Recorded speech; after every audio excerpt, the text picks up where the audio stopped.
AGS Damari. Y'all know what time it is. Place your bets. Source up and shut up. Alpha Villain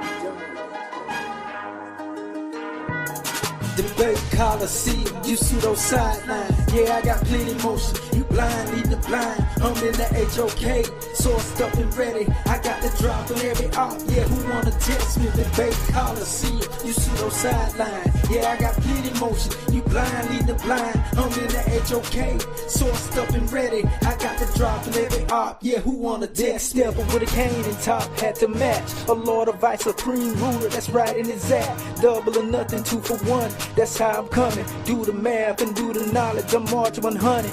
And I stay reppin' at 5. Who wanna see me live? Got a murder man vibe. Bodies in my archives. When I up my source, just up the score cause it's a rap.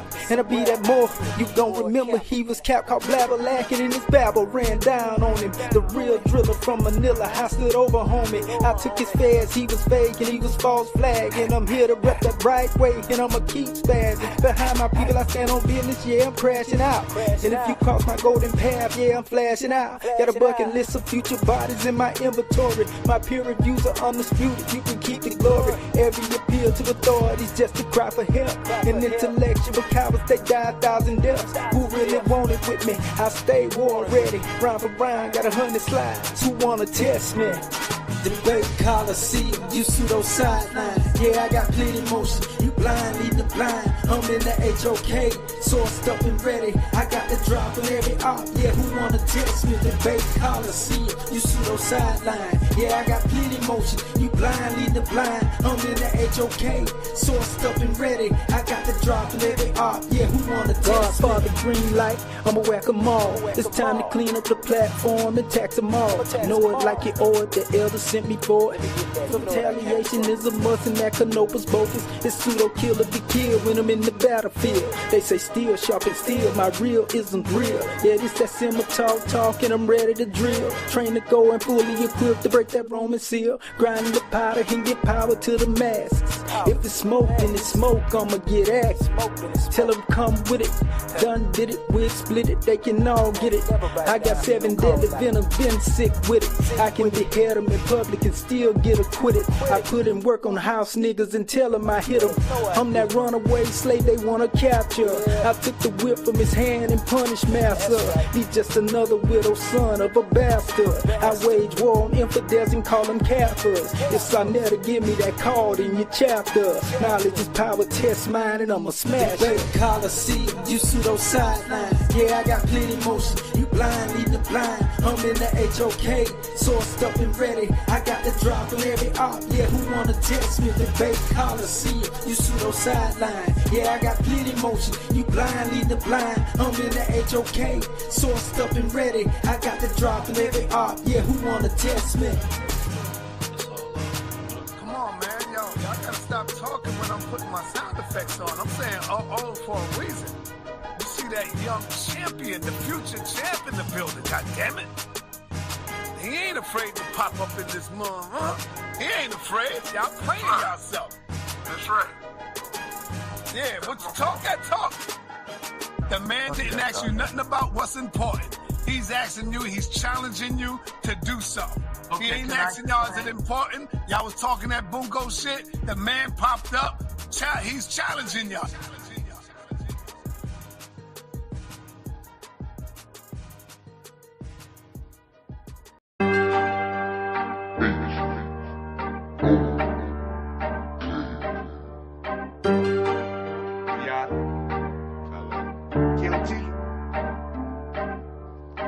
Step in this ring, we go toe for toe, toe for toe.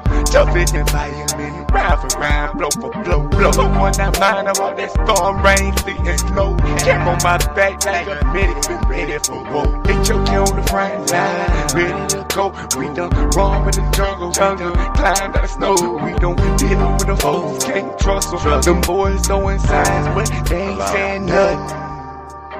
I see be my bread before I sleep and when I wake from it. It's about to go down up in the street. We bout this shit something. Sitting on my feet cause I'm a man on that fix. Running welcome to the HOK. We like the wind coming. No, we don't slide with the snakes. Still the way from us. Get them your last watch and see this thing gon' take from you. For the babies, get my heart and soul. Make a way for 'em. I put my life on the line like I'm big phone. See, in a minute, we in a minute. I'm Popeye with the bitty. We keep it bottom moving like it's in. I'm right there back and want me, you can get it. I got that hammer homemade like a way. Research, run that badger like a play.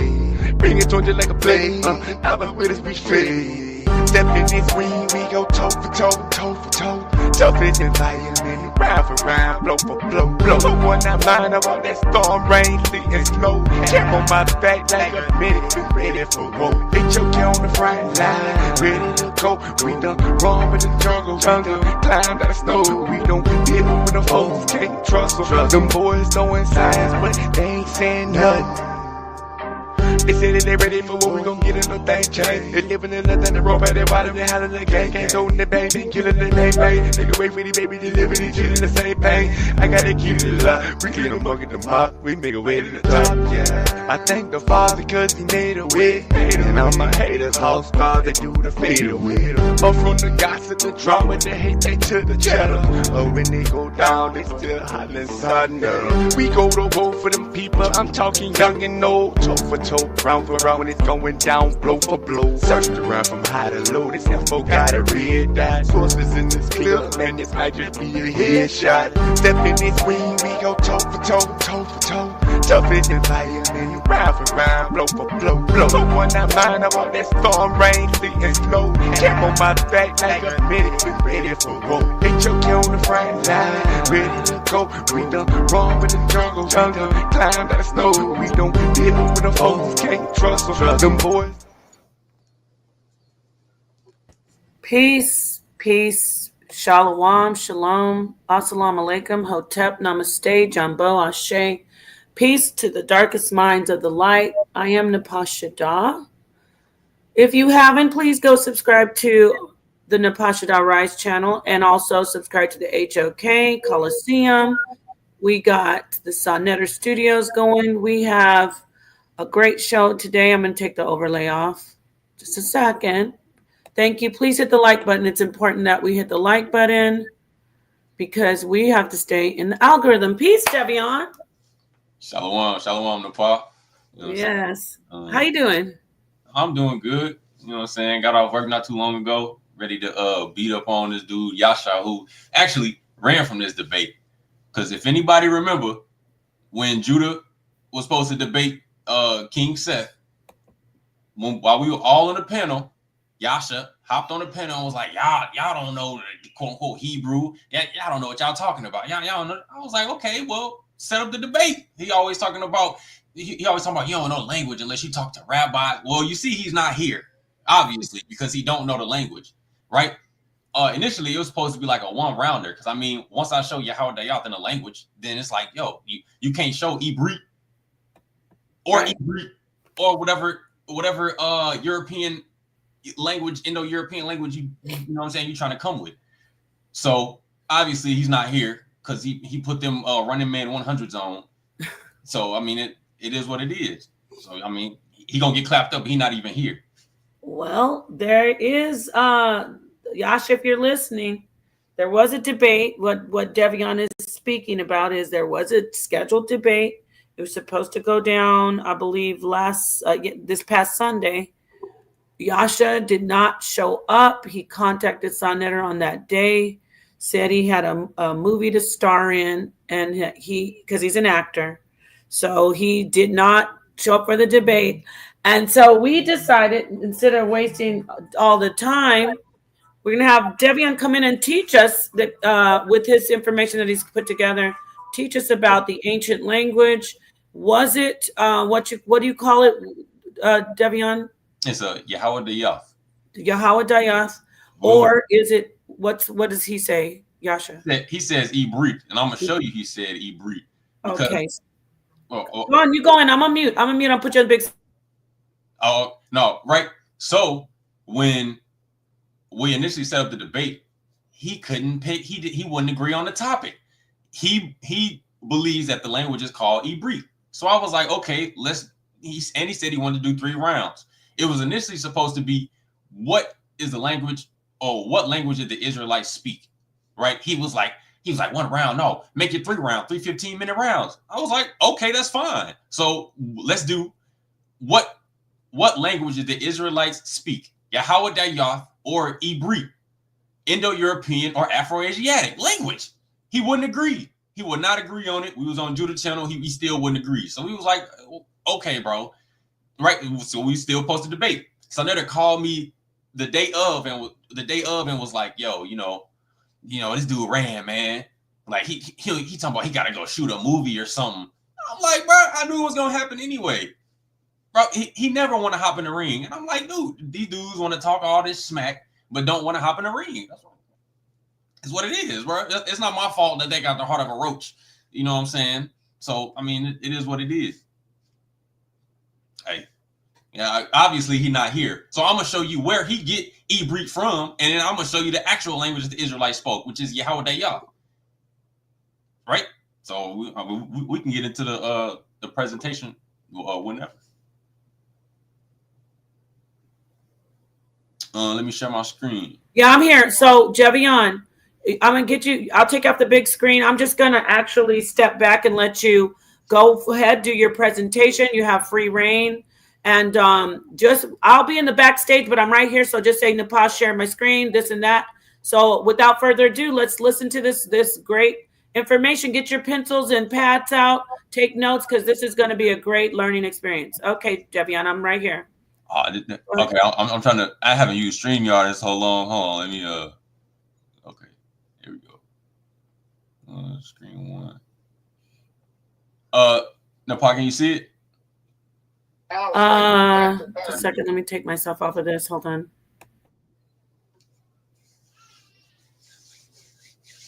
Sorry if you hear my son in the back. You've been on 10. No, it's okay. You don't have to apologize for your baby. But yeah, we got it. I'm so go ahead. Just let me know what you need, and I'll be backstage. But the stage is yours. Everybody, hit the like and listen up. This is going to be great. Without further ado, let's get into the PowerPoint. Right? Since Yasha didn't want to show up, you know what I'm saying? He ran. So technically, he got beaten to the cheap sheets without even a debating. So what is the language of the Israelites called? Yahweh Dayah, falsely called Hebrew, Ivrit or Ibrit, because they try to say that the V and the B is interchangeable, and Yehudith, which is a false interpretation and a false pronunciation of Yahweh Dayah, which Yahweh Dayah means like the language of Judah, or like the southern kingdom, or like the language of Jerusalem. That's what Yahweh Dayah means, right? But the Israelites also spoke Aramaic, which is also Aramaic. And if you look in the Dead Sea Scrolls, some of it is written in Aramaic and some of it is written in Yahweh Dayah. Also in Daniel, some of it is written in Aramaic, some of it is written in Yahweh Dayah.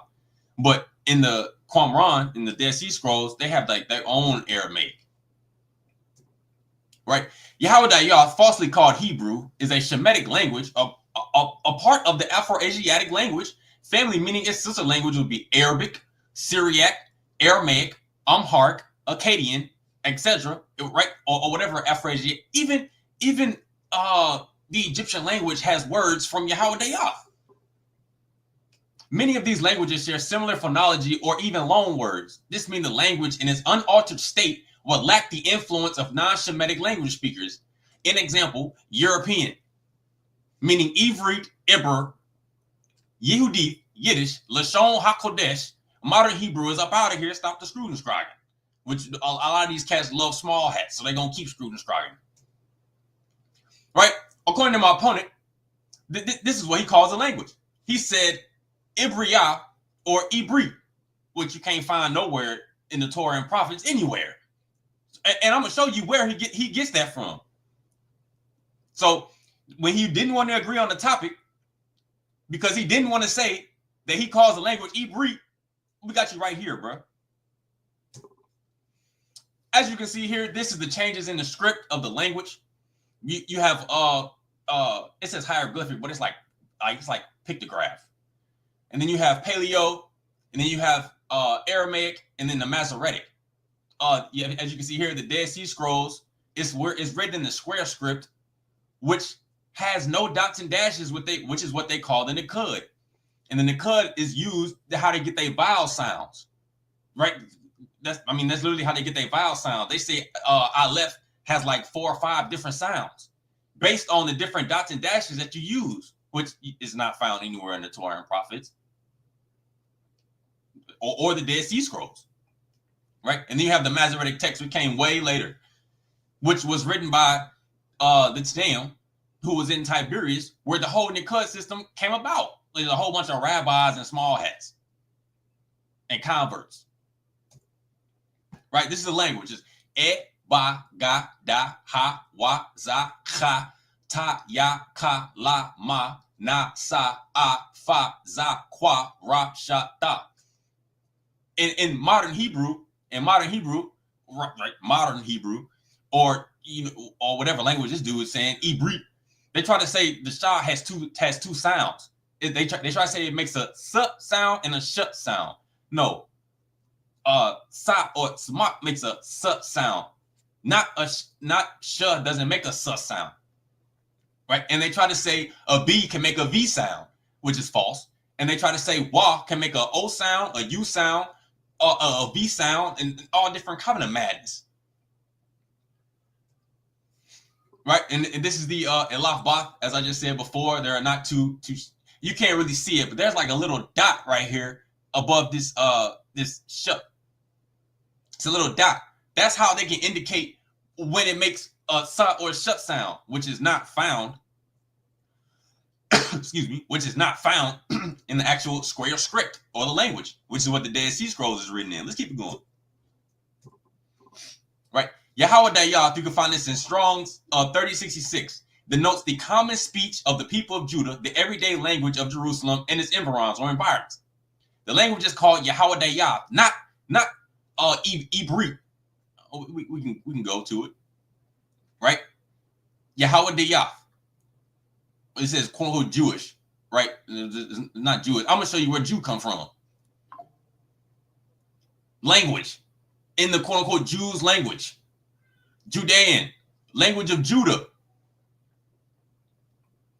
And I'm gonna show you every scripture where it says Yahweh Dayath. You're not gonna find Ibri. You're not gonna find Ivri. You're not gonna find Yiddish. No Lashon. No Lashon Hakodesh. No none of that. Let's go back. Oh my bad. The language is not called Hebrew. That comes from the Greek. As you can see here, the word Hebrew is not found in the language anywhere in the Torah and Prophets. When these dudes reading in English and it says Hebrew, they'll be like, oh, that word comes. No, it doesn't. That word comes from the Greek, and we can get it from Hebreos.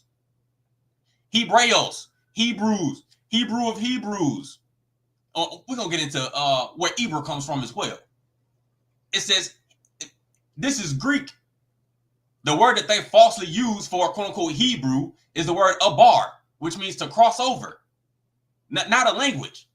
This is where he's getting Ibrit from abar, which is, it doesn't denote a language. It denotes like a people, or like the crossing over ones, like when they crossed over, right? The Sea of Reeds from Egypt. It means like the crossing over ones from spiritual death to spiritual life, or like renewal of the mind and spirit. That's what it means. This is 2 Kings 18, 26 through 28. Reb Shekah tries to terrorize the people. This is Assyria, right? He came to Jerusalem. Elikiam, son of Hilkiah, Shebna, and Joel replied to Reb Shekah, please speak to your servants in Aramaic, for we understand it. Do not speak to us in Judean in the hearing of the people on the wall. Because Reb Shekah came to terrify the people. This is during the time of Hezekiah. And Reb Shekah stood and called out in a loud voice in quote-unquote Judean, hear the words of the great king, the king of Assyria. Oh, now let's see what word is used for Judean. Right, I ain't gonna read all of it. We're gonna get to the pertinent parts. Right? It says the bar ne, which is speak, please, L2, Abadayak, which is your servant, Aramaic, which is Aramaic.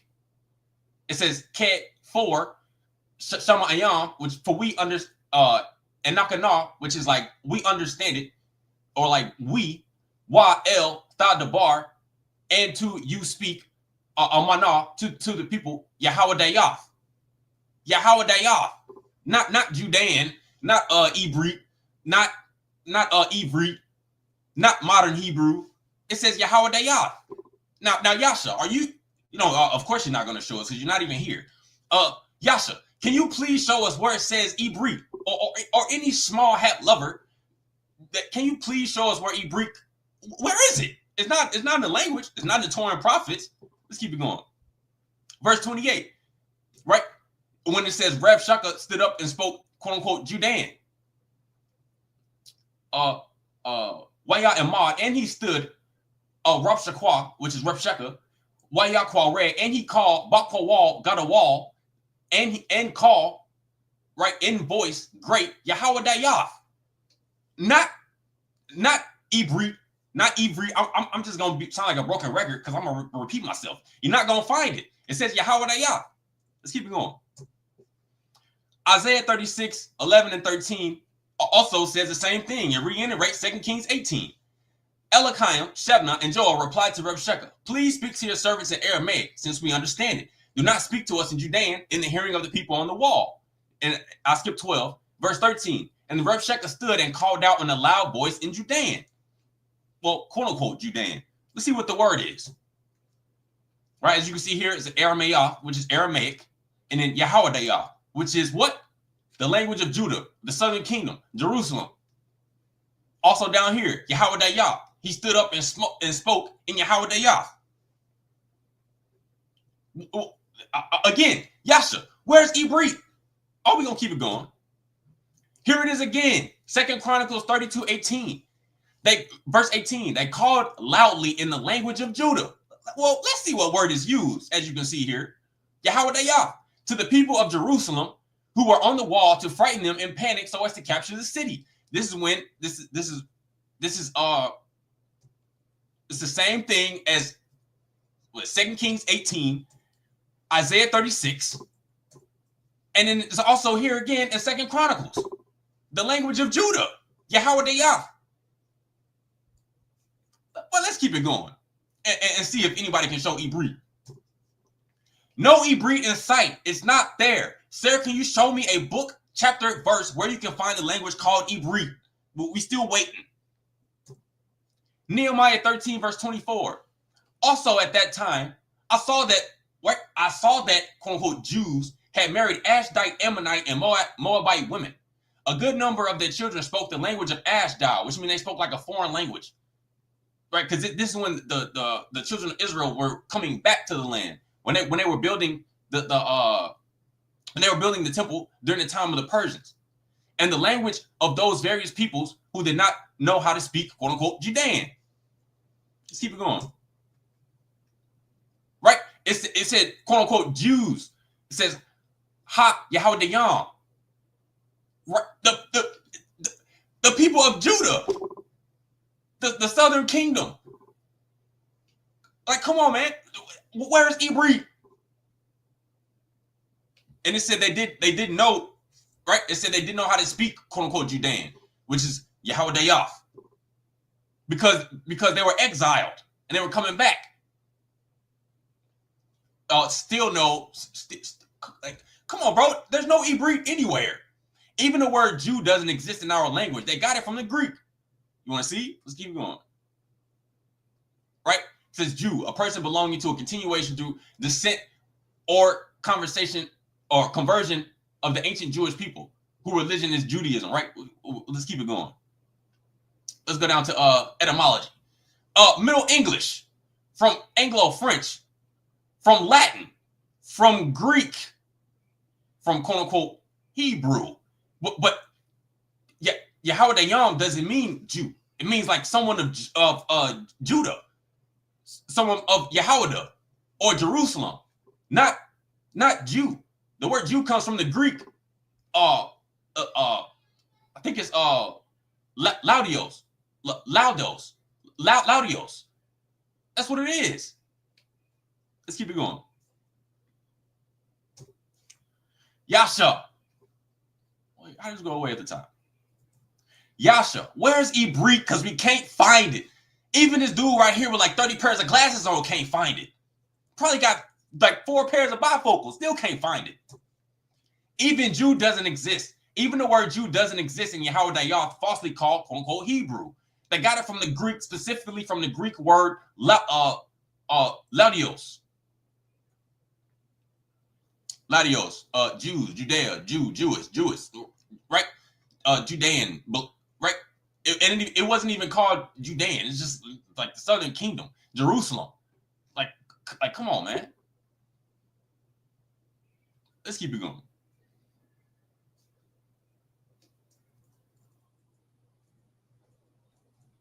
Somebody come get Yasha. He's been infiltrated by the small hats. No hate speech, though. No hate speech. But this is for any small hat lover out there. Let's keep it going. The word Ibrik is a Gentile construct of the word Abariath, to change the name of the language for their non-Shemitic tongue. Even Abariath is not used to constitute the language of the Israelites. And the only time Abariath is used, which is in Exodus, when it's talking about the quote-unquote Hebrew midwives. It's not, like, come on, man, it's not constituting a language. And like, again, a bar means to cross over, not a language. A bar, to cross over, so we can be thorough. A bar, right? Alienate, alter, at all, beyond, carry over, overcome, conduct over, convey over, deliver, do away. I mean, it has many definitions, but none of these are a language. To cross over. Transitive, intransitive, intensive, bro. To cover, to like pass over, to carry over. The Abar people, the ones who pass over from spiritual death to a renewed mind and spirit. Well, let's keep it going. To pass over, through, or to pass by, to pass on, to cross borders, to cross. Oh, yo, man, I can go all day. That's why Yasha not here. Let's see if a bar denotes a language. Genesis 14, verse 13. A fugitive brought the news to Abram, the quote-unquote Hebrew, who was dwelling at the terebinths of Mamre, the Amorite kinsman of Eshcol and Ner, these being Abram's allies.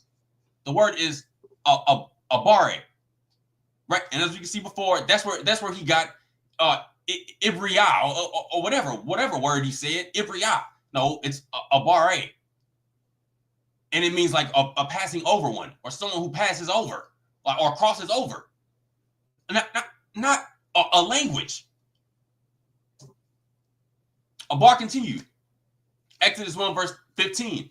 The king of Egypt spoke to the quote-unquote Hebrew midwives, one of whom was named Shipra and the other Pua. As you can see here, it says Abarayat. This is the word they try to use for Ibrit, because they try to say the tha also makes a ta sound. No, it's a th, not a t. We already have a t. Just like there aren't two shuts. It's just a shut does not make a sut sound. Abariyah denotes the Israelite women, not a language. Let's keep it going. This is light work, right? This is light work of every day of the week. This is just study and not loving small hats. Yasha, will you please show the people the book, chapter, and verse so we can find Abariyah, falsely called Ibrik, to represent the language of the Israelites? Please, like, somebody get this dude some help. Anybody know this dude is from Honey, I Shrunk the Kids? Like, but we still can't find it. Exodus 3, verse 18. Right? This is where you're going to see where it means like the ones who cross over. They will, verse 18, they will listen to you. Then you will go with the elders of Israel to the king of Egypt, and you shall say to him, Yahweh, the God of the quote-unquote Hebrews, manifested himself to us. Now, therefore, let us go a distance of 3 days into the wilderness to sacrifice to Yahweh our God. Let's see what the word is. To sacrifice to Yahweh our God, which is like elevation or like renewal. It says, what Emaratham, and say to them, Eliah, Hold on, let me see. Let's go. Distance sacrifice. Why y'all Emiratham and say, I think to them, Yahweh, Elahe, which is like Yahweh, our God, or Elohim now would be like our God, but it's like Yahweh, God of the quote unquote Hebrews. The word is Abariam. Not it doesn't denote a language. It says the God of the quote unquote Hebrews. But when it says let us go for a distance of 3 days into the wilderness to make sacrifices to our God, that was like an elevation, like crossing over from Egypt. And it still don't denote a language. As I showed before, Abar means to cross over. To cross over. Like Yasha, bro, where you at, bro?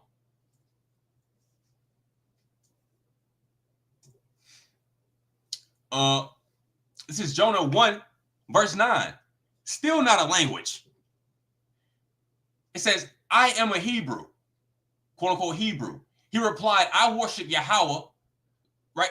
It says Lord, but Yahweh, God of heaven, who made both sea and land. What did he call himself? Abari, the same word that Abram called himself. It was like a crossing over one. And at the end, Jonah was like, I will again gaze at your temple. The temple is the inner man, the mind and the spirit. Can Yasha or any small hat lover please show me a bar being a language? How long do we have to wait? Like the Jeopardy song. Like, yo. Well, you're not going to get it because you're not here. Even the word Eber comes from the Greek. From Strong's 1443. It's not Eber, it's a bar. They say Eber or Heber. Right? But it's a bar. Now look, right? Now look. Well, I ain't gonna show it right now. I'm gonna show it a little later. We're gonna pause that for right now. Let's keep it going. No hate speech. No hate speech. Most small hats do not like to admit it, but our God is Lucifer, and we are his chosen people. Somebody call Yasha's white daddy. Get him on the phone. Get Top on the phone. Let me go back. Right? As I showed earlier, this is the changes in the script. It's just a script. But once you get to the Masoretic, they start adding dots and dashes and coming up with different words. And like come on, man. The latest script is the square script, as seen above. Only during the time of the Masoretes did the dots and dashes come about to produce vowel sounds for people whose language was not Shemitic or of Afro-Asiatic language. And as I'm going to show, they used European languages, right? But they also used Arabic. Like, if you want to know, like, the original, like, pronunciation of Yahweh language, Arabic is a sister language because it's an Afro-Asiatic language. But the Masoretes, they were using European languages, right? They came up with this thing called Tiberian Hebrew, which is the nothing but dots and dashes and vowel sounds that they made up. Vowel system by Masoretes, aka Tanaim of Tiberias. Tiberian Hebrew writers, my bad. Tiberian Hebrew refers to the vowel point system, aka the Nikud, which was created way later in the 8th and 9th centuries CE, right?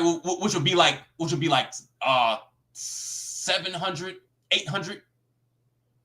Tiberias was founded by Herod Antipater. Wait, Edomite?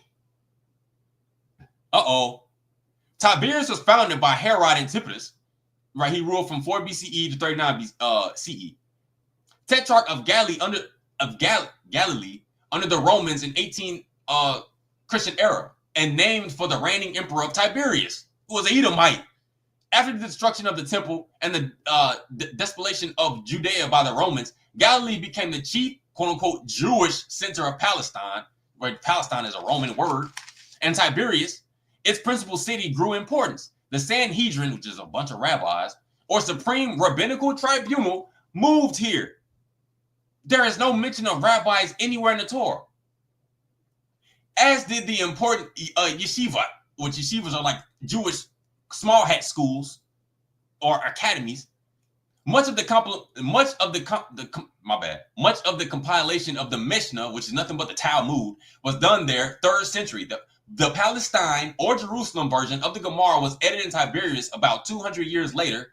Both are parts of the Talmud. This has nothing to do with Israelites. Israelites wasn't writing no Talmud. I don't know why cats be trying to say they were, they weren't. And there's no such thing as rabbis in the Torah. The city later came under Byzantine rule and in 636 was taken by the Arabs. The Jewish community continued to flourish. The presently accepted system of vocalization of quote-unquote Hebrew language, the proper cantillation, we're going to show you what cantillation is, of the scriptures for public readings, and the application of the above to preserve the text of the quote-unquote Hebrew Bible, which they're talking about the Torah, but all they did was add dots and dashes, and substantially the form known today all developed in Tiberias in 8th and 9th centuries, right? Quote unquote, the Masoretic text, which is the dots and dashes. This is their vowel point system. So basically, depending on what vowel point that they use under a word is how you get your vowel sounds. So that's where these cats are getting Ibrit from, not Israelites. Israelites spoke Yahweh as I showed. Let me go back. We can go back to Kings, right? They quote unquote call it Judean. It's Yahweh, the language of Judah, not Ibrit. Somebody come get y'all. Come on, man. Right. So this is the Tiberian quote unquote Hebrew or the Nakud.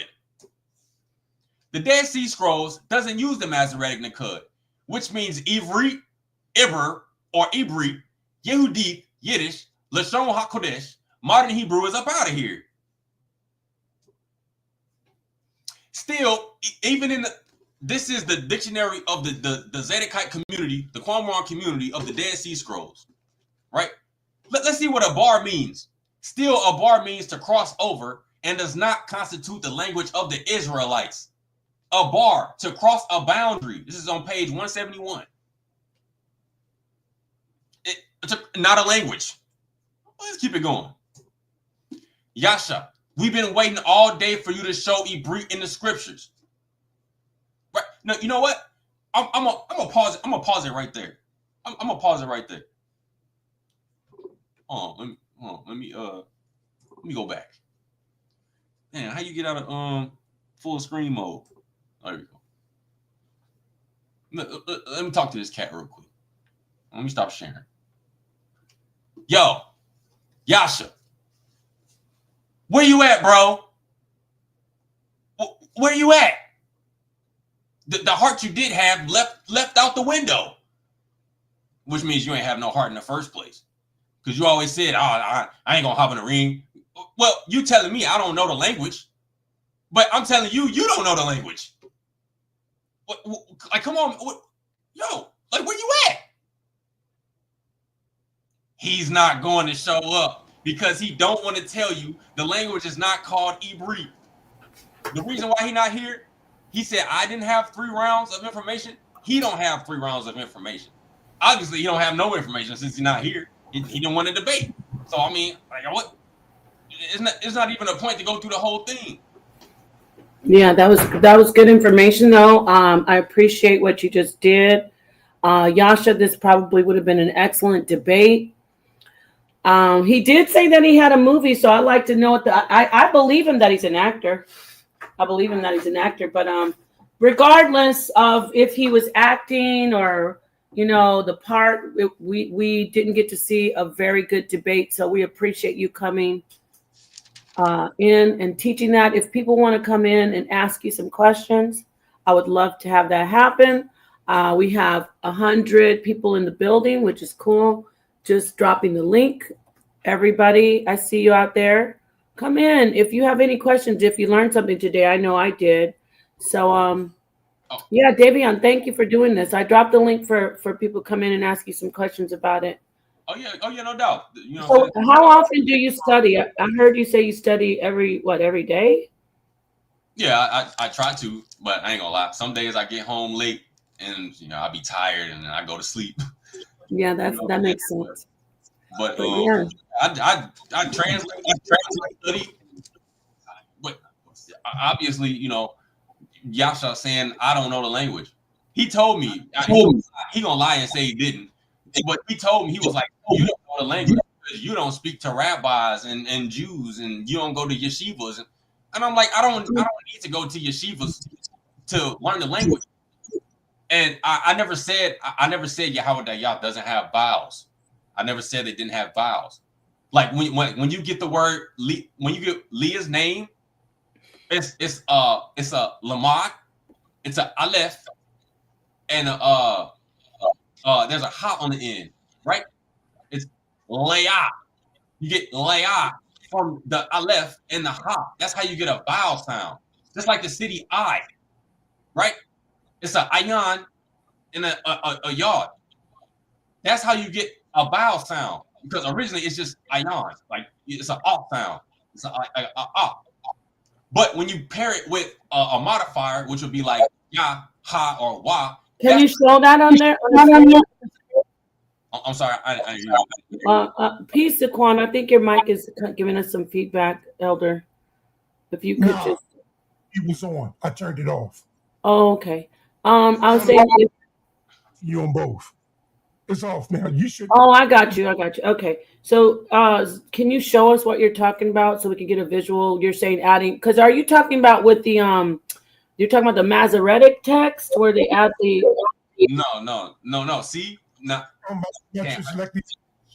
wasn't gonna do my whole PowerPoint, but there's a part in there where I show. Well, you know what? I'll show it. But okay, let me pull up Genesis real quick. Okay, great. Peace, Judah. Genesis. Shalom, Apostle. Shalom, Judah. Shalom, Devion. Shalom, Apostle. Yeah. I said shalom to you. Everybody. Yeah, we good. Let me grab this verse. Something. We're having some feedback from something. I'm not saying it's you, Apostle. I'm just saying we got feedback going on, guys. I don't know where it's coming from, but you know what? This mic might be picking up my wife's TV out in the living room. Let me shut the door. Okay, thank you, Elder. Appreciate it. Just okay. So you're gonna show us about like I'm gonna use it without the dots and dashes too. So that, for everybody, that is the Masoretic text, and that's what he teaches, or Yasha? The dot, exactly. The dots and dashes is what he's standing on, but he don't want to tell you that. That's why he's not here, because that's the only way you can get the word Hebrew. That's the only way if you use the Tiberian Hebrew Nikud system. That's the only way. Okay, let me know when you want to share. And Apostle, while he's getting that, did you want to say something? Yeah. I also would like to share my screen. Normally, I come into combat, to as a devil's advocate with Judah and my brother Devion. But I'm in agreement with what he has presented. However, the Bible is written in English, so Abraham's descendant or relative, his name was in the Bible is Eber, but we know that's English translated from the Greek.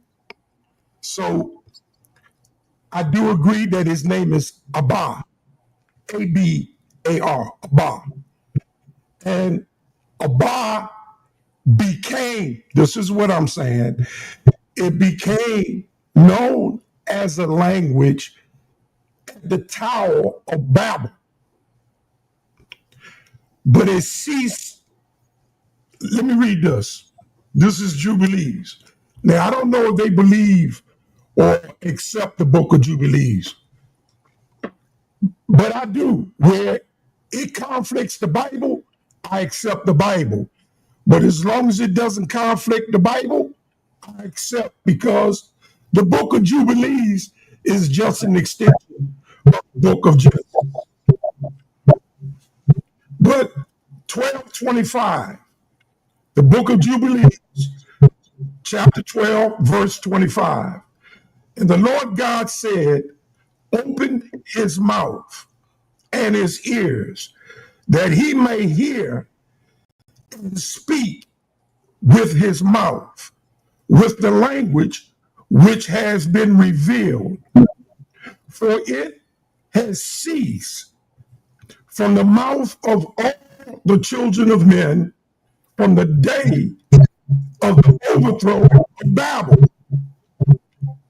And then it says, the angel says, I opened his mouth and his ears and his lip, and he began to speak with him in Hebrew, the tongue of creation. This is talking about Abraham. The Most High gave Abraham the tongue of creation, which in this translation, due to the translation, and I agree with Devion, that Hebrew is Greek, translated, and there's two ways of saying it. You can say Ibri or Ivri. And the Sefer is translated Ivri because the B letter in Hebrew, if it's not the first letter of the alphabet, of course the first letter is a B. But if a B is the second or additional letter, they change it from a B to a V in the small hand. So that's where Ivri comes from. Okay, thank you for adding that. You agree with that, right, Devion? I ain't heard you. I ain't heard that last part you said. No, I was saying that's where the V is substituted when a Hebrew word, according to the small hats, like Abraham, they would say Abraham. They wouldn't say Abraham. They would translate the B to a V. Correct?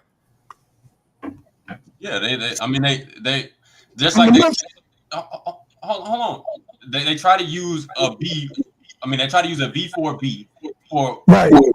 For wall. They try to use a O, a U, and a V, which it just makes a wall sound. Like for instance, the word for the porch, which is the porch or like the hall of the temple before you enter the holy place, which is the higher call. It's like along, right? Along or along, right? But it's a aleph, a wa, a la, and a ma. Right? Well, if you use the aleph, and you might as well use it's a lapa. It's not a aleph. It's not a lapa. It's not a lapa. L-A-P-A. A-H-A-P-A. That's what an ox is. It's not a lapa though. You don't say a lapa beata. Huh? You say hold on. You don't say elaf beata. You don't say elapa beata.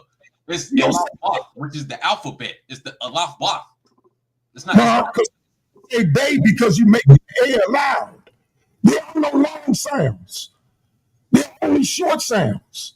But that's like the camp saying Yasharala. It's not Yasharala. It's Yashar-el. It's not L. It is L. What do you mean? It is L. You're using anything other than a. If you're using an E, O, you can't use an E. There's no E. I can show you the original. Elaf makes an S sound. Wait, hold on. Wait, That brings me to this point right here. That brings me to this point. Hold on. Right. We're gonna go back. Right. This is Genesis. Hold on. Let me I don't even know how to get back to the original one I was on. Hold on. You're making the same mistake. I'm gonna have to go all the way back. But I'm not gonna go all the way back. We're gonna stay right here. What is this? I think it was verse. Sounding words. Hold on, man. Right, Leah's name. Right. Talking while you're doing that, man. I'm not stopping you from doing what you're doing. You're not talking. Let me get this out. When the camp yo man, when the camp say Leah's name, they say La. It's not La. It's Leah. It ain't A. There are no long vowels. There's no vowels. Sir, that y'all does have vowels. What I'm trying to explain. They're silent vowels. They're not long vowels. Apostle. Consonant vowels. Apostle. How would you get the city name I if there's no vowel? Because there's an I, which is the ayan, your eyeball. That's the only. You only get the sound when it's paired with a yod. That's when you get your vowel. That's what I'm trying to explain to you. That's when you get your vowel sounds. No, what I'm saying is, listen, man. There are no E's, O's, U's, PH's. None of these letters exist in Hebrew. Wait, I gotta ask you a question. The very first letters, script, from the bullhead to the cross. It is called a Alapatha, not a Alapatha. Okay. Apostle. Can I ask you a question, Devion, before you go into that? Did you say? Just one second. I just want to ask you a quick question. Did you say that the vowel sounds have to be accompanied by the yod? Some of them are. Okay. There's a yah. Can I just hear him just get this out, Apostle? You can have the dialogue with him. This is fine, but I just want to hear him explain because that was interesting to me. I should take Yasha's place. Well, hold on. Yeah, go ahead and take Yasha's place. I'm to do it right now. I don't need to study. Okay, hold on, Devion. Are you trying to do an impromptu debate? Because I'm with that, and I know Devion's with the smoke. An impromptu discussion. Devion. Hey, Apostle, what do you call the language? What do I call it? What language did Judah speak? What language was of the Southern Kingdom? The Southern Kingdom was Yahada. It's Yahweh Yah. It's called Judah. It's from Judah, but the Northern Kingdom didn't speak it. Yeah, they spoke like Aramaic, and when they got exiled, they spoke other languages of different nations around them. And before we departed into two people. Okay, can we do this real quick? I don't know if this is you, sa.neter, or who has come up. But yeah, we should go. But if this isn't sa.neter, who is this under the cam up? Under the cam up manager, can you tell me who you are? Put your name in the chat. But so listen, let's do a quick debate. So give me 1 second, you guys. I'm gonna tell you what.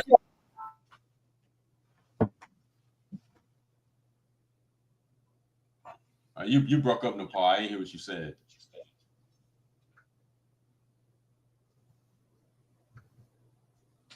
Hey, does my mic sound okay? I try to put it on different. sa.neter wants you guys to hear him. Yeah, you good. Go ahead, sa.neter. Peace, everybody. Can y'all hear me? Thumbs up. Yeah. Yes. All right. Shalom to all of y'all. Great minds of breaking down the Hebrew. But I just want to say to you, Devion, please do not jump out the window. Apostle is a master. He's been doing this for years, brother. And he's your elder. Apostle been doing this for years. So be careful, man. He knows this book inside and out. Don't let him make you jump out the window and take him on. Apostle is too deep right now for you, brother. So be careful. That's all I wanted to say. Let me get up out of here, man. All right, peace, sa.neter, peace. All right, okay, it's getting hot in here. I'm gonna go ahead and say let's get this debate going. It's only gonna be like a 1 round, or if we need an extra round, let's do it, Devion. Right. Let me hop down. Hey, I was gonna say real quick. Good show, Nepal. Great show, Devion. You guys can like in the chat. I'm about to hop down and shout out to Apostle. I'm sorry. I'm about to go in the Okay, chat. cool. Yeah, thank you, Judo. Peace. Let's get this going. Hit the like buttons. All right, I'm coming. This is serious, so I'm going to come back into my office and get the real deal, big guns. I'm going to change devices. So, all right. So, you guys will do a round where, let's say it'll be what, 15 minutes? One round. We'll start out with just one round. We'll give you your 3-minute intro right now. You know the rules. Everybody is quiet when the person's doing their round. Y'all both know how to debate. So let's do it. You have an intro. I'm gonna let Apostle go first if you want, Devion, or you want to go first? No, that's fine. He can go first. He can go first. Okay. Apostle, I'm gonna let you have your 3-minute intro. I'm gonna take Devion off the screen even, and I'm gonna take myself off the screen. When I return to the screen, that's when your time is up with your 3-minute intro. Do you have any questions? Elder, you're muted. You're muted. You have any questions, Apostle? You're muted, Apostle. I was on the phone. Oh, my bad. We're going to discussion right now. Yeah, you're gonna do your 3-minute. You're gonna do a 3-minute intro. Just Okay. we're gonna do a quick debate, one round, and you could just go get what you need to do. So we're gonna let you go first with your intro. I'm gonna remove myself and Devion from the screen, and you have 3 minutes. When I return to the screen, Zaqan, that's when your time has ended, and so you could just stop. Okay. Okay. All right. Let's do this. Hit the like. Hit the like, y'all. Let me go off here. Did you want to say something before we go? Yeah, I'm looking for something real quick. Okay, well, when you're ready to start your time, let me know. Devion, do you have any questions? You good. All right. All right, y'all. See, we are live and we have a full-fledged debate on the language. We have Zaqan stepping in to take the place of Yasha, who could not be here because he said he's doing a feature film, and so he actually was Sunday, but we're good. It wasn't supposed to start at 8 o'clock. Yeah, ready? Are you ready? Hold on. I'm looking for something. Okay, go ahead. So you're going to get to have your debate after all. sa.neter was warning you, Devion. He was giving you a warning. He's letting you know you're going into some deep waters with Apostle. Apostle's been doing this for a long time, studying this language. And I know you are very good at the language yourself. You study all the time. But Apostle's no joke. So let's see. Clash of the Titans. Since we're waiting for the Apostle to get his thing going, let me see if I could play. When two cultures collide, which one will stand to liberate the black community? First of all, I need to acknowledge why this debate is necessary. Black News 102. Whose words will survive when we purge the lies? That curse the divine, cast the pearls to swine. Reverse the design, even merge divide. sa.neter TV when two worlds collide. Might hurt to decide just who verbs will vibe. When we curve all the jive, whether girls or guys. No herbs left alive in this earthly skies. sa.neter TV when two worlds collide. Clash of the Titans, facts will enlighten. Some spitting mad, but they ain't half as exciting. This platform we battle for the souls of man. Those kidnapped and trapped upon stolen land. Doesn't matter where you at on this earth. Africa's the true origin of your birth. Teaching you true health and wealth. Knowledge of self-worth instead of killing your health, going to jail over turf. We all truth seekers asking questions. Should we seek them in the shrine lodge or the lessons? Is the answer ancestral science or religion? Is it freedom or Willie Lynch a little different? Is it Indian, Aboriginal, indigenous people? Should we worship money? Is it still a root of all evil? We all born with mental shackles if we black. And the only thing that's gonna free us is the actual facts. Whose words will survive when we purge the lies? That curse the divine, cast the pearls to swine. Reverse the design, even merge divide. sa.neter TV when two worlds collide. Might hurt to decide just who verbs will vibe. When we curve all the jive, whether girls or guys. No herbs left alive in this earthly skies. sa.neter TV when two worlds collide. Is it the gods and earths or the Moors? Should we master UCC and commercial law? Is it being Muslim, Christians, or the Jews? Should we push the old school or need something new?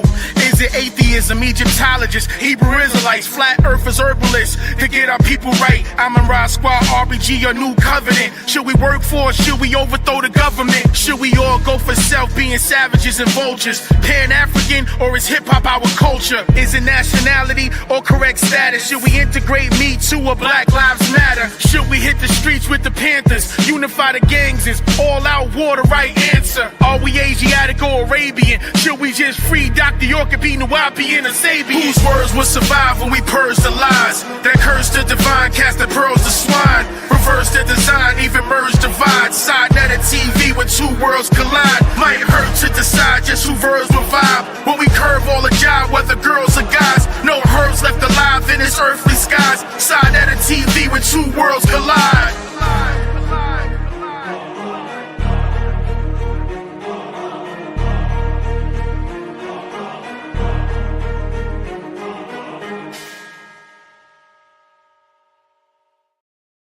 We have a wild. Look who popped in to say good luck to Apostle. Peace, Yasha. How you doing? Shalom, Akut, ma shalom ka. Shalom. Shalom. I said peace to you, my sister. How Yes, are I you? actually understood that when you said Shalom Akut. I figured that meant sister. What about ma shalom ka? Ma Shalom Ka would probably be peace. Peace to you. Peace to you. Ma Shalom Ka means peace to you, right? Actually, peace is how. Ma is like how, who, what, when. In this case, it's how. So right? how's the peace to you? You're not. How are you? Ma shalom ka. What peace have you, basically? Yeah, basically, how's the peace? So I think I'm okay. I guess my Lashawan Kadash is taking me a long way after all. Well.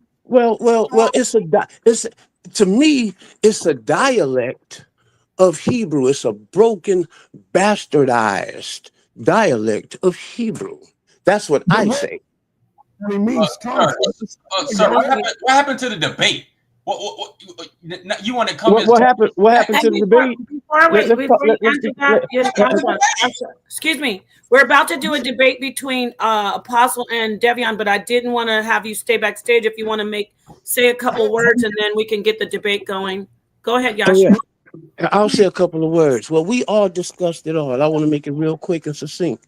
The first, we discussed Sunday at 8. I came on do the Nash show. Between me and you in the chat, I couldn't get up because of EV Mux. No other reason, right? No other reason.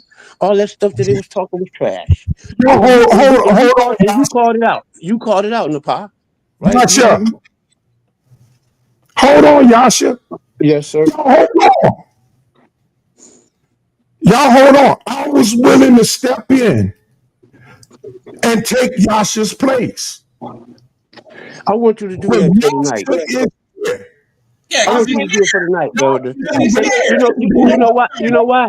You know why I want you to do it for the night? Wait. Let's hear what Apostle was saying, please, everybody. If you would. Because I respect the elder, and I will bow down for the elder and let him do it. Let me let him say what he needs to say, everybody. Go ahead, Apostle. Okay. Go ahead. This is Yasha's debate. I understood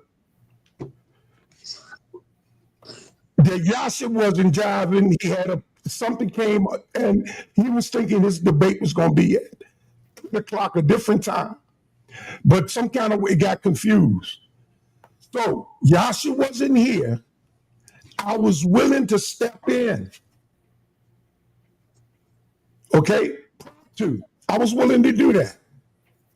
Okay. Now you want to relinquish it to him? Yeah, he's here. I'm not relinquishing it. I'm giving it back to him. I got you exactly. So Yasha, you ready to get it in? Are you ready to get this debate going since you're here? Yeah. He's here. All right, thank you, Apostle. Let's hear from Yasha. Are you ready? Well, am I ready? I can get ready. I'm not ready right now. I didn't come here to debate, baby. But we can get it on. I can get ready. I can Come get on, man. ready. How long do you need? How long do you All need? night, bro. I still got to going out of town tomorrow. I don't have all night, man. What Right. we doing? Brother, how about this?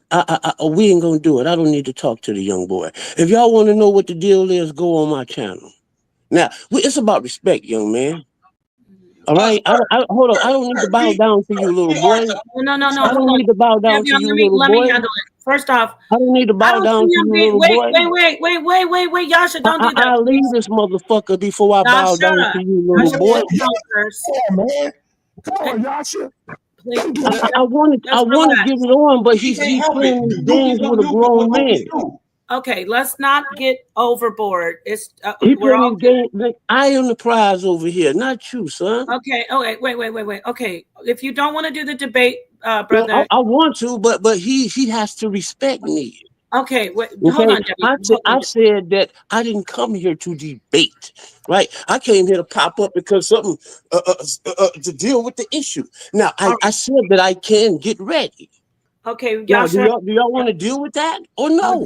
brother, we're gonna go ahead and let him do the debate with. He was just doing a presentation anyway. He's gonna do I come here the debate to with do. the apostle if Now you don't want to do it. let us do it right. Let's set up a real debate and do it right.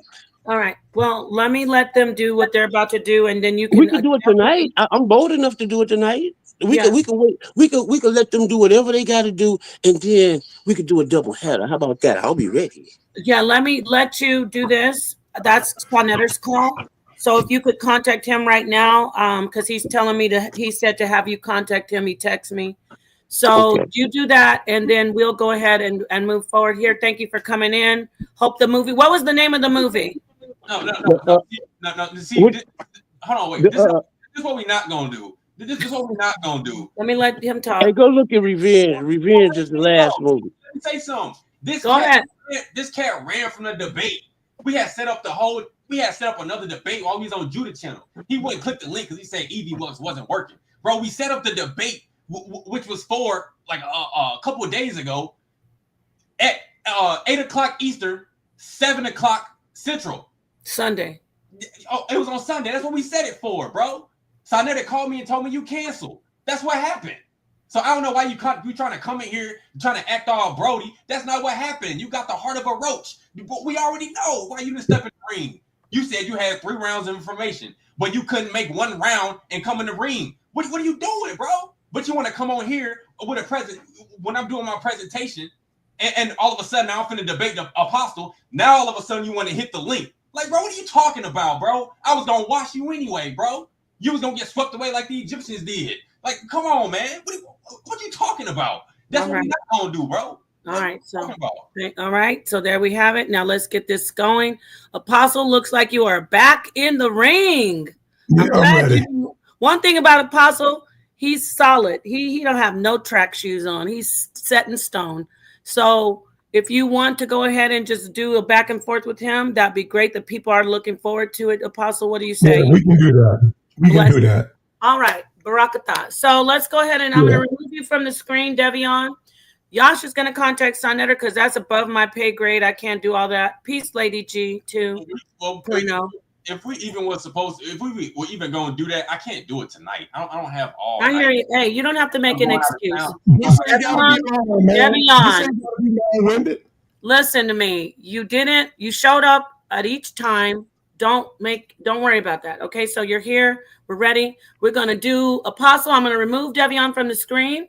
And then when I remove myself, your 3 minutes start, and you can just give us an intro on what, your position is. Tell me when you're ready, and I'll remove myself. All right, I'm ready. This is just an introduction, right? Yes, sir. You got 3 minutes. 3 minutes. Yeah, okay. Let's go through it let's do this. I'm Apostle Zaqan. Okay? Actually, I'm Apostle Zaqan Thamayad. Okay? And my brother ought to know what that is because it's not really a name. They're titles. Okay? They're titles. Zaqan means elder or something that is ancient or something that is old. Thamayad means pupil. So no matter how old I am, Okay, or no matter of what I have achieved in life, I'm gonna always be a pupil. I'm gonna always be looking to learn more and more. Okay, so that's who I am. Now, what am I about right now? It's about this language. Okay, getting it right, because before our Babylonian captivity,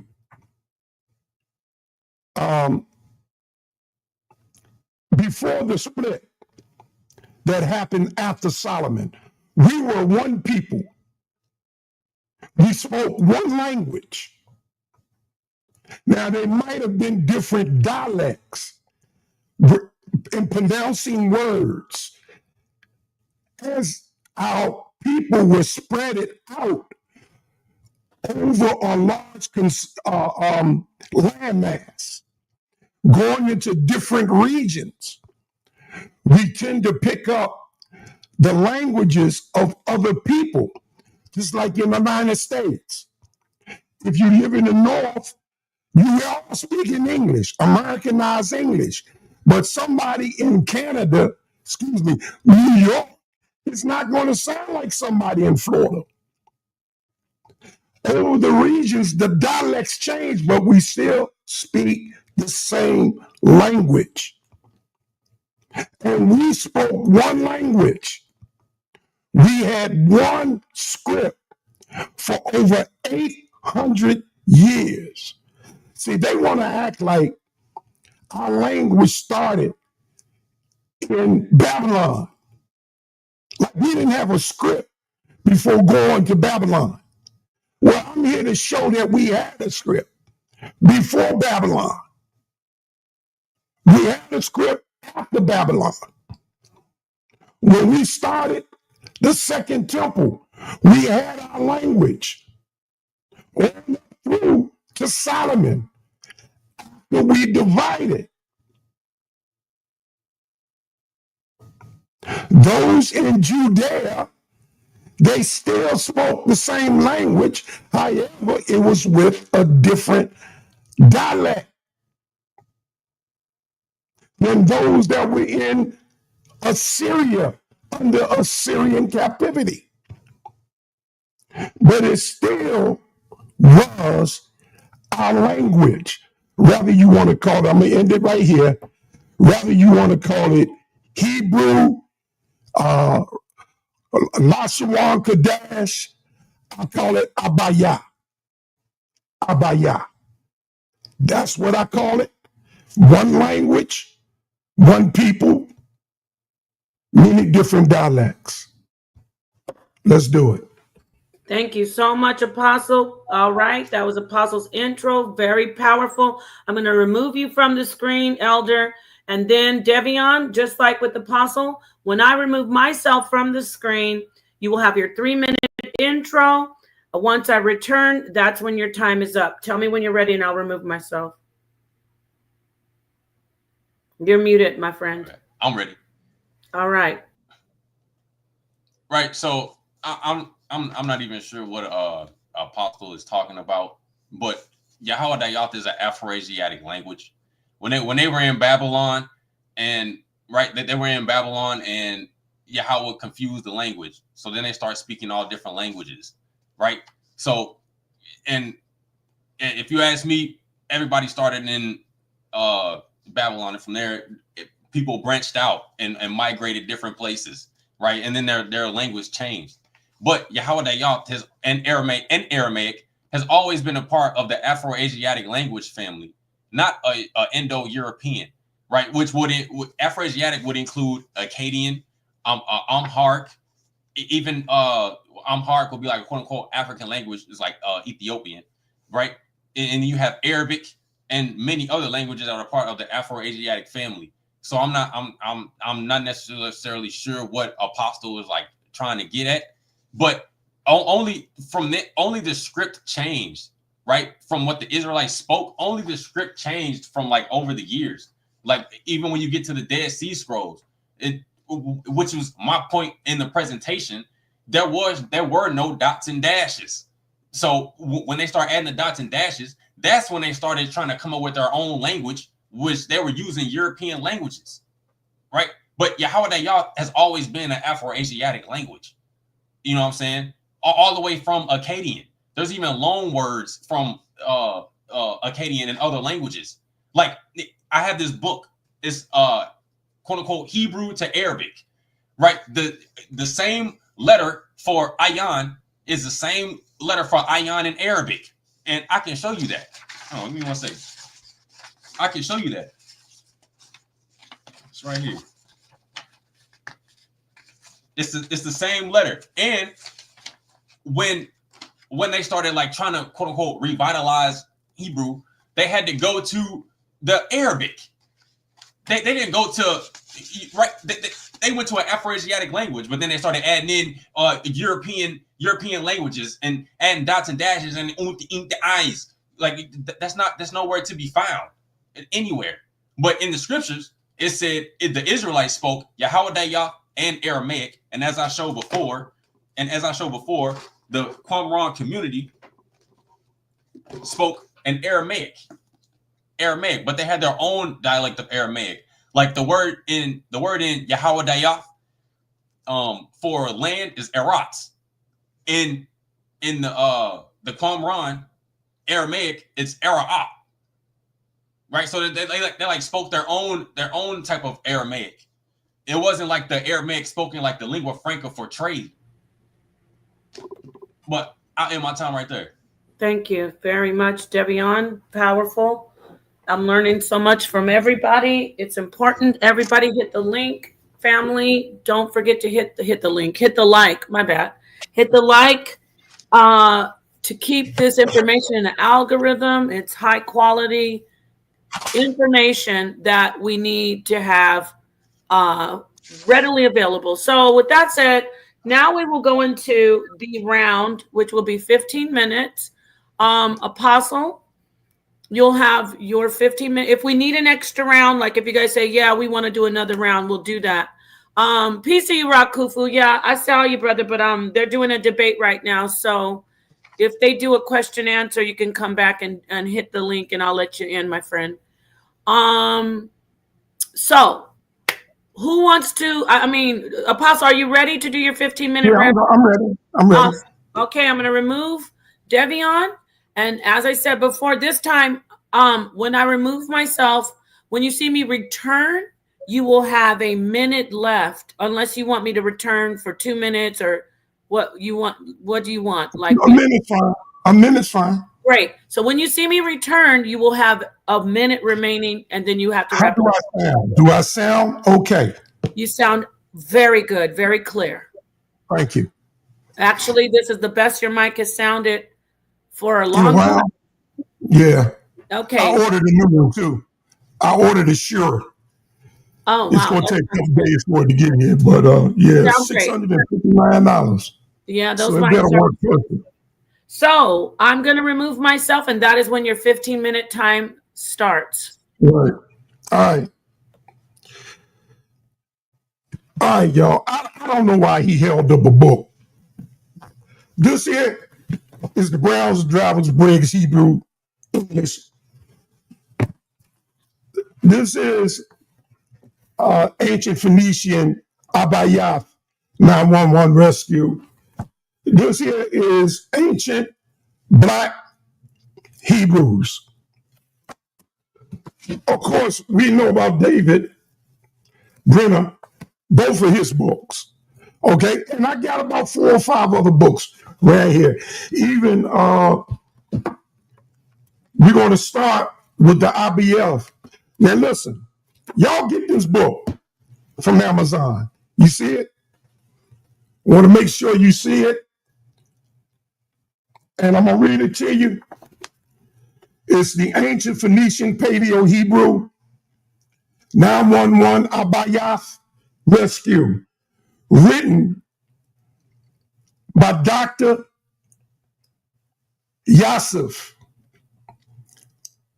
Boy, I can't think of his last name. Dr. Yosef. You can get it right from Amazon. Just ask for the name, the ancient Phoenician Paleo Hebrew. This deals with all three scripts dealing with the paleo, the ancient pictograph, which started around 4000 BC, one of the first scripts. And then around 3200, the script advanced and what we call the ancient Abayath. The ancient Abayath. So you got the paleo, and then you got the ancient. And then in 606 BC, we went into Babylon captivity. Babylonian captivity. That's when we started speaking or started using what they call the modern Hebrew. Not the Metres Lectionis. Not the Metres Lectionis or the Masoretic. The Metres Lectionis didn't start until around the time of Christ. And then around 600 AD to 1000 AD, they came up with the Masoretic text, including in the Metres Lectionis, they included the Nikud, Nikk or Niggud, the dots and the dashes. In the Metres Lectionis, they added 6 or 7 vowels, sounds to our alphabet because the Greeks in 606, they couldn't pronounce our language. So they had to add these long vowels, these E sounds, I sounds, not I, but E sounds, O sounds, and I'm saying not I, I'm saying O, I'm saying E, I'm saying V, I'm saying U. They started adding these sounds so that it made it easier for the Greeks to pronounce our language. Our caste system, our language, is 22 letters, and we only have what was called vowel consonants. The very first letter is an I. You see it spelled here. I hope y'all can see this. You see the head of an ox, and that ox is called a lop, AHLAP.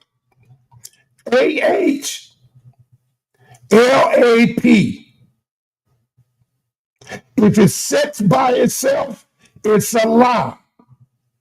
If a word is to follow, then you add an A because you don't want to close it off, and it becomes a lapa. Just like the word shalom.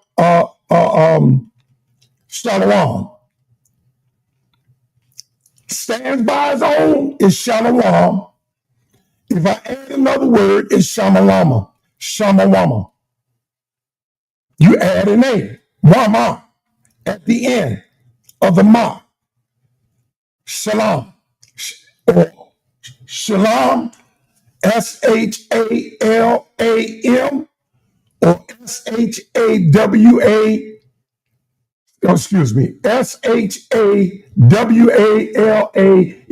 SHAWALAM. Shalom. I hope I spelled that right. It first appeared about 4000 BC like that. It's like a head. In 3200, it appeared as an A on its side with a slash through it.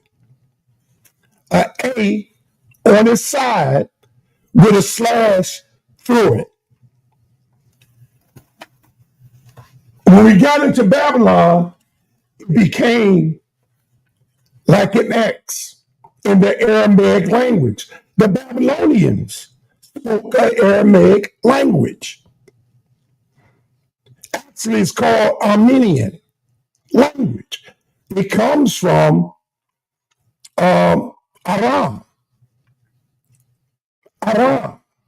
And it means to be exalted or highest. Aram. Okay? A-R-A-M. Aram. But it became what is known as the Aramaic when we came, because it became mixed with our traditional language, Abaya or Abayas. Okay? Abaya or Abayas. That's our language. This other stuff, no. I want to share my screen. So, you can share it. You want me to pause your time? Yeah, I want to share my screen. Hold on.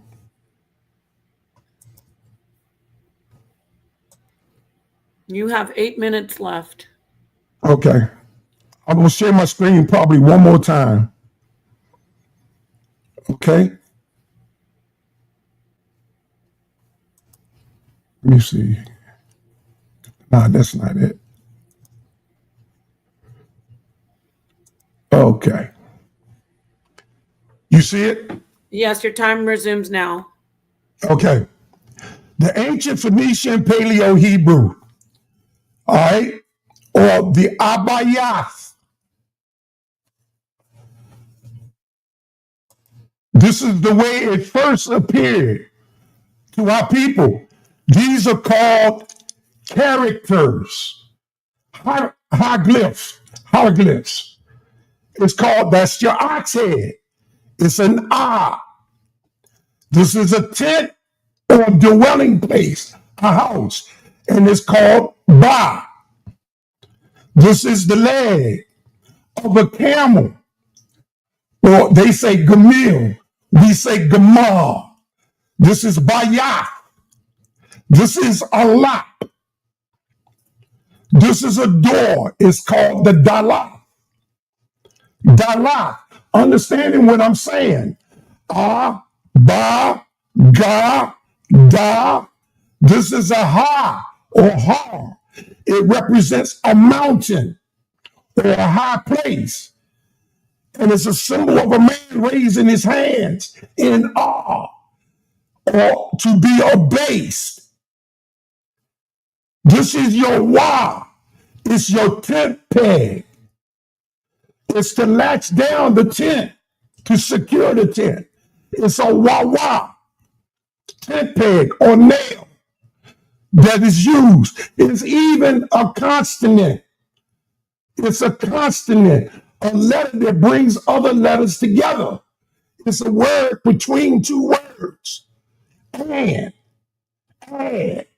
These words. So the wah-wah is the and, representing that which was before and that which comes after. The wah, the za, or the zayan. Zayan is a plow or a weapon.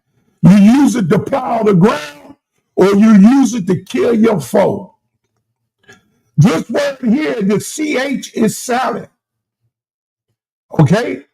You can pronounce it ka, but really it's silent, like in the word Hanukkah. Hanukkah. Or the word, dealing with the word wisdom. Hakman. Hakman. It's a guttural. Some people pronounce the CH, but you're not supposed to. It's ha. Or Hakman. Or even in Raha. Raha, which means dark or black. Raha, or spirit. This is your tie. It's your basket or clay pot. Not tay. This here is your yah. It's your arm or your right hand of Phillips, and it represents the sun, the right hand of power. It represents an open hand. It's yah or yad. That's how you say the word hand, yad. It also represents the yah and Yahweh. This is a ka. It represents An open hand. This represents a closed hand. Excuse me. This represents a whole open hand. A ka with his fingers. Ka. This is a la. The la, the lamed, the lamad. Instruction or learning. Instruction to teach. It's a shepherd's rod to give instructions to the sheep. This is your ma, the flow of water or liquid or blood. The ma, the ma. This is the na, it's a seed or sperma or seed, na. This is your sa, is where you get the word support from. Sapa, the samek. It's a staff, okay, that you can hang signs on to let you know what direction you're heading. It's called samak. Samak. This is your other vowel. It's an eye, just like you see here. The eyeball. It's an eye. You see in the next letter form is just a circle representing the pupil. This here is your paw, your mouth. Your paw is the mouth. Paw. This here is a man on his side, tazad, or tazadi. Is a man on his side. This is your qua. Your qua is the horizon of the sun. Qua. This is your ra. It means head. It also represents the Most High, or the word Rash. They say Resh. No, it's not a Resh. It's not a Resh. It's Ra. And it represents the Most High. This is your Shah. Shah. It deals with destruction. Okay? It deals with destruction. Here's your last letter, is your Fa.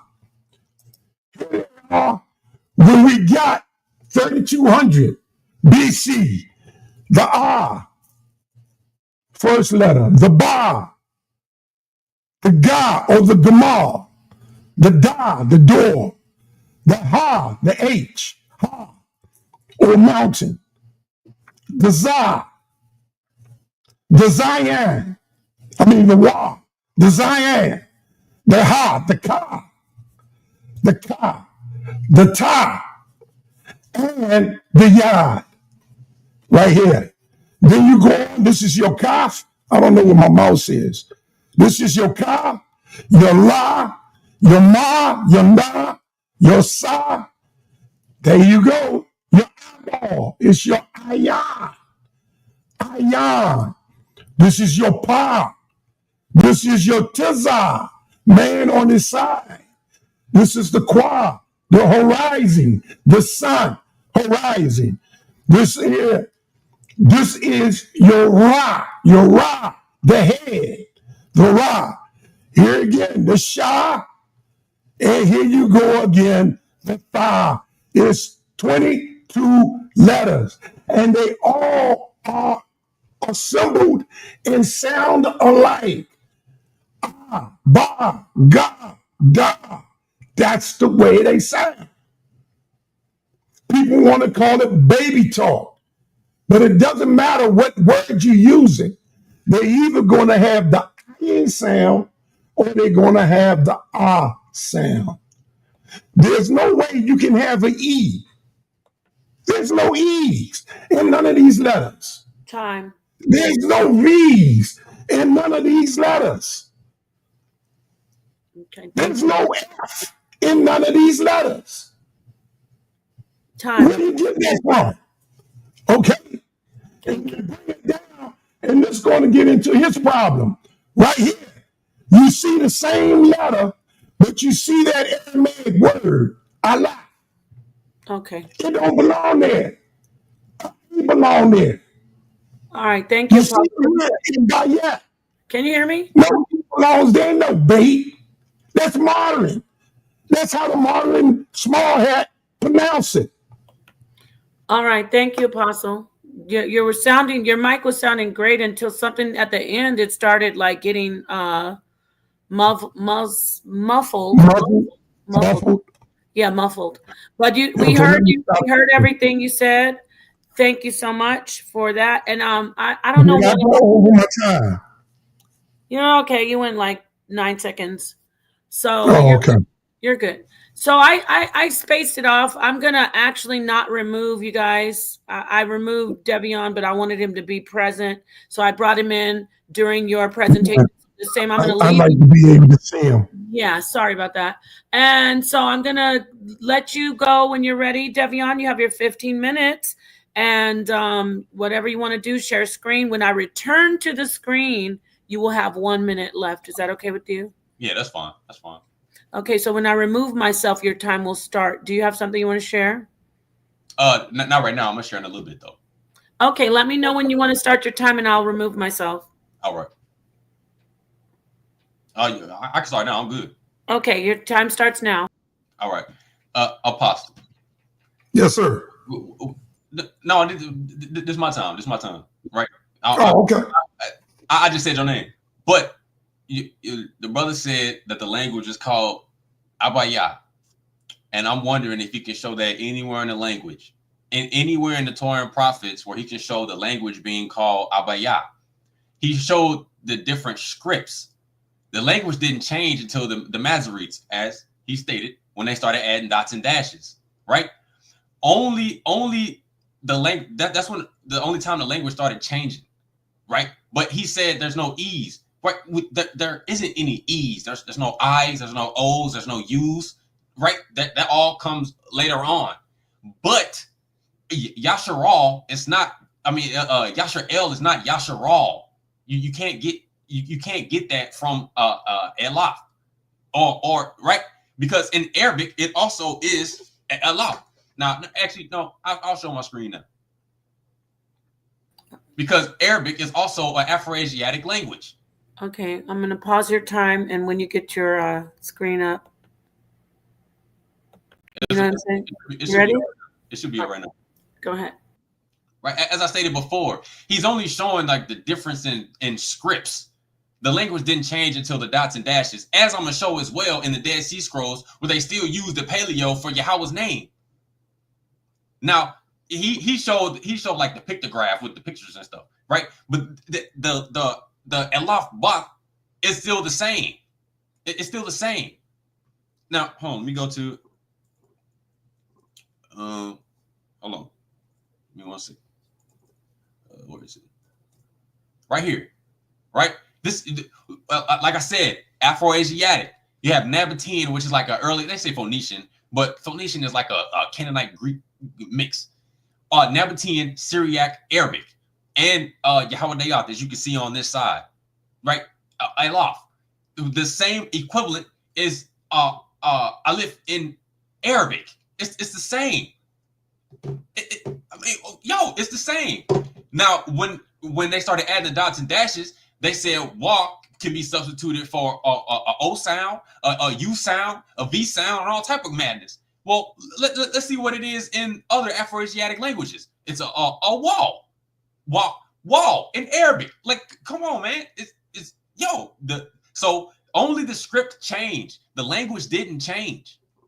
And he said there's no vowels paired. So in order to get the word for prophet, which is Nabi, or like Nabiye, it's not Naba. He's saying if you put an elaf on the end, as you can see here, where is it? As you can see here, if you put this aleph on the end, he's basically saying it's Nabaa. That's what he said. Just like when he brought out Shalom. If you put a elaf on the end, it's Shalom Allah. Or somebody said Shalom, something like that. He said if you put an extra A on the end, it's Shamala, which that can't be found anywhere in our language. This word for prophet is Nabiye, right? From the Yah and the Aleph.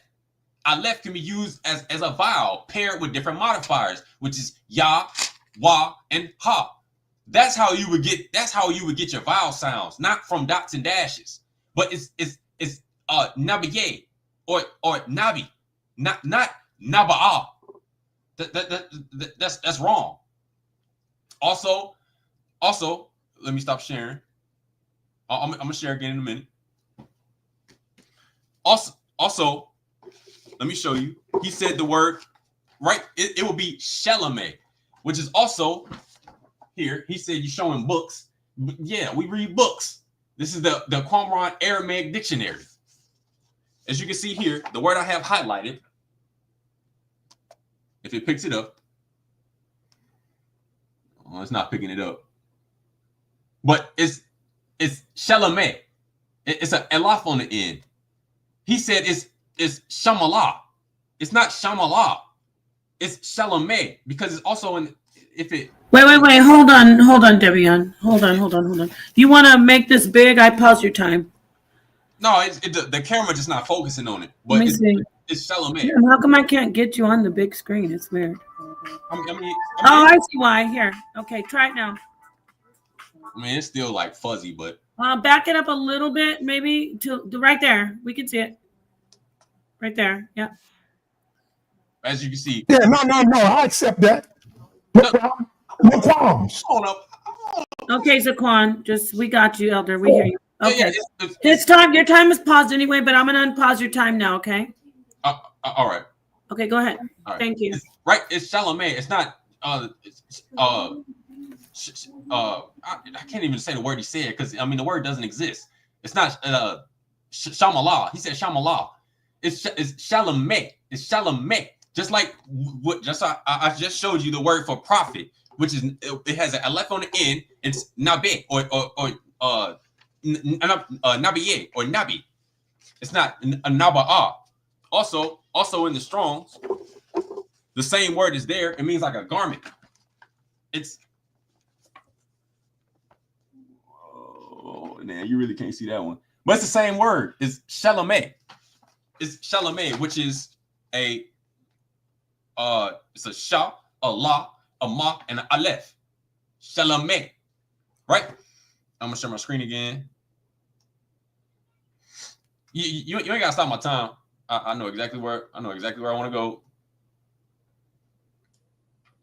Also, in the Dead Sea Scrolls, it also uses the paleo for Yahweh's name, right? So only the script changed. That's it, right? Me and Apostle are in agreement on some things, but only the script changed. But the language is not called Abayado. You can't find it anywhere in the Torah and Prophets, and not even in the Dead Sea Scrolls.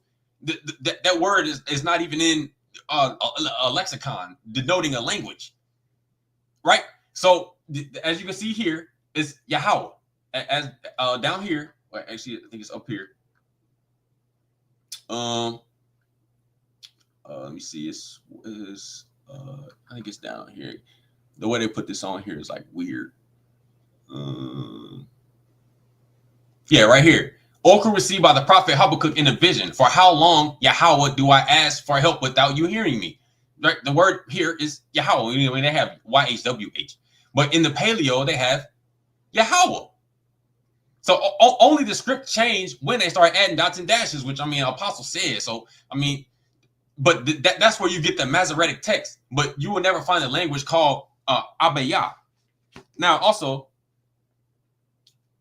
here, this Ayan and this Aleph. This is Aleph, right? He said an ox head. It's not Alapa. In Arabic, it's also Aleph. Right, it's an Afro-Asiatic language. I mean, they share the same. They share the similar sounds. Well, you can't even find Abaya in another Afro-Asiatic language. And here, Ayan is the same in other Afro-Asiatic language. Here, Ayan, Arabic, Syriac, Nabatean, and quote unquote Phoenician. And then down here, oh my bad. Down here they have Tav, which is false. It's a thought. It's a thought, right? And they have ta and tha, but there's only one. There's a ta and then there's a thought. A thought can't make a tuh sound. What? I thought I was sharing.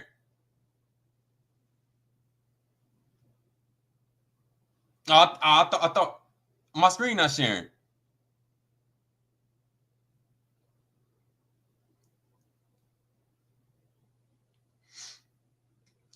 Oh well, but Are you calling me? Do you need some help? What happened? My screen not sharing. Oh, my bad. Okay, I'm gonna give you some more time for that. I thought that you. All right, so I'll add you like a minute on. Sorry about that. Go ahead. No, you good. All right. What I was saying was ayan. This aleph here and this ayan. You said it was a ox head. It's not alapa. It's even in the Arabic. It's aleph and ayan, which is ayan in also other Afro-Asiatic languages. So you can't even find abaya in the language, right? Also, we keep it going. This is the Arabic to Hebrew lexicon, quote unquote Hebrew. Yahweh is an Afro-Asiatic language, which means it wouldn't include any Indo-European influence or languages. All Apostle did was just go through the language and show you what sound it makes and what was the definition of it. But he can't show you what the language is called. He can't show you Abaya in the language in the Torah and prophets. But it also says also loan words from Arabic and other Semitic languages. It says once, this is from the quote unquote Arabic to Hebrew lexicon. Once Proto-Semitic has split into separate languages, due in part to changes such as those described in previous sections, those languages would naturally begin to borrow words from another as the population's religions and civilizations employing them interacted historically, right? So, other communities were they would join together. But it is a fact that the religious terminology of monotheism as found in Islam Holy Book includes a number of words that bear striking similarities to the words of quote-unquote Hebrew origin that had already been in use for as long as a millennium. At the time of the rise of Islam, Aramaic-speaking adherents of both Rabbinic Judaism and Near Eastern Christianity were living in the midst of pagan culture of Arabia, influenced the milieu into which the Prophet Muhammad, right, and the scriptures he revealed, the Quran. So they're talking about when this new language was being developed as far as like the dots and dashes. Both quote-unquote Jews and Christians had already been using quote-unquote Hebrew, Northwest Semitic sister language, Aramaic, as another mother tongue and religious language and or lingua franca for 100 years. But they're talking about the language of trade, not the language that the Zadokites spoke, because they spoke a different type of Aramaic. But scholars, including a number of medieval Muslim scholars and linguists, generally assert that quote-unquote Hebrew words in either their original form or in Aramaic formulations do appear within the Arabic text of the Quran. I mean, because they're Shemitic languages, as I showed you here. To conclude our discussion of the development of differences in pronunciation between quote-unquote Hebrew and Arabic, mention must be made of a phenomenon in modern times as the dominant pronunciation system of modern Hebrew took shape in the speech pattern of the 19th and 20th century. So this is talking about way later. As you can see here, it says like the romanization of it. But the actual pronunciation, I'll stop. It's like eh. It's like eh, and then ka is like ka. As you can see here in modern Hebrew, they have a V. It's not a V. It's a wa. As I showed you here. Where is it? Wa. It's wa, not a V sound. Let me do that. It's not a V sound, right? And then you have t, which they try to say that th is a t sound, which is false. It's a t. And then you have ah, which is like a ah sound, or what they call a pharyngeal, which is like it's like using the back of your throat, like ah, right? And then you have z, which it's a hard z, not z, but z, which he said the word is taza. It's not taza, it's z. Like when Yahweh says Yahweh, Master of Legions, it's Yahweh Zabewat, not Taza, not Tazabawat. It's Zabewat. And then you have quote. They say it's a K sound, but it's a quote. It's a quote sound, like a Q. But that's when they started modernizing and using romanization. Over the centuries, actually, I'm gonna skip down. Jews living under Islamic rule will participate in what will become known as the Golden Age of Islam, extending from the 8th to the 13th centuries. Works in many languages, including those originating in the Greco-Roman world, were collected and translated into Arabic, from which further translations into other languages, including quote-unquote Hebrew, were made. They're sister languages. So, like I said, the vowel sounds were added later when they started adding dots and dashes. Only the script changed throughout the time, but it always had the same sound until they started adding dots and dashes, which came way later. As they translated works into quote-unquote Hebrew and produced their own original Hebrew text, Jews living under Islamic dominion borrowed Arabic technical terms to refer to things for which their ancient scriptural tongue had no words.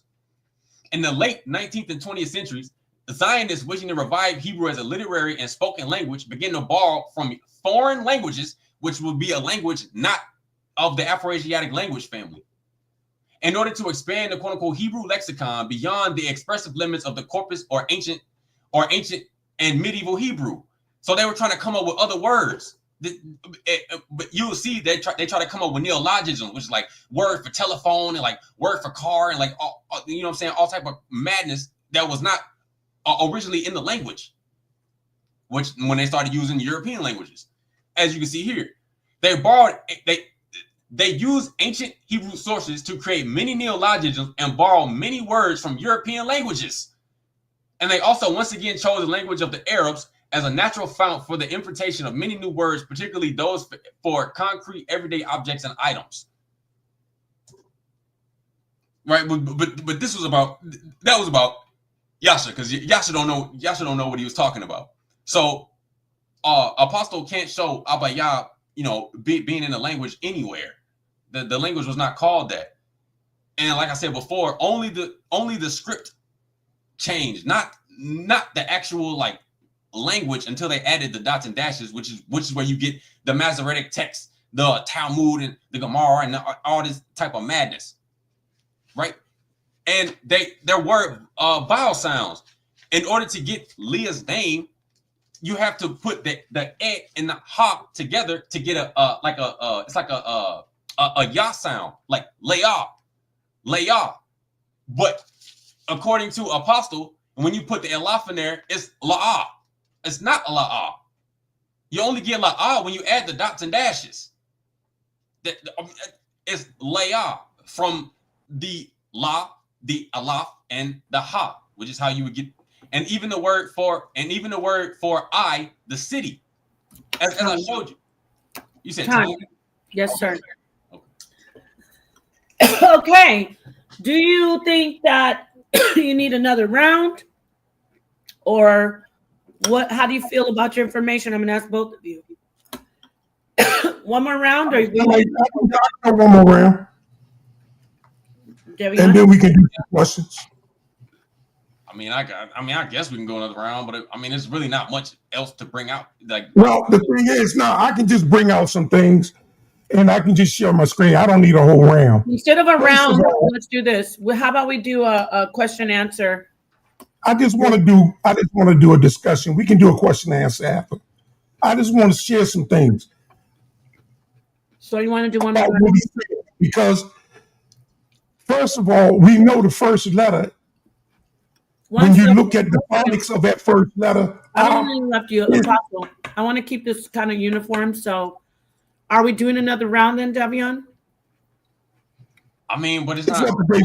I can do another round. I already did like my presentation, okay. So it's not really much. Okay, then this is what we're gonna do, Apostle. It's gonna be question and answer, please. So you do. I'm not gonna do where you. Just a back and forth. Can you guys do some back and forth for like 10 minutes? That's what I'm talking about, back and forth. Please don't interrupt each other. Yeah. Okay, you can start now. It's going to be 10 minutes, back and forth. So you said a couple of things. First of all, I don't know, it's shalom, right? Shalom. It's like alapa. And you only do that if your phrase is going to continue. If I'm just saying a lot, I leave it at that. And then if I say Shalom, I'm just saying peace. They leave it at that. But if I'm going to add Barakatha to it, I'll say Shalom, Shalom, Barakatha. Or I can say Barak. Or if I say Afana, it's the same thing. It just carried on. People that speak the language know what I'm doing.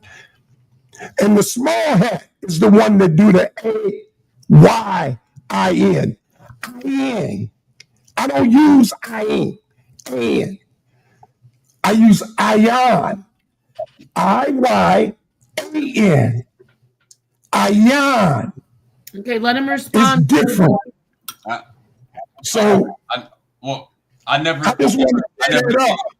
never said Ion. It's always been Ion. As I just the word you put up and spelled it was A-I-A-Y-A-I-N. No, it wasn't. It was A-Y-N. That's what it was. That's what I said. You said A-Y-I-N. You said A-Y-I-N. It's Ion. Okay. And then look. You know what's ill about that? That's a vowel sound. When you put the ion with a yod, and then you have the down on the end. The ion and the yod is how you get the I like vowel sound. It's ion. That's why you use an I and not an A. Sir, it's the sound. It's the sound, not the letter. It's the sound. I understand, but the letter produces the sound. How do you know what sound is going to make? There are no I's in Yahweh Dayah. There aren't any I's. It's just a sound. It's just like an E. You can't. The word for prophet is not Naba or Naba'ah. It's Nabaye. Let me give you some I sounds. I sounds. Idle. Ramaya. If. What is ignorance. Sagaga. There's a lot of I words. What are you talking about? To be translated to or from. There's a lot of I words in our language. What I word? Ion for one, the eyeball, the eye. No, it's just a sound. There is no sir. But the sound is the sound makes words. Words are made up of sounds. If you get rid of the sounds, you got no word. It's called phonology. It's called phonology. Once you pair, right? This is how you. Brother, if you get rid of the sounds, what words do you have? Apostle. You hear that? Is there sounds in what you say? Sir. When you put an ion with a yod, that's how you get the I sound. How do you say the city for Jericho that Joshua conquered? What city? He conquered many cities. Oh, ion and a yod. How do you say that city? I don't know what you're talking about, man. Jericho would be a Y. Jericho wouldn't be an I. Jericho will be a Y. The city of I? That's in English. What? No, it's not. It's an ion and a yod. It's an I. Come on, man. You get the sound I. Put it this way. When you say Joshua, do you put an I in his word, in his name? Is it Yeshua? It's Yahweh. Right? So if you're going to use a Y in Joshua, why are you going to use an I in Jericho? You would use a Y. Because it's use a Y in John. Listen, how do you say John? What are you talking about? How do you say John? You said what? How do you say John? I'm not sure. The name John. How do you say the name John in Hebrew? I mean, some people say Yakanan. Yakanan. Am I saying with an I or a Y? Sir, that's because it starts with a Y. It starts with Am I using a Y? It starts with a Y. It starts with a Y. Why am I going to start Jericho with an I? Let me share my screen. Let me share my Why screen. would I start Jericho? Share your screen. Hold on. Share your screen. Hold on. Yeah. This is not fair. Listen, man. Okay, let's take a minute. Hold on. Apostle. He's going to share trying to ask one question. Okay, well, He you wants ask to the question use and an share I. your screen. Share your screen, please. Go ahead, Apostle. Give me 1 second. Apostle, go ahead. Yeah. Why he look? Why in the city of Jericho you want to use an I when every other J word you use a Y? Why do you want to use an I to say Jericho? Answer that question. What are you talking about? You said the word Jericho is an I. No, I didn't. I said the city I. The city I. The city I. That's English. Let me share my screen. That's you English. don't know what I'm talking about. You don't know. This is Joshua 7:2. It says, and sent Joshua men from Jericho to Ai. The word here is it says ha, which also says like a direction, but ha also means like the. Oh, so you're not saying Jericho is I. No, man. It's an ayon and a yod. These two letters together makes an I sound, like I. What you mean together? Where you putting them together?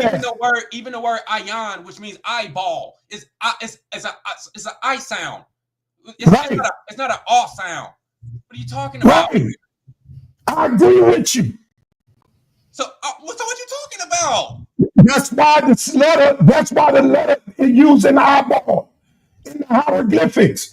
It draws an I to let you know that it's an I sound. It draws an ox to let you know there's an A there. There's an I. In your little symbol, you were showing about the Roman thing. This letter. You said that in Abba. This letter is not an ox head. Oh my God. The ox head is elaf. There's no alaf here. Alaf is not that's small head. How is that small head? You just showed your screen and said the ox head is elapa, which is not even elapa, it's elaf. Sir, right here is an ayon in the yard. It's not an elaf, so you can't get a ah sound. It's an ayon. The city for I is that's the way I pronounce it. Ayon. In the yard. I pronounce it ayon. We saying the same thing. No, you're not, because you're trying to say that's I'm saying it's an ayon. That is not an ayon. Sir, let me show you. My God. But what is wrong with you? What is wrong with you? You literally just said that was an elaf right there. That's not an elaf. That's an ayon. That's an elaf because that's not Hebrew. Oh, okay. That's if you want to say elaf, it's not there either. It's not there either. That's Aramaic. Sir, that's Aramaic, right? This is just a script. No, that word is an Aramaic word. That's the script. That word is an Aramaic word. Where you getting the E from? Where you getting the E from? What E? There is no E in I. Alphabet. Sir, there is no E. There's no E. Maybe I need to zoom in for you, sir. Maybe there's no E letter. Where are you getting the E letter from? Okay, he's zooming in right now. What are you saying E? There is no E. Okay, point out what you're talking about. We weren't talking about no Mara. You said I left. Sir, what is highlighted? What is highlighted? I left. Yo, man. All right, we got it. What is highlighted? I left. Highlighted. Okay, let me ask you a question. Wait, hold on. Apostle. What is highlighted? Can we answer that last question, Apostle? He's asking you what letters are highlighted, and then we're going to go ahead and do your... What is it? What letter? I don't know no goddamn Masoretic. Man, just don't worry about the dots and dashes. I don't worry about the dots and dashes. What letter is highlighted? What letter? Read that script. It's just a square script. I show my script that I read. Devion, Hold what on, letter let me is share my highlighted? screen. Devion, what letter is Let me share my screen. It's an ayon and a yod. That's what it is. Okay, girl, that's what you say it is. You should have no problem reading this. Okay, and then after you share your screen, we can go to your closeouts. After you share your screen, Apostle, he did his. He said that was an ayon and a yod. And now you're going to show yours, and then both of you going to do your closeout. And then we can have people come in and ask questions if they like. Sorry about that, y'all. All right. What does this say? Is my screen up? Yes, it is. Yes, sir. Okay, see how I say Aleph Bet right here? Yes. It's saying sa.neter Aleph Bet. Okay? But in our script, our original letters, before going into Babylon, before we went into Babylon, and our language changed, there are no E letters to even pronounce that word, Aleph. There are no E letters. There's no F. There's no E, no F letter in it. So now I'm going to come down. This is the script here. Shout out to our brother Divine Prospect. He's watching you guys right now. And Divine Prospect is going to agree with him, probably. Scroll back, Divine. I done had this talk with him. See that word there? What is that word there? We can't really see it, brother. It's small. Can you blow it up? You can't blow it up. You could probably I can't blow it up. I can only put it on the big screen though. Maybe. Let me see. I can't blow it up here. Let me see if I can blow it up. What I can do is that it's a little better. Is that Yahweh? I can't even read that. Oh wait, no, it isn't. Sorry. Okay, we see it better now. Good job. Okay, so what were you saying now? And then we're gonna get to your question. What is that word?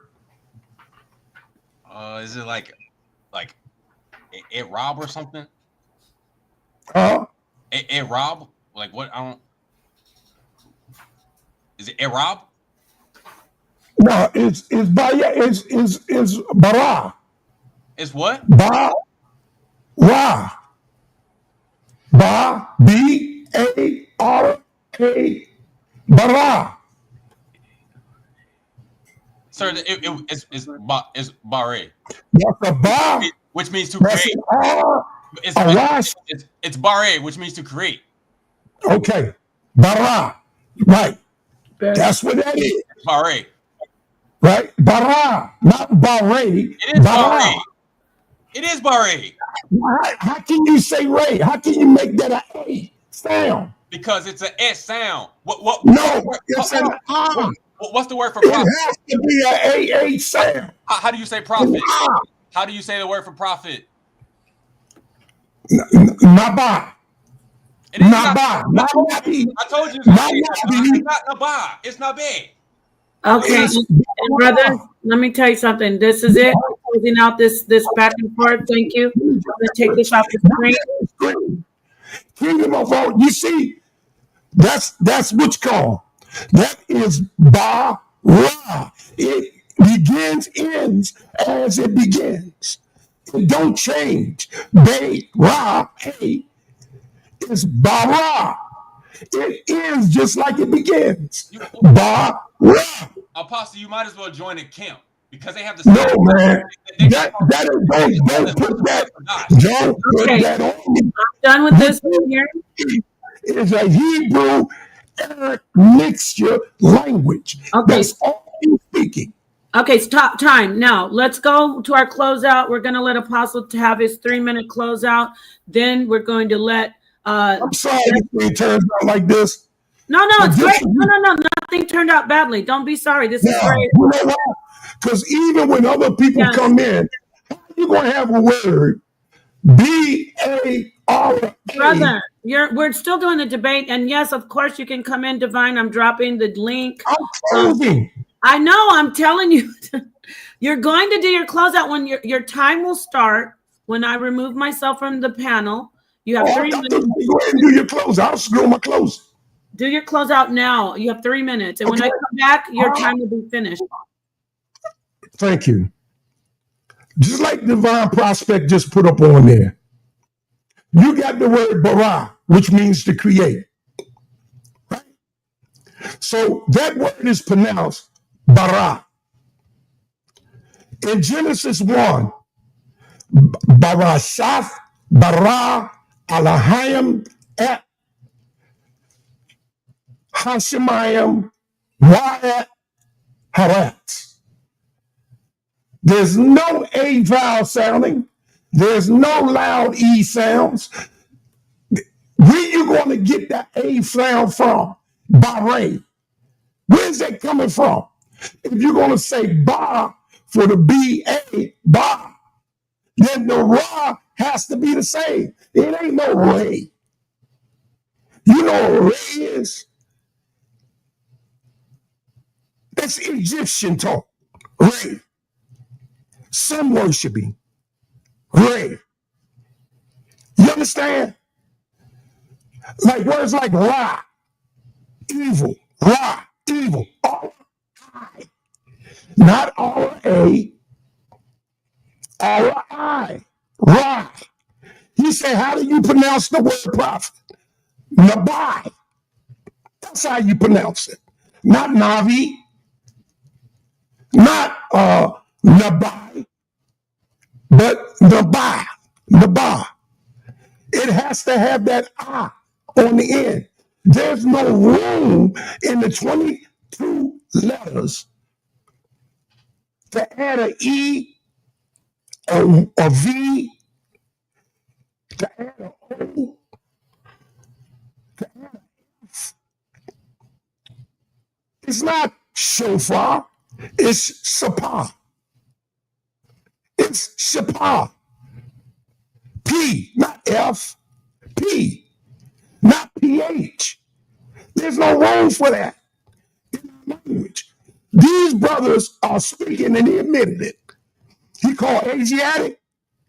I don't speak an Asiatic language. I speak a Shemitic language. From my ancestor, Abar. A-B-A-R. Period. Not a bay, not none of that. Not no B-at, but like bet. There's no E. Where they getting alphabet from? That's Arabic. They are mixing Arabic with Abayas. That's what they're doing. I'm sorry. But that is exactly what they're doing. They are mixing two languages together and calling it one. They act like our language started in Babylon. We were speaking our language 4,000 years. I'm done. The Jubilees Bible, chapter 12, verse 25. Our language, the language of creation. It's the language of Adam that was spoken by Adam, Noah, all of them, until the Tower of Babel. Then it became lost at the Tower of Babel. Reintroduced by God to Abraham. And we've been speaking our language ever since Abraham. All right, until these got their hands on it. And now you turn out like Devion. Thank you. I don't know, it's Devion or Devion. I don't know. Time. All right. Thank you to Apostle. Thank you very much for your closeout, for your information. And now, Devion, you have 3 minutes to do the same with your closeout. Your time begins when I remove myself from the screen. You have 1 minute left when I come back. So let me know when you're ready to start. I'm ready now. As you can see, Apostle never showed once where the language is called Abayah. He can't show it in the scriptures anywhere, just like Yasha can't show the language called Ibri. If anybody just heard Apostle, he said he got his language from Abar, which he said is Eber. Well, quote unquote, they say Eber. He got it from a bar. Well, that's funny. That's the same thing Yasha said. He just said Ibri. He got the same thing from quote unquote a bar, which does not denote a language at all. As I showed in my presentation, I don't know who saw it or whatever, but they have the same doctrine, and they can't even show it in the Torah and prophets. And he keep talking about the language change. No, only the script changed. The Aramaic in the Qumran community, they still use the Paleo. So what are you talking about? And it's still Yahweh. The language didn't change until they started adding dots and dashes. I mean, like, yo, it's like beating a dead horse. Like, yo, man, like, come on, man. Well, these dudes, they don't know the language. And then he's only going off the book of Jubilees where it says, quote unquote, Hebrew is the language of creation, but can't even show where it says Abaya in the language. And he said the word for prophet is Nabah, which you can't even get that from that word. It's Nabeh. It's an S sound. The word, and just like the camp say, Yasharallah or Yasharal, it's not Yasharal or Yasharallah, it's Yasharel, which means the upright ones of God, or like Prince of God. That's what it means. Not Yasher Allah. That's why I said he might as well go back to the church and he could take Yasha with him. Or they just gonna keep learning other small hats. Like, come on, man. And also too, like I said, he speaks a Shemitic language. Funny, Shemitic languages are a part of the Afro-Asiatic language family. Was Akkadian not a Shemitic language? Is Arabic not a Shemitic language? Come on, bro. These guys can't be serious, man. Of course, they're Afro-Asiatic languages, which means they share loan words. They share similar phonology, which is like how things are pronounced. They share characteristics. That's why they call sister languages. I mean, that's what it is. And they even have loan words from Akkadian. All the way from Akkadian. Like, come on, man. But, and then look, also too, he went down, he kept going down the language and how things are spelled, and he tried to bring up the word Baré, which is where he got it from in Jubilees, where it said the Hebrew is the language of creation. He said, read this word. He said bara. It's not bara, it's Baré. Even the word to see, even the word for to see, it's a ra, an alaf, and a ha. It's Raya, just like Leah's name, Leah. The only letter changed is the L and the R. That's it. Time. Thank you, Devion. Thank you, Apostle. Great debate. Thank you so much, Apostle, for stepping up and taking the place of Yasha and doing this debate for the audience. Peace to everybody. Peace. Please don't call it a debate, please. Peace to Divine Prospect and discussion. I'm sorry. Go ahead, Apostle. You were saying. Before he leaves, I got to find out why in the word bara, B-A-R-A, if you're using the last part of that word as Ray, why are you not using the first part of that word instead of saying ba? Why don't you say Bere? Bere. Okay. And after you answer that, Devion, I'm going to let Divine come in and Judah come in. Go ahead, Devion. Instead of saying Yahweh, why don't you just say Yahweh? Since you want to use E. Go ahead. Let's let him answer, Apostle. I'm going to use the same word you use, but Bereshiyah is a ba does not make a bet sound. It's not bet. It's Bare. Bare. Bare. It's bara. Okay, let's let the people come in and ask questions. I'm gonna go ahead and either one of you, Judah, Divine, did you want to add in, and then Judah, you can go after him? Me and Divine has already had a discussion. I think we had maybe 2 discussions on it. Go ahead, bro. Thank you. Peace, Divine. Shalom. Shalom. Hey, shalom. Shalom. So yeah, shalom. To Apostle Zaqan and Dion. So shout out to you, Elder Apostle and Dion. I'm trying to get the gist of what this discussion is about. So forgive me because I came late. What is the proposition, and who's holding the affirmative and who's holding the negative? Just to kind of sum it up. I'm going to let Devion go ahead and explain that since it was his debate initially. Go ahead, Devion. Yeah, look. So basically, I was supposed to debate this dude Yasha, which he clicked the panel but didn't want to debate, which don't make no sense. So the debate was originally supposed to be, what language did the Israelites speak? Right? It was supposed to be like a 1 rounder or something like that. But then he was like, no, let's go 3 rounds. I was like, okay. So I was like, why don't the title be, what language did the Israelites speak? Ibrit or Yahweh-Dayah? Indo-European or Afro-Asiatic language. That was the title. He didn't want to agree on that topic when he says the language is called Ibrit. So I was like, yo, you only get Ibrit when you start using the dots and dashes. That's when you get Ibrit, and then you also get Ibrit only by using the dots and dashes. He didn't want to stand on that, and that it has influences from European languages. I'm standing on Yahweh-Dayah, which is what it says in the scriptures. From 2 Kings 18, Isaiah 36, from Chronicles, from Nehemiah, it says Yahweh-Dayah, the language of Judah. And it also says Aramaic, which they spoke Aramaic. And I even showed that in the Dead Sea Scrolls, it's written in Aramaic and Yahweh-Dayah. It's both languages. Even the book of Daniel is written in Yahweh-Dayah and Aramaic. So clearly he didn't want to debate. So Apostle decided to step in his place, which Apostle initially said the language was Abayah. And I asked him, I was like, sir, can you please show it in the scripture anywhere? He couldn't show it, which means it don't exist. He went to the book of Jubilees where it says, quote unquote, Hebrew was a language of creation. And then tried to use the word Baré, which Baré does not denote a language. It denotes creation or something created or to create, not a language. So, I mean, that's basically what happened. Let me correct that a little bit. Because I didn't use the word Baré. Let me show my screen again what I was going to do. I'm sorry, he used Bara. Yeah, but no, I wasn't. Bara was just impromptu. What I was showing in that, where is it at? Here. What I was going to show you in this, is it sharing? Let me share it.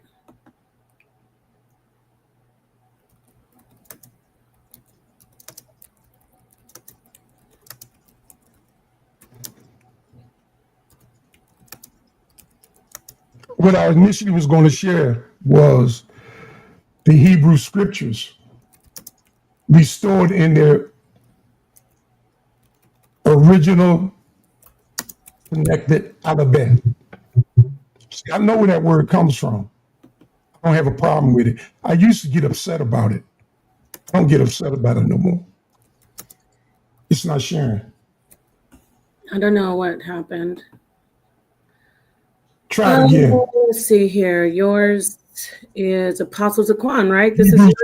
Let's see. Right, Hebrews. That's it right there. You had it up. Mm-hmm. Okay, let me make it bigger again.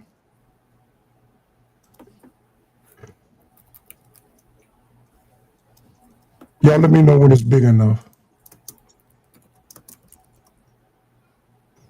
Okay, when I got to this word here, that's when it just hit, ask him about this word. But this wasn't my initial reason for pulling this up. My initial reason for pulling this up was to bring us here. Because this is a complete Bible in Abayah. See? I was going to ask you to read that. Because if you can recognize the tetragrammaton, the YW, Yahweh, Yahweh, and not Yahweh. If you can recognize that the word is Yahweh, not Yahweh, with an E added and the Wah taken out, why can't you do the rest of the alphabet, the rest of the language, the same way? Because that's all they're doing is adding these E's, these O's, these F's, which are not originally part of our language, which is which is affecting, because if my name is Dawad, I'm not going to answer to David or Dawid. That's not my name. Okay? And I'm not even going to go to Yahweh Shai. I can just try to stay away from that word as much as possible, but I just can't get to that Shua, that Yahshua, when I know the suffix Shua means God cries. God cries. Shua means to cry out for help. I can't see my God crying out for help. So when you say his name represents the God of Israel, I can't see God crying out for help. Now I can see the man, Jesus, crying out for help. But why highlight that in his name? So I can't go with that, you know? I can't accept El, period. Whatever you call them, El Shaddai, El Elyon, none of these L's, because that ain't number Enel and inking them to me. Okay, relevant. So, irrelevant. So when you say Yasharel, you might as well be saying Israel, because it all means the same. No, Ish, man. Same thing. I'm going to be done in a minute. It sound. I'm going to be done in a minute. Ish meaning male, Ra meaning God, and El or Rish, man, the head of man is God in that Elohim word or Israel word. Where they get that Israel word from? I believe it's Yasharallah. It's a lie. I told you. But that ain't coming from the camps. Like I believe in the Lashawan Kadash, because I know the word Lashawan only means pure or tongue, and Kodash means pure. So the holy tongue, I have no problem with that. Yeah, Yasharallah, Walla, Walla, Walla. That's how you say tongue in Yahweh the wealth. How do you say tongue? Meaning your tongue in your mouth. Lashawan. That's right. So, why make fun of that? I got no understanding for it. Because it's not Yasharallah. I got no problem with that. The Bible said the tongue was holy. So I got no problem with that, but I can leave it, even though I was interrupted. I'm done. But yeah, this is the whole Bible, written in our language before Babylon. This is not after Babylon. You see that word right there? That's an I word right there. Aisha.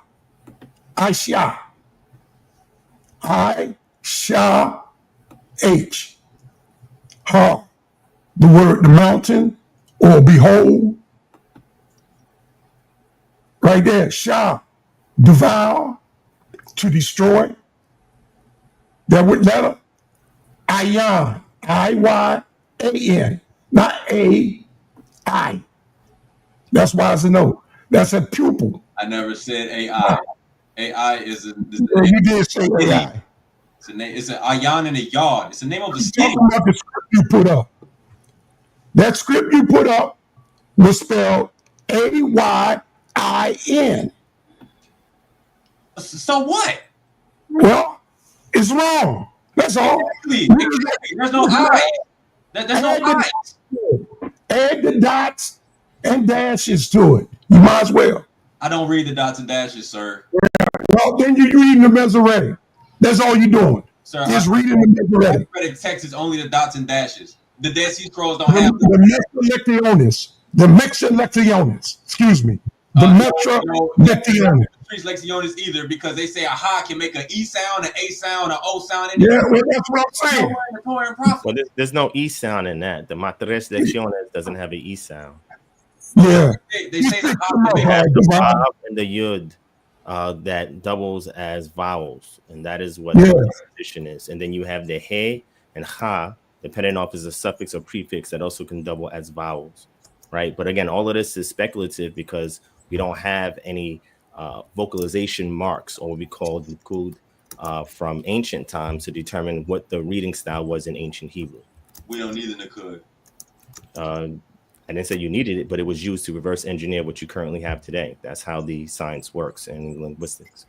That's how you was able to figure what you're using now as a vocalization system for the language based on the understanding and reading of the Masoretic text.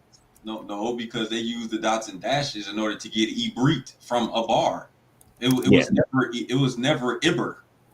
Yeah, so what I'm saying to you is that in regards to linguistics of biblical Hebrew, what's now titled classical Hebrew, it was reverse engineered before you and I was born. Way before. Way to the research that you are currently doing today. So if it was not for that type of methodology used to analyze biblical Hebrew with other surviving Semitic languages, and then bring it back when archaeology came into the scene in late 1800s to the mid 1800s, you have Semiticists that are now doing archaeological digs and excavations and pulling out inscriptions and looking at the what we call comparative textual analysis between one text from one culture, let's say the Moabite stele, right, the Misha stele, with biblical Hebrew, or at that time inscriptional Hebrew, right? Because we have the Shalom tunnel inscription, we have the Tel Arad letters, and we're looking at them and we're trying to find similar roots, right, between the two. So all of this work was done before we were born. So we're able to now go back to the past because of the work that preceded what we're doing today. That's all I'm saying, right?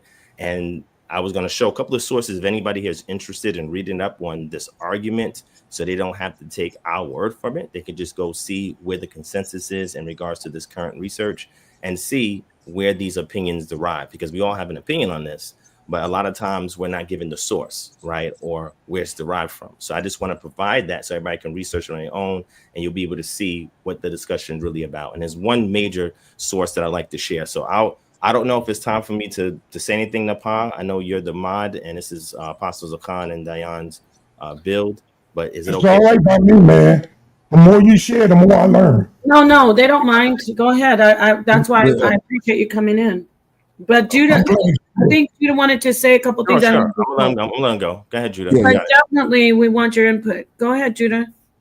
Yeah, thank you, Shalom to the panel.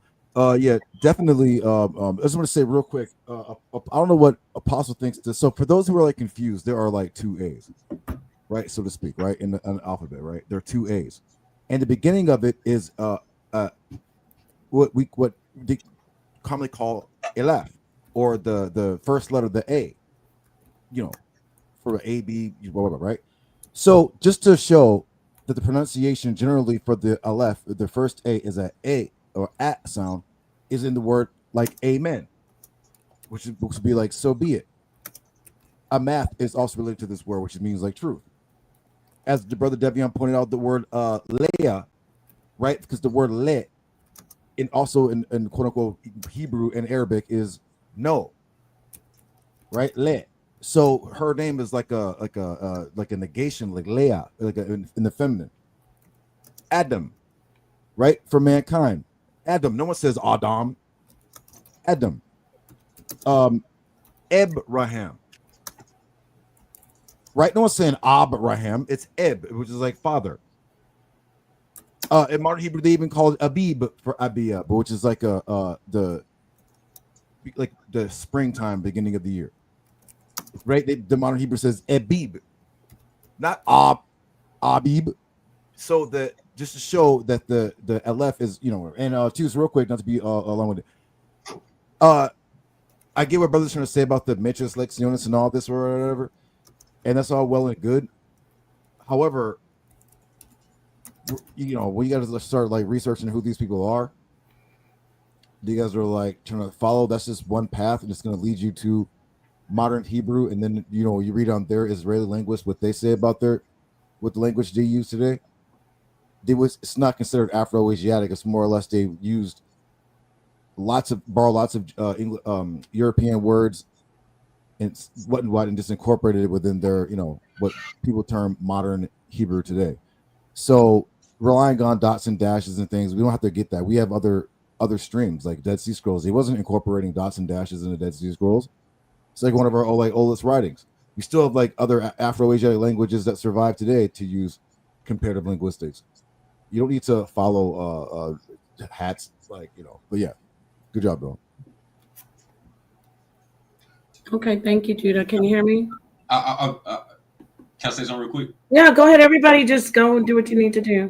I was just gonna say I commend Apostle for taking Yasha's place, since he was beaten to the cheap seats without even hopping in the ring. But he wanna keep talking from the chat. Sir, sit down on the couch. You might as well just hop in a casket with some French loafers and a tuxedo from Men's Warehouse, bro. Because you didn't hop in the ring, so which means you lost. But you want to hop on a panel and come up here talking like you know something, but wouldn't hop in the ring when we had a debate scheduled. So come on, man. You talking about respect? Respect is two ways. Yeah, you older than me and you an elder, but when it comes to the Torah, I'm not just gonna let you lie on the Torah, bro. And that's what it is. Yeah. If I can just say something, I know Ron is probably about ready. Devion is probably ready, but knowing what the messianic, the metrics, with them, y'all help me out, man. Knowing what those rabbis did in the first century, 600 to 1,000, in creating the vowels and the dots, and what they created in Christ's time with the metrics, lectiones, and then what happened with us going into Babylon. My whole thing is, if we got the opportunity to go back before Babylon, when we were one nation together, and learn what they spoke there, if we have that opportunity, take advantage of it. Because everything else is just influenced by other people, other nations, by the Babylonians. And what the Greeks did was just hell-ified. They just tore the language up. But a lot is on our own. A lot of it, God is showing us, as far as we walk away from our language, that's how far we walked away from Him. And that's the way I see it. And to get back to our language is to get back to Him. Because that's what He gave us in the beginning. That's what He spoke to Adamah. Just throw off in Judah on Adam. On Adamah. So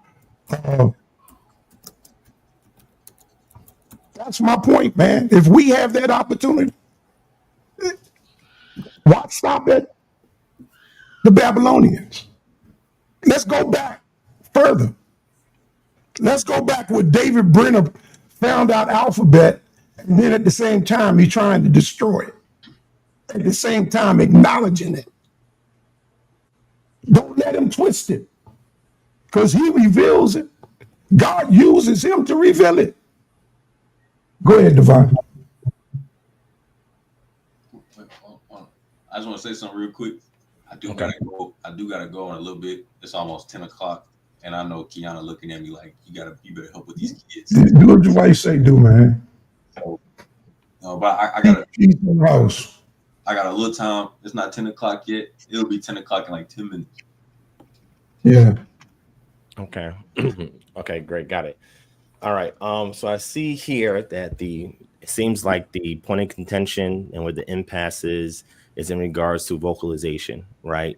And vocalization, because we have the absence of pointers, or what we call diacritic marks, in Hebrew prior to the Masoretic period. It seems like we are using a particular methodology trying to insert that vocalization there, or try to find out what was previously preserved, and how we properly pronounce it, so that way it aligns with the Afro-Asiatic languages. I think that's what the argument is. I think you both disagree in the usage of the Masoretic pointing or vocalization system. Is that correct? Yeah. That was added later. Yeah, well, I don't subscribe to the Nakud, or what they call the Tiberian quote unquote Hebrew, because there was a group of people who came up with this like vocalization vowel system that was never, never in foundational Israelite writings. Even in the Dead Sea Scrolls, it was never there. And even in the Dead Sea Scrolls that use the Paleo, if you look in there, I had like the study. Yeah, 4Q22 is from Exodus, and that has the Paleo Hebrew script. That entire fragment is Paleo Hebrew, right? We also got it in Habakkuk, and we have it in other books. Yeah, I'm aware of that. Right? It's over, huh? Say that again. Which part? I said 4Q22 is a page from the book of Exodus that is written completely in Paleo Hebrew script. Is that in the Septuagint? No. Okay. That's in the Dead Sea Scrolls. Dead Sea Scrolls. Yeah, okay. 4Q. Yeah, 4 is the designation of the cave. Q is the cave, and then the number after that is the chronological order in which the manuscripts were found, right, or the fragment. Okay. So it's the 22nd fragment found of Exodus in the 4th cave, right? That's what 4Q22. That's what that designation is, right? So we have Paleo Hebrew there, and we have it in plenty of other places, mostly for the Torah that we have it. But then also, if you go into the places where there is Aramaic script amongst the Dead Sea Scrolls, the Sakria Nomina, the sacred name, Yod He Wav He, right? Or we would say Ye, Ha, Wa, Ha, whatever you want to say it. They put that in the Paleo amongst the Aramaic script, right? What we call the square script, or the Ashuric script, or the Assyrian script. There's different ways in which it's called, right? Based on where you derive its origin from, right? So I think that's the main issue. So, okay, so let's push aside the Masoretic text.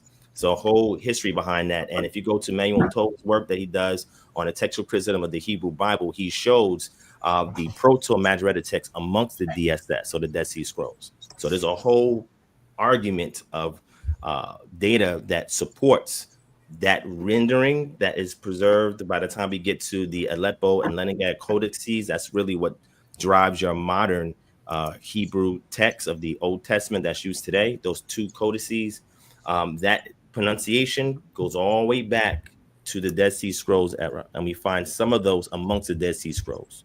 Right. So if you want more information on that, again, it's called Textual Criticism of the Hebrew Bible by Emmanuel Tove. He's one of the world's leading scholars on textual criticism of the Hebrew Bible, right? So that's the first thing I want to say if anybody's interested in regards to some of the earliest origins of what we call the Masoretic text and the Masoretic text pointing style. Now, also, are y'all aware that there's other pointing styles outside of the Masoretic text? No, I'm not. Okay. Are you, Devion? No, as far as what? As far as pointings, the Nakud. There's other systems of Hebrew. What they call them, cantillation marks, which is cantillation marks go to show you that it is a reading that can be sung or used in a liturgical context, right, of doxology, of worship, right, within the synagogues or places of worship. But I'm saying that there are other scripts of Hebrew that have what we call Nakud, but is written differently. So amongst what we call the Cairo Geniza manuscripts, there are two vocalization systems preserved in there. There's a Babylonian and a Palestinian. So if nobody's familiar with these, don't look these up. No, but let me ask you a question on that Nakud. Because the Kanud, when Christ said not one jot or tittle, was he talking? I don't think the Kanud was in use when Christ walked the earth. So when he said not one jot or tittle, was he talking about the Kanud? Yeah, but some say it's the yod and the wav that he's referring to, right? When they say jatito, and some say it could be the earlier forms of separation. So, like in ancient Hebrew texts that are written in stone, there are little dots that are used to separate words, or what's called word dividers. Right, those dots at the end of each word. Correct. So they say he could be referring to that, or he could be referring to the yod and the wav. It's really open, really what he talks about, but it's something that helps to designate some feature that is distinct with the Torah, right? That he's referring to, because the law is contained in there. But then in the first century, they also included the Psalms as part of the law as well. And the prophets became part of the law as well. So you'll see that there's different designations and how the New Testament renders the Tanakh. And it's not always the preserved form that we have today. Because remember, we found over 6,000 manuscripts of the Tanakh, of the Old Testament, right? Different text types that come from a root family, right? So the root family, the parent families here, what they call the proto-script.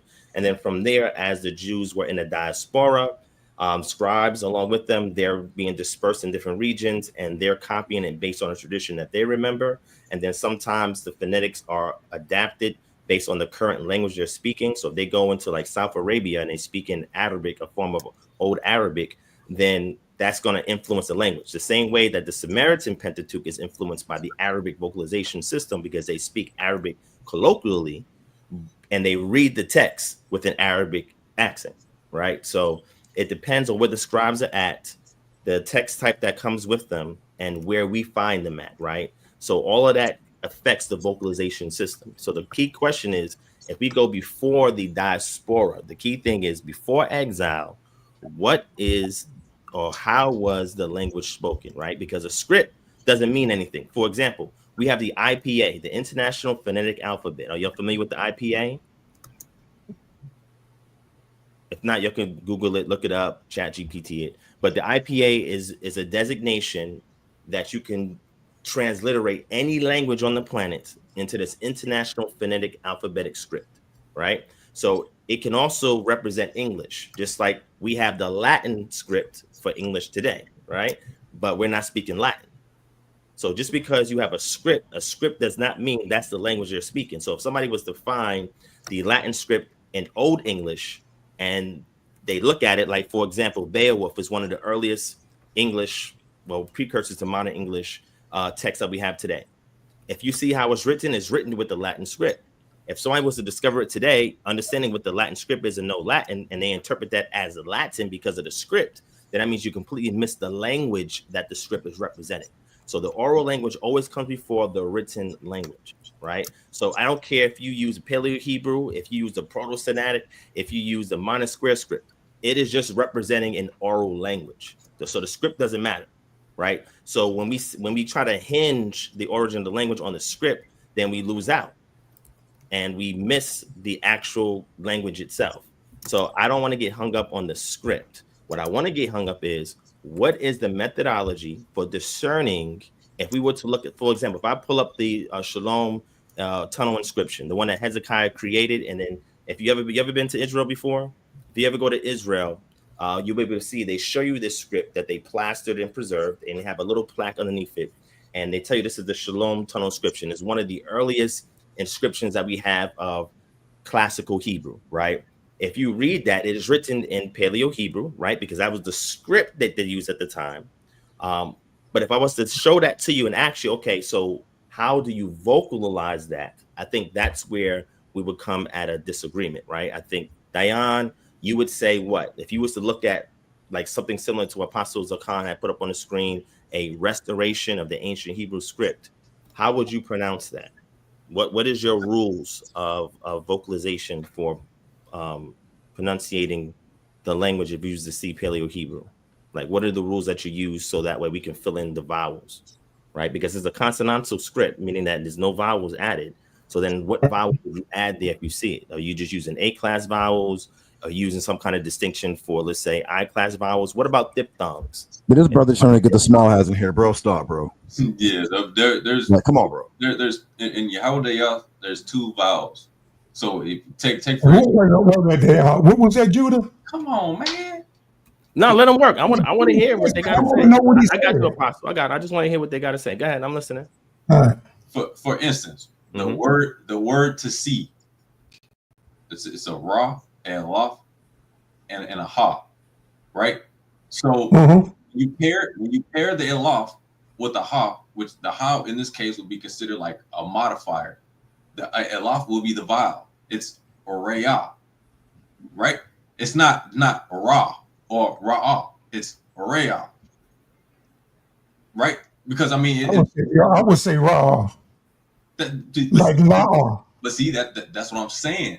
Then you will be saying it without any vowels. Okay, so wait, so you say it's a modifier. So every time I see that, it modifies the morphology of the word. Is that what you're saying? No, only when paired with ayan or elaf. Okay, so aleph or ayan, you say alaf, right? And you say ayin, right? So when you see those two, which is voiceless, you say when we see that paired with, what was the last consonant you said? Well, I wouldn't say they're voiceless, but they are voiceless. So what are you attributing to the alaf and ayin? You're gonna source up on that to show they're sourceless, sir? Or did you just follow? Only in modern Hebrew, or like the revitalization of quote unquote Hebrew, is where they say it's silent. So what's the glottal stop? How do you define a glottal stop in your vocalization system? That's a lot of questions, sir. You said that Devion, he was the one defending the position that right. Sir, no, that's all well and good, but you have 1,000 questions like you're trying to take over the show. Just real quick, you said that the dots and dashes. Sir, he said that in 4Q22 Dead Sea Scrolls that there was like trying to get the dots and dashes in there. No, I didn't say that. He was saying that was paleo. Sir, he said it was paleo. What are you saying? Sir, as soon as he said 4Q22, we pulled it right on up in the Dead Sea Scrolls library. And sir, there are barely any dots and dashes anywhere. I never said there was dot and dashes. Incorporation of Masoretic anything. Hey, audience, if I said that, can you as soon as you said that, I put it in our chat, and it was like, this is what he's talking about. Yeah, I never said that. I never said that. Why'd you even bring it up if you didn't say that? Yeah, so I brought it up because what I was explaining is that the Paleo Hebrew that's found amongst the Dead Sea Scrolls. Devion brought up the Dead Sea Scrolls. He brought up that the preservation of Paleo Hebrew was amongst the Dead Sea Scrolls, and I just added to what he was saying. I said, yes, 4Q22 is an example of that. That's all I said. I didn't say it had dots and dashes. What I said about the pre-Masoretic text, maybe that's what you're referring to. I said the pre-Masoretic text, pre-M, M is a designation for Masoretic text, can be found amongst the Dead Sea Scrolls, looking at morphology and looking at syntax. That's what I said. I never said 4Q24. I want to respond to that, Tally, for 1 minute. Wait, just real quick. Hold on for 1 minute. Now, Tally, that's what the Lord could be doing right now, giving us that pure language, but we don't want to recognize it. I believe right now the spirit of Yahweh is moving on special people to that can grasp it right now to get back to the original language. And those people know who they are. But he's using people just like you and I. Because before we leave here, we got to know that language. Or we ain't going to understand him when he comes back. Because that's the language he's going to be speaking. And if you want to get one with him, get one with what I'm saying. And I ain't talking about years. If you can't see what's happening, tsunamis being threatened on the West Coast, what's going on in Texas, what's just happened down in Florida. If y'all can't see what's happening, not just that, I'm talking economics. The dollar's getting worthless every day. China owns everything over here and half of Africa. If y'all can't pitch, if you're not seeing what's going on in Congress and what this discussion about UFOs, what this got to do with today, you better open up your eyes and your heart now more than ever before, because we're closer today to receiving our demon ever than what we ever been. That's why I'm in Tennessee, no longer on the East Coast. They make fun, they make mockery. Go ahead, Ron, I'm sorry, but I just wanted to answer this. This is why this discussion is, and for us of all people, that's why people are saying, well, why are we talking about this Hebrew stuff now? Because now's the time to talk about it. How else are they going to learn in Christendom who they are unless we talk about it? Because half of our brothers and sisters are still under Christendom. And they got to come out. Go ahead, Ron. I'm sorry, man. Go ahead, Diane. I did say I gotta go, but yeah, I see your wife pushing on the door, man. No, she ain't pushing me nowhere. She's trying to get your attention, boy. You better listen. We can stay here and beat up Judah. I'm not prejudiced. Judah does the beating up. Go. So Torah Nights does the beating up. Yeah, like come on. Oh man. Come on, man. Don't take it personal, man. Come on. I'm not apostle. Your boy was supposed to debate. I know you trying to stick up for him. You know what I'm saying? You know, Yasha is Yasha. Me and Yasha had our arguments. You know, he's an Old Testament guy. I'm a New Testament guy. You know that. Yeah, I know, but he's an apostle. No, y'all can have him. Sorry, Devion. Y'all gonna have to go on. Why is that? I mean, you done put me with the clubs and you know what? Just can't I just do me? No, y'all gotta take Yasha. I'm sorry. What? Yeah, right. I mean, I don't see nothing wrong with ISUPK. I can vibe with it. We don't have to vibe to get along anyway. We are Israel, are we not? Listen, y'all officially have Yasha on y'all's team. Congratulations.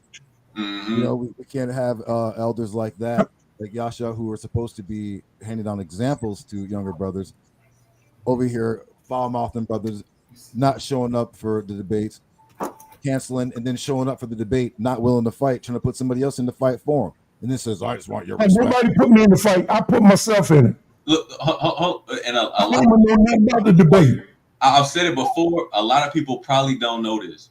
Yasha used to be in the Torah Nights chat. He always used to call the chat and be like, see, y'all don't respect me. Y'all got to show respect to me because I've been doing this for years. I know the language and this, that, and this.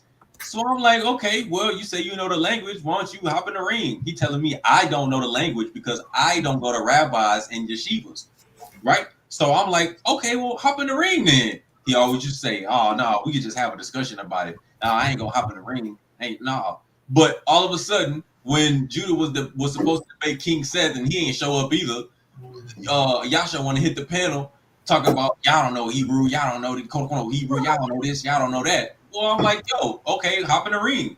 That's when it got set up. But I guess, you know. King Seth was intoxicated. I think King Seth was intoxicated that day when he made that debate. That day when he called up on the show, I believe he had a blackout and didn't even realize what he was doing. King Seth was intoxicated that day. He probably didn't remember he had made a debate with Judah.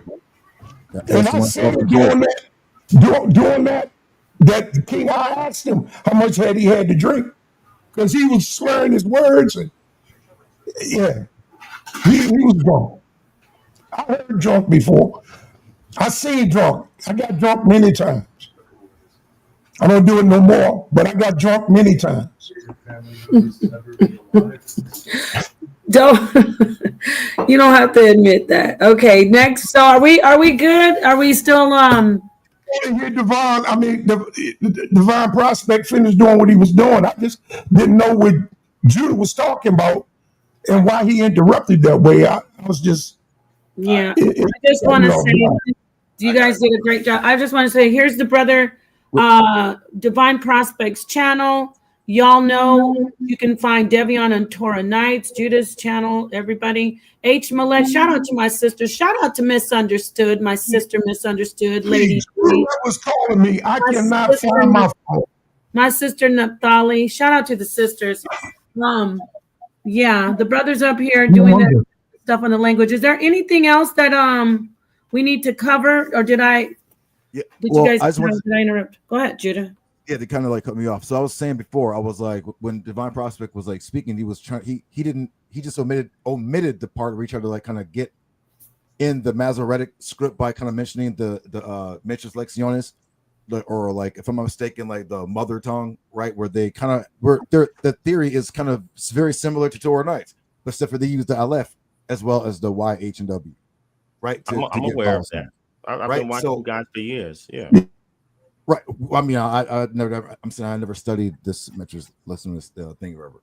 I'm just saying, or try to, copy it and incorporate it. No, it was just something that Yeah, that you independently discovered. Yeah, I understand, brother. I know your history, brother. I know. I'm saying too. I do. It is funny about the you forgot to mention about the Syrian or the Syriac script, which if you look at it, it does kind of look like dots, not dashes, but it does kind of like dots. I don't know if you remember that you kind of included the Syriac script. I think. Yeah. Well, the Syriac script, I use the OSS, right? So I use that for the New Testament, and then I also use the Syriac for the Old Testament that was developed around the 4th to 5th century. Peshitta comes down about the 5th, 6th century. The OSS comes about in the 3rd, 4th century, right? So I use the OSS because it predates both of those texts. So with Syriac, yeah, I mean, I study Syriac. I have to know it for the New Testament text that I use. I use the OSS. I don't use the Greek text or translations from the Greek text.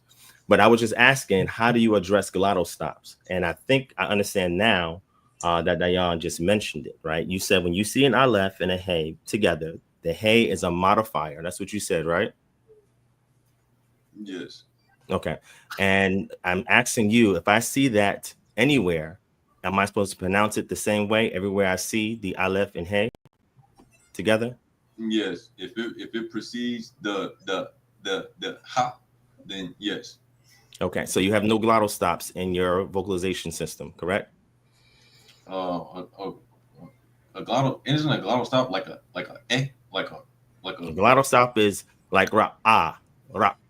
It's a slight pausal between the two consonants that we have. Yeah, it's like a pause, but it's a glottal stop. It's a eh. It's not a ah. It's a eh. Because you can never get when you see like two A's together. I'm trying to figure it out. That's also a great example of it as well. Yes. Like you say, like where you have the resh, aleph, hey, there's a glottal stop there, right? So the aleph represents a glottal stop, and then the ha is vocalized, right? So you got the ra'ah. So that's how it should be pronounced. For the word to see? Correct. No, it's resh, aleph, hey. It's ra'ah. See. Yeah, so you got this A sound. So what are you attributing to this A? How are you getting this A vocalization? How is it being derived? It's elaf. It makes what I was saying about this shalawama. Wait. How what is representing the E vocalization sound in Re'ah? How you getting the sound? You don't believe in diphthongs, right? Because take Leah's name for example. Hold on, take Leah's name for example. Okay. It's not la'ah, it's le'ah. Le. Like the word for no, it's le. It's le, not la. It's le.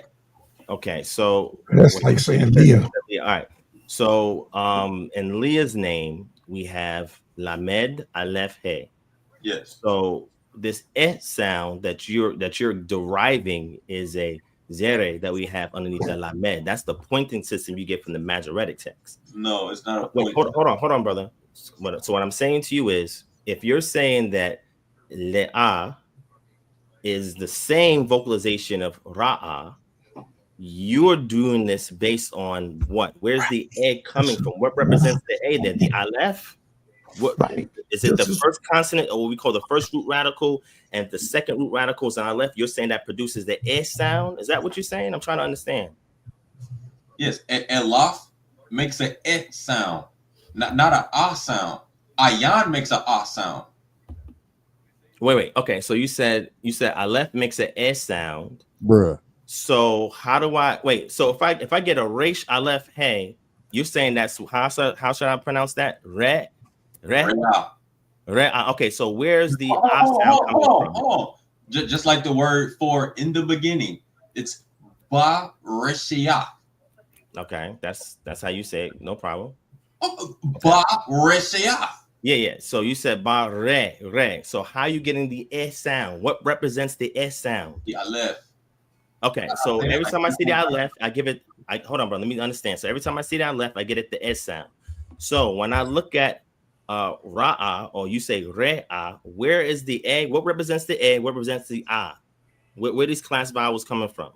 Once you put the E, which is a vowel, which is the Aleph, with the Ha. But where's the A coming from? Okay, so I got it. Okay, so you're saying that if I see two letters together. I got you, brother. Okay, hold on. And this is I'm just trying to get acclimated again to your vocalization rules. So you're saying that when I see Aleph, it has the eh sound, but if it's followed or preceded by a ha, then the ha gets an ah sound after you pronounce the Aleph sound, correct? So re ah, that's what you're saying, correct? I'm not saying you're saying the hey is a modifier. I'm not saying re ah. I'm saying re ah. Can I do you mind if I ask a question? I know this is so probably like you guys are gonna be like, what? Because I don't study the language like you do. So in the I just know about the Lashawan. I know this sounds so funny, but when they say no, they say la'ah. Have you heard of that? I say it the same way. Yeah, I heard Brother Hebrew say once. I'm like, bro, stop. Yeah. Okay, Yeah. but I hear everybody talking, and so I'm agreeing with you, Nepal. That's what I'm saying. okay. So when I hear them say la'ah, how do you actually say it in the other Hebrew that you're doing? I'll start with Divine because I think everybody's going to give me a different answer. Divine, how do you say no or that particular word? Divine. Yes, I would say lo or la. Lo or la. Okay. So it all depends. So if I'm it depends on if I'm reading the text from the Masoretic text, it's lo, right?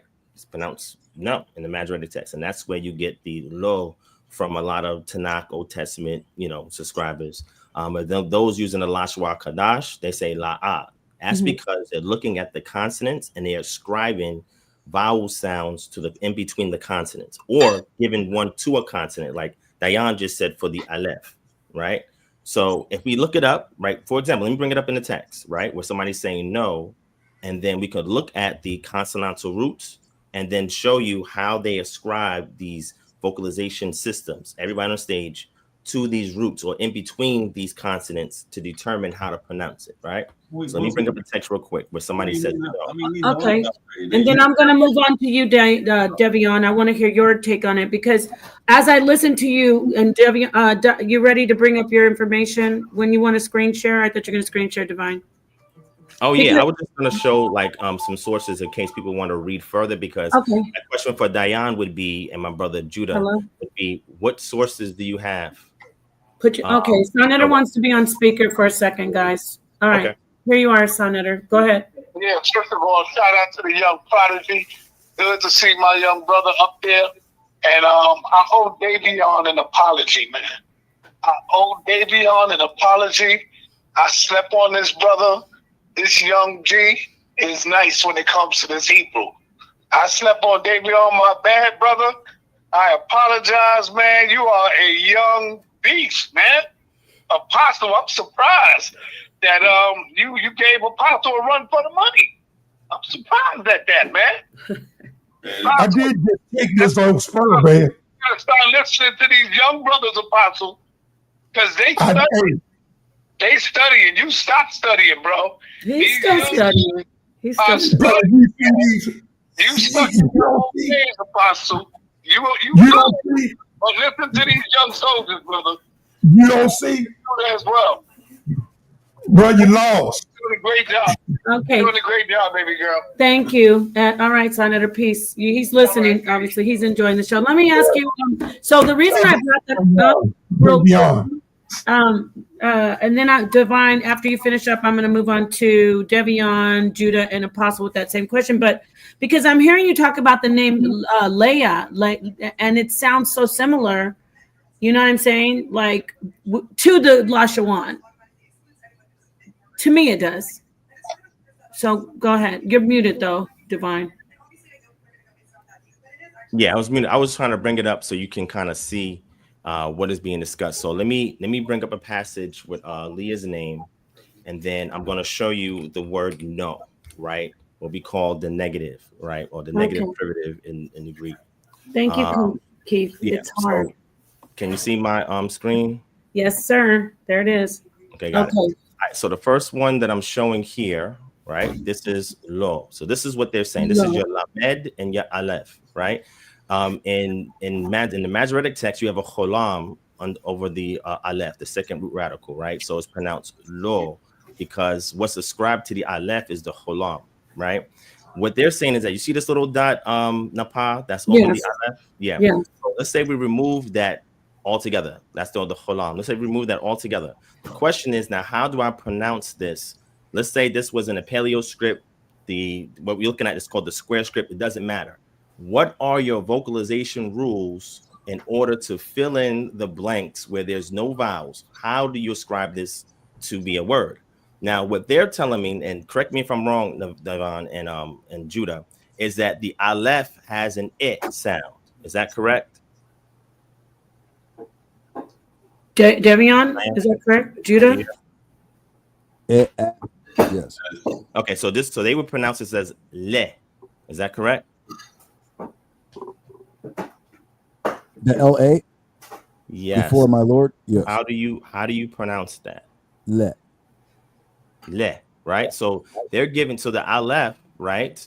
They're giving an sound, a short sound, right? That's how they pronounce it. Now, in Lashwan Kodash, what they do is they add vowels in between after every consonant. So it's la and then ah. Right? La, ah. So what they're doing is they put in an A-class vowel after the lamed and having a la, and then they also vocalize in this aleph as la, Yes. That's how they do it, right? Correct. Yeah. But the reason why the pointings are there, and I'm gonna show you this because you asked a good question about layout. The reason why the pointings are there is because if you were to read words that are similar, there's tons of words that are similar, like milk, cheese, tons of words that are similar. Like la and Leah. Yeah, but with Leah, there's a hey, right? And that's what they call a modifier. So a modifier changes a normal rule. In this case, it's a vocalization rule, right? They have a vocalization system. And when they look at this, they'll just say le.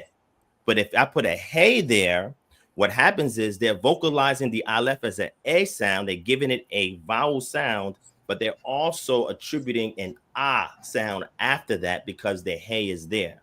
So that's how their system works. So what I'm trying to do is deduce the core rules that they're using for vocalization to see how they're filling in those blanks. And as they're speaking, it's coming to my memories because it's been a while since I've seen them talk on this, maybe about 4 or 5 years ago.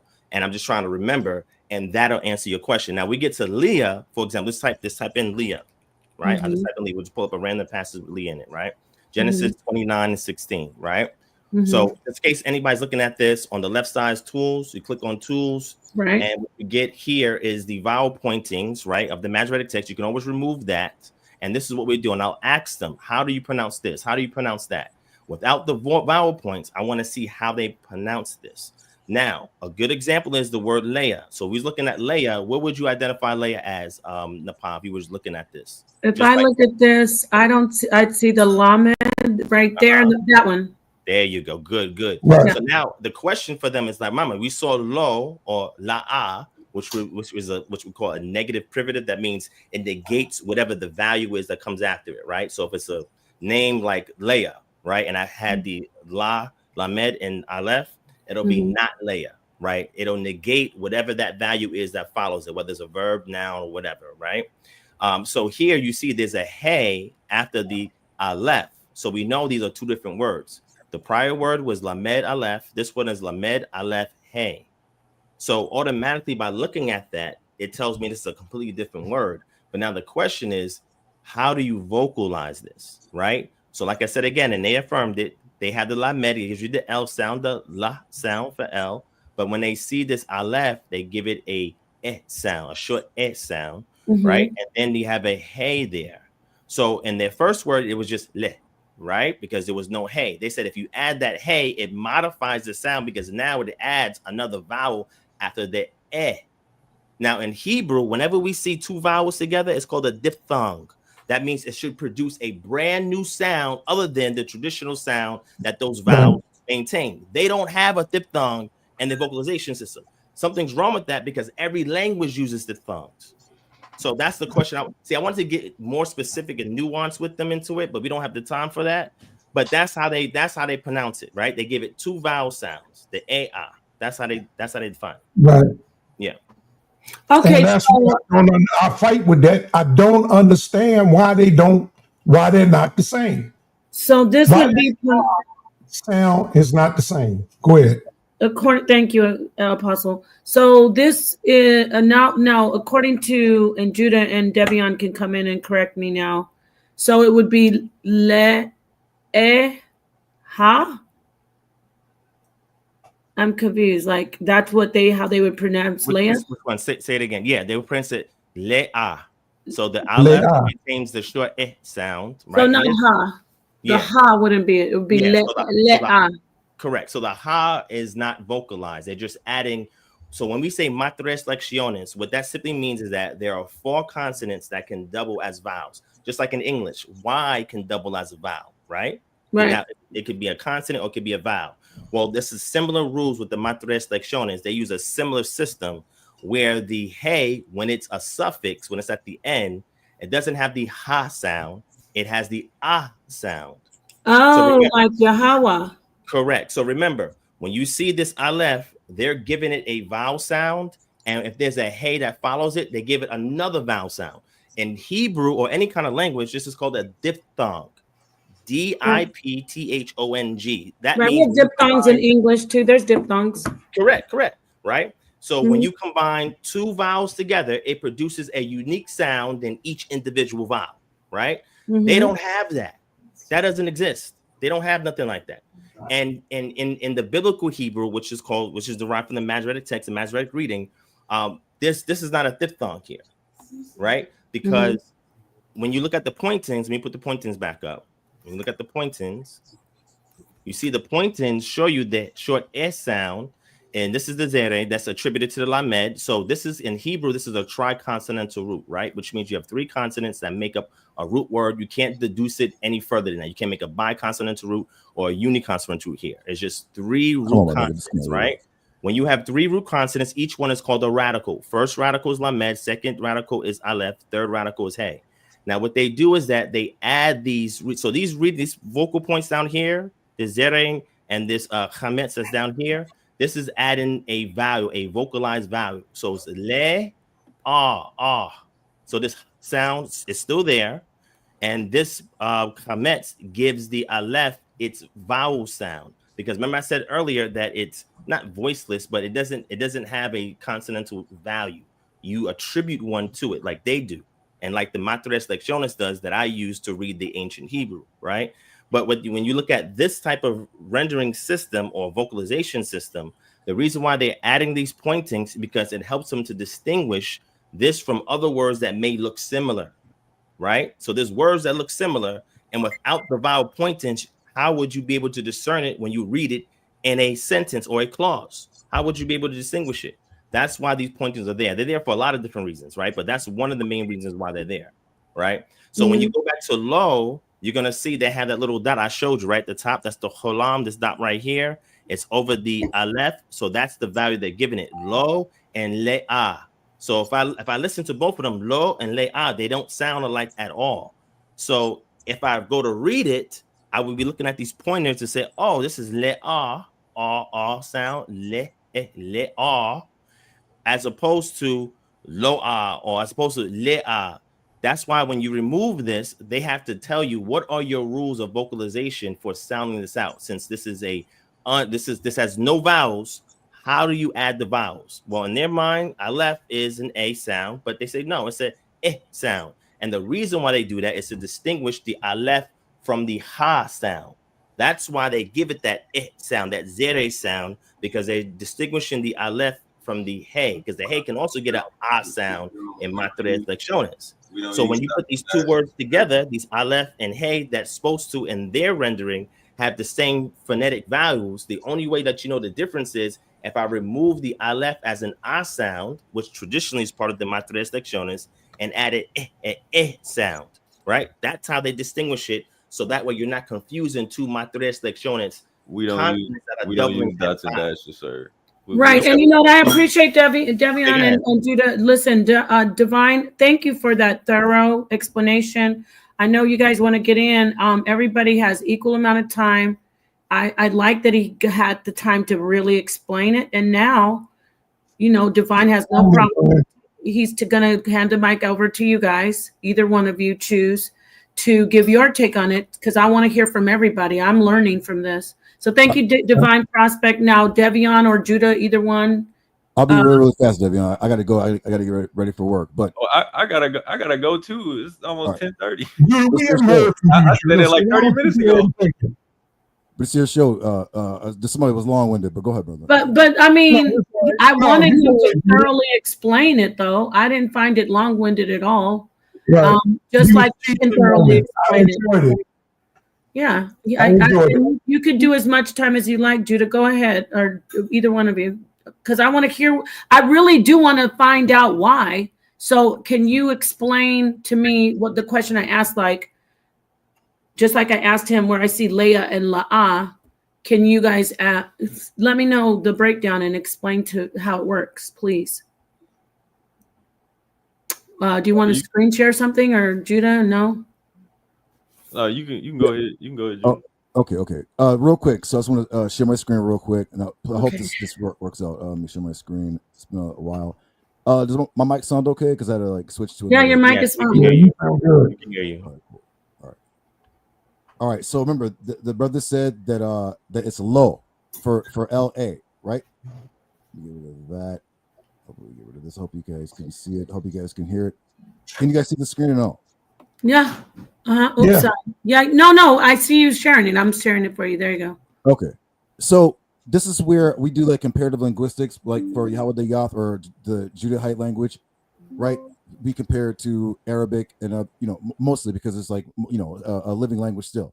So let's see if we're supposed to be following a new neo language called Modern Hebrew, which is comprised of European words and vowel sounds and this, that, the other, blah, blah, blah, or an Afro-Asiatic language. So let's see if le is it le or lo, which is European. This is Arabic. La. Can you hear it? La. La. Yeah, we can hear it. Not low. She said le. She said le. So right. So that's how you say. So, I didn't hear that. I heard la. I stopped sharing. No, you did not hear la, sir. You heard you're like a le. Le. I heard la. What you were saying. I'm sorry, no. Right. So there you go. It's not low. It's what we were saying, le, in quote unquote Hebrew and Arabic. Because you can also back up that le. Well, I saw that in Arabic. I didn't see it in Hebrew. With el. El also would signify to negate, no or not. So are you saying Hebrew and Arabic is the same? Yeah, is that what you're saying? There's of course there's differences, of course. I would have to jump. They're like related languages of the same linguistic. Yeah, but they're not the same. Oh wait, you So said because- the lamed indicates a negative. Is that what you said, Judah? It's like Aramaic, right? Is not quote unquote. There's no language called Hebrew, right? By the way, Hebrew is a Greek word, but I'm gonna use Hebrew. So Aramaic is really more than Armenian. Basically, that's what that is. It's an Armenian language. Not about all that. So it's essentially like the kind of the same, but there are differences. Like the Aramaic uses a lot more alephs. So like instead of saying like they'll be like shamayame, because there's an aleph at the end of a lot of the Aramaic. That's how you can like tell the aleph is in there is used a lot more in Aramaic than it is in the quote unquote Hebrew. I'm just using that word because that's what everyone's familiar with. But y'all clearly saw, not to be long-winded, y'all clearly saw that when I hit the Arabic, what did it sound like? No. Le. We're saying le. It's no, not lo, which is modern Hebrew, not la, which is the camps. Le. So I ain't got to be long-winded. Go ahead, Devion, my bad. Yeah, I'm sorry, but I don't know that the camps say lie. They do say la, and they add it. I know I would say ba. They I add would an say extra la. a. They add an I would extra say a ra. into all their words. Right. It will ba, ga, da, la. That's the alphabet that I learned. Period. But it wasn't from a camp. But that's not how you would say a word. The word would be alap or alap. Man, we already went through this. And I said the word would be gamal and not gamil. The word would be dalaf and not dalith or dalet. The word would be ha and not hey. The word would be bra, not ve or and like you said, I said tasade. You said it would be a Z, but I got a Z. I said it's so what would do it with Zion? It's a Z, not a Taza. It's Z. Like Zabewaf. Desire what? Zabewaf. Which means like of host, like Yahweh of hosts. Yahweh say by oath. That's what you're talking about. Okay. So no, I'm not talking about Zabe oath. I'm talking about Zabe Wath, because a wa can't make an O sound. You said can't make an O sound. Do you know that there's an O sound in Akkadian? Because you brought Akkadian up earlier. Were you aware of that? Yes, I'm aware of that. But okay, got it. So that's a Semitic language, right? Wa cannot make an O sound. Okay, so as I showed earlier, even in Arabic, it's wa. This again, you're using Arabic, right? Wow. Arabic has a reduced vocalization system. When I'm talking about a more Aramaic vocalization system, hold on, brother. If I was to bring up an Akkadian text for you right now, can you show me how you're contracting, how the O is contracted? Since you acknowledge there's an O in there, can you show me why? What is the grammar rules that dictate why there's an O sound? No, I just know it's an Afro-Asiatic language. I don't speak Akkadian. Are there O's in Afro-Asiatic languages? Yes or no? I'm sure there is. I think there's one in Amharic.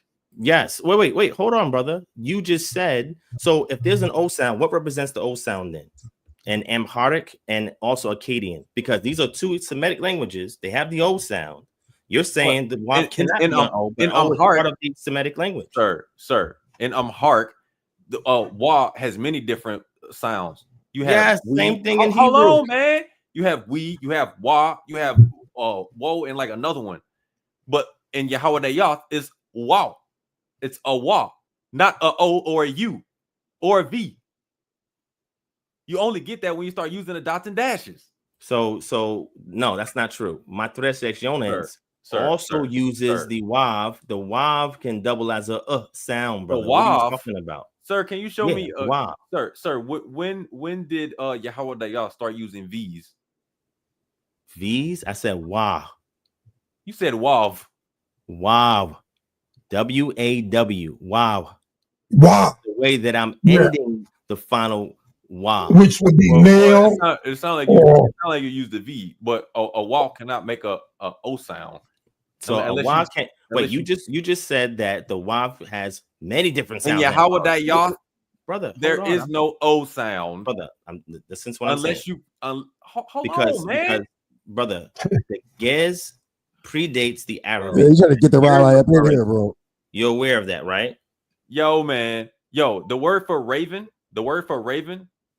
is a ayan, a wall, a ra, and a ba. You get arb. The word for raven is arb. Right? From the ayan and the wall. It's like an alt sound. It's not an O. Do you have a source, a scholastic source we can go to and source what you're saying to back up what you're saying?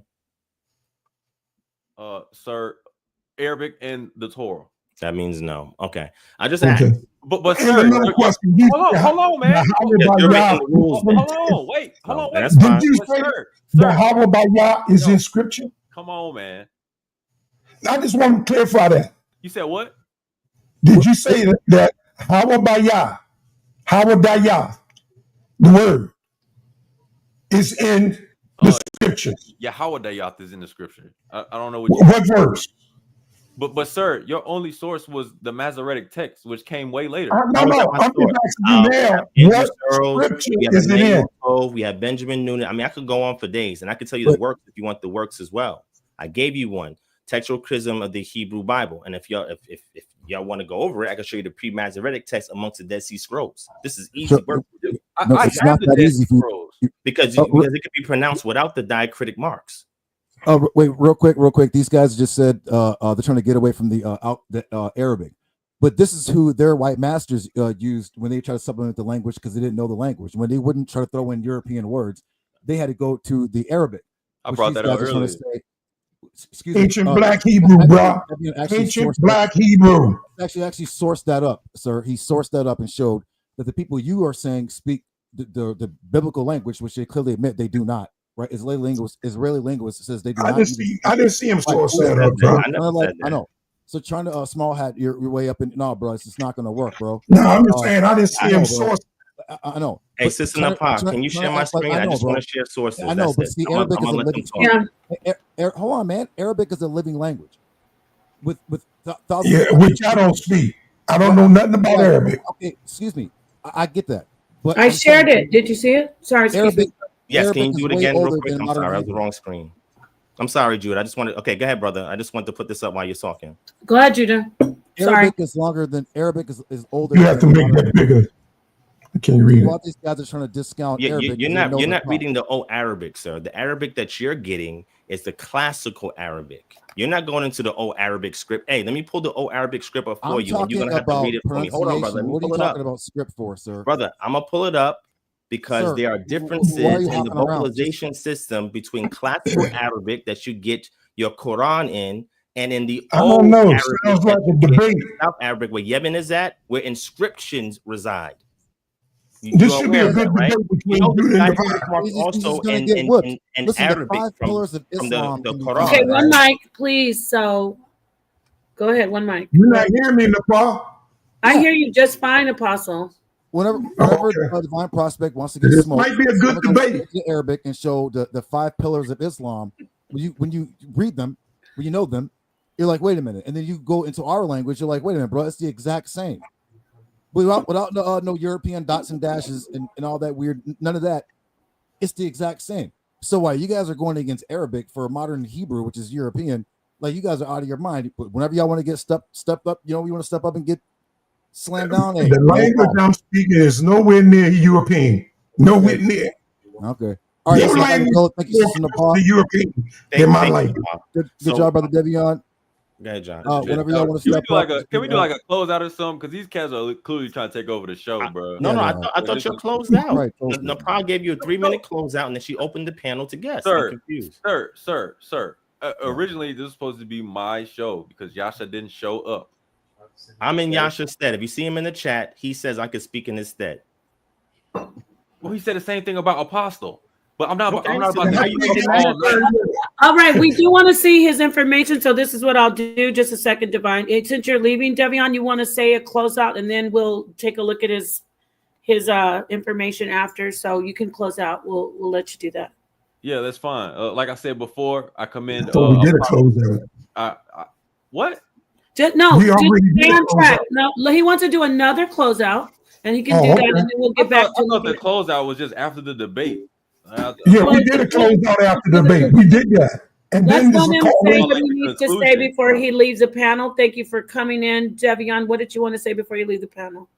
Okay. Well, thank you, Nepal, for hosting the debate, and sa.neter and HOK for allowing me on to beat up Yasha, who wasn't even here. And like I said, I commend Apostle for stepping in his place, even though Apostle couldn't find Abba Yah in the scriptures anywhere. There are no dots and dashes, as I said before, and the Masoretic text came way later. So I mean, there were no dots and dashes. It came from Tiberian Hebrew, and they were converts, which means they weren't Israelites, which means they spoke another tongue. That's why they had to use European languages, which I showed the source earlier.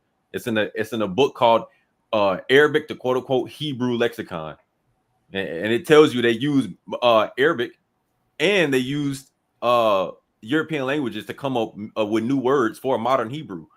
So I don't know what these cats are talking about. But like I said, thank you again to Paul for. Well, before you go, I want to let you know we did put up a poll, and looks like you won by 57%. So against Apostle. So good job. Good debate, especially Apostle coming in. That's not bad considering that you weren't even prepared. And I do want to hear what the brother Divine was talking about. But thank you. This was this was actually for me one of the best shows because I get to learn from every side about the Hebrew. So I appreciate all the teachers. I like to listen. And then we can go and take our own, make our own assessment and do our own research and study. So thank you, Devion. Congratulations. And we'll see you again soon. Yeah, great job to you and Apostle, brother. Good. Thank you. I appreciate it. I would just like to say to Devion in my closing. I just want to say Shalom and Yahweh Echad, yes. Okay. In my closing, I think he's finished. Shalom. I like to say he has a whole family to get to. 2 new babies. No. You too, Divine. I'm not saying you don't. Or Yahweh by Yah, or whatever he was saying in scripture. Every morning I did show Abayah. But I did explain that the word Abayah comes from our ancestor Abba, always said that. And the Yah is dealing with the language.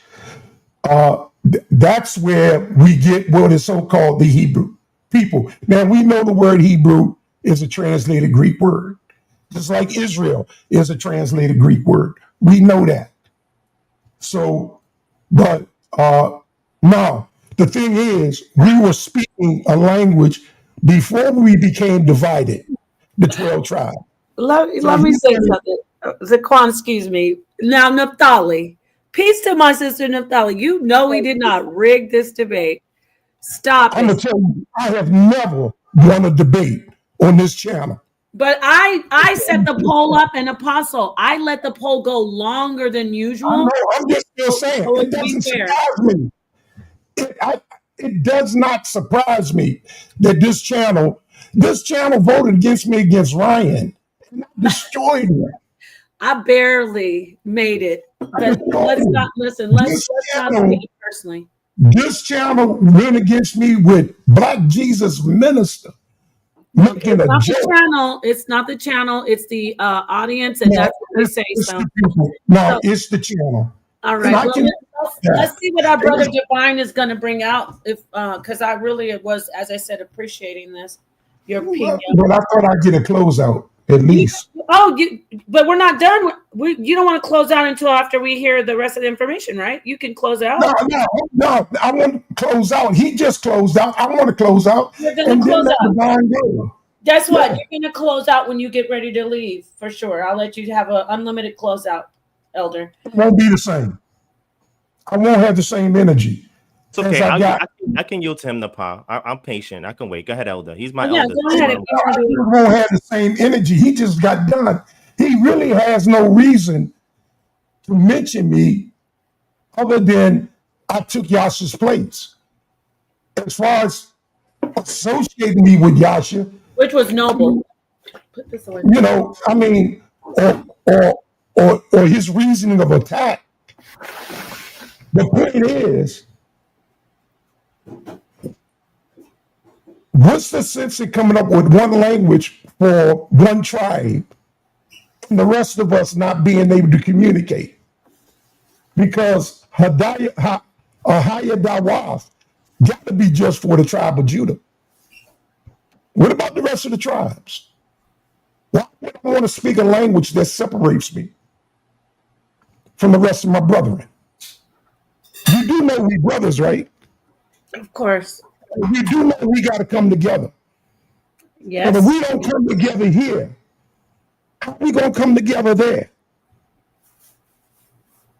So why don't you try to look for something that brings us together rather than set us apart?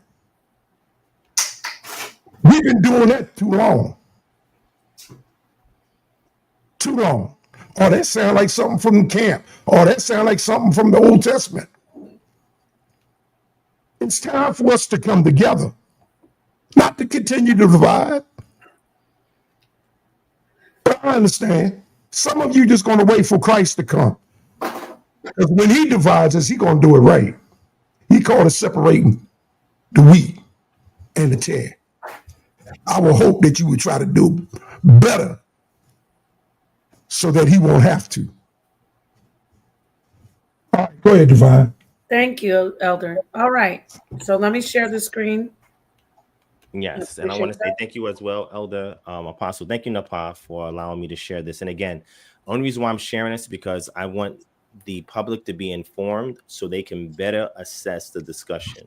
If we are talking over their heads with no source material, it makes it difficult for them to follow the conversation. So whenever there's a replay, if they're giving resources, they can go back, look into the resources, or do their search, whether it's ChatGPT, if you use another LLM, large language model of your choice to look for it.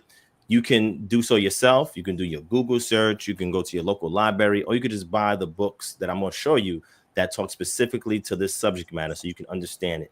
And if this information that you read, if it becomes too wordy because it's a scholarly text, there are easier ways to discern it, right? So like I also have a Patreon where I take this type of information and try to reduce it so that way it's very simple or oversimplified, just to pique the interest of individuals to go back in and look into it. So at this point, I'm just simply going to share you some sources. You can go look at the sources and understand the arguments that's being made, right? So these brothers say that the Masoretic text, look, matter of fact, I'm gonna let you read this, Sister Napa, because I know you love to learn, so do I. Can you read what's there that's highlighted? Sure. The principal component of, and what is that? So that's an M. It means Masoretic text. Okay, the principal component of M is that of the letters evidenced fragmentarily and antiquity in the Judean desert text, and to this text, all other elements were added during the early Middle Ages. Now you can pause right there, sis. So when it says Judean desert text, this is referring to the Qumran caves. All right, because you don't only find biblical texts among the Qumran caves, you find commentaries, you find Pesherim, all right, you find rules, community rules, right, Pierce Messiah tests, all these other texts are found alongside commentaries, Pesherim, and biblical texts, right? So it's saying that Masoretic is that of the letters. It's referring to letters that are found in the Judean desert text, evidence fragmentarily in antiquity in the Judean desert text, and to this text, what's the this text? The text is the form of the Masoretic text that's found amongst the Judean desert texts.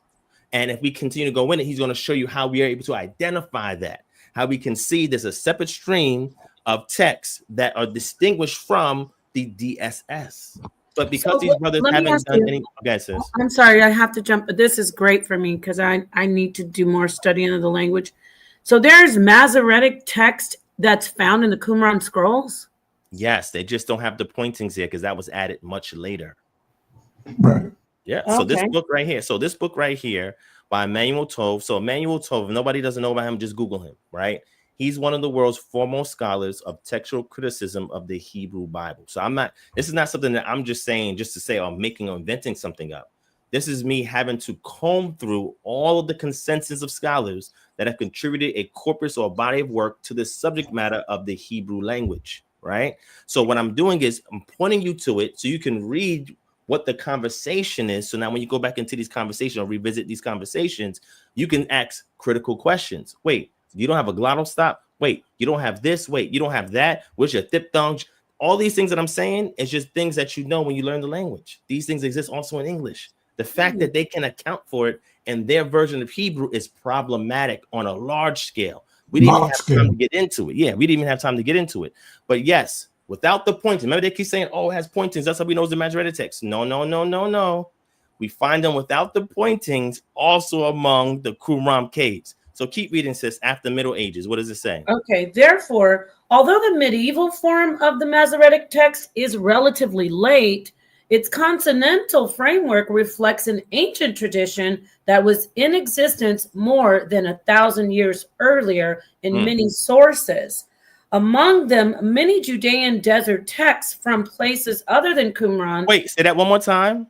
Among them, many Judean desert texts from places other than Qumran. Keep reading.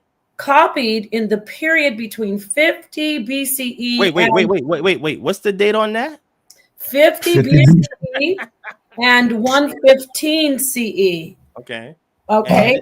And it's elaborated on page 29. Okay, keep going. Okay. Accordingly, scholars usually designate the consonantal base of the Masoretic evidence in the Second Temple period as Proto-Masoretic, although sometimes also anachronistically as the Masoretic text. Because it wasn't called that or designated that historically, right? But that's Okay. the designation that scholars make today when they find those feature sets in text that have no vowel pointings from this period of time, right? So there's features that the Masoretic text possesses that the DSS text do not possess. So we see two text type families, not just at Qumran, but other places outside of Qumran. If I was to ask them, can you tell me places outside of Qumran that they found these proto just means first or original or the origin of something, these proto-Masoretic texts at? He would have no clue of that because he's not reading the consensus of scholarship on this subject matter.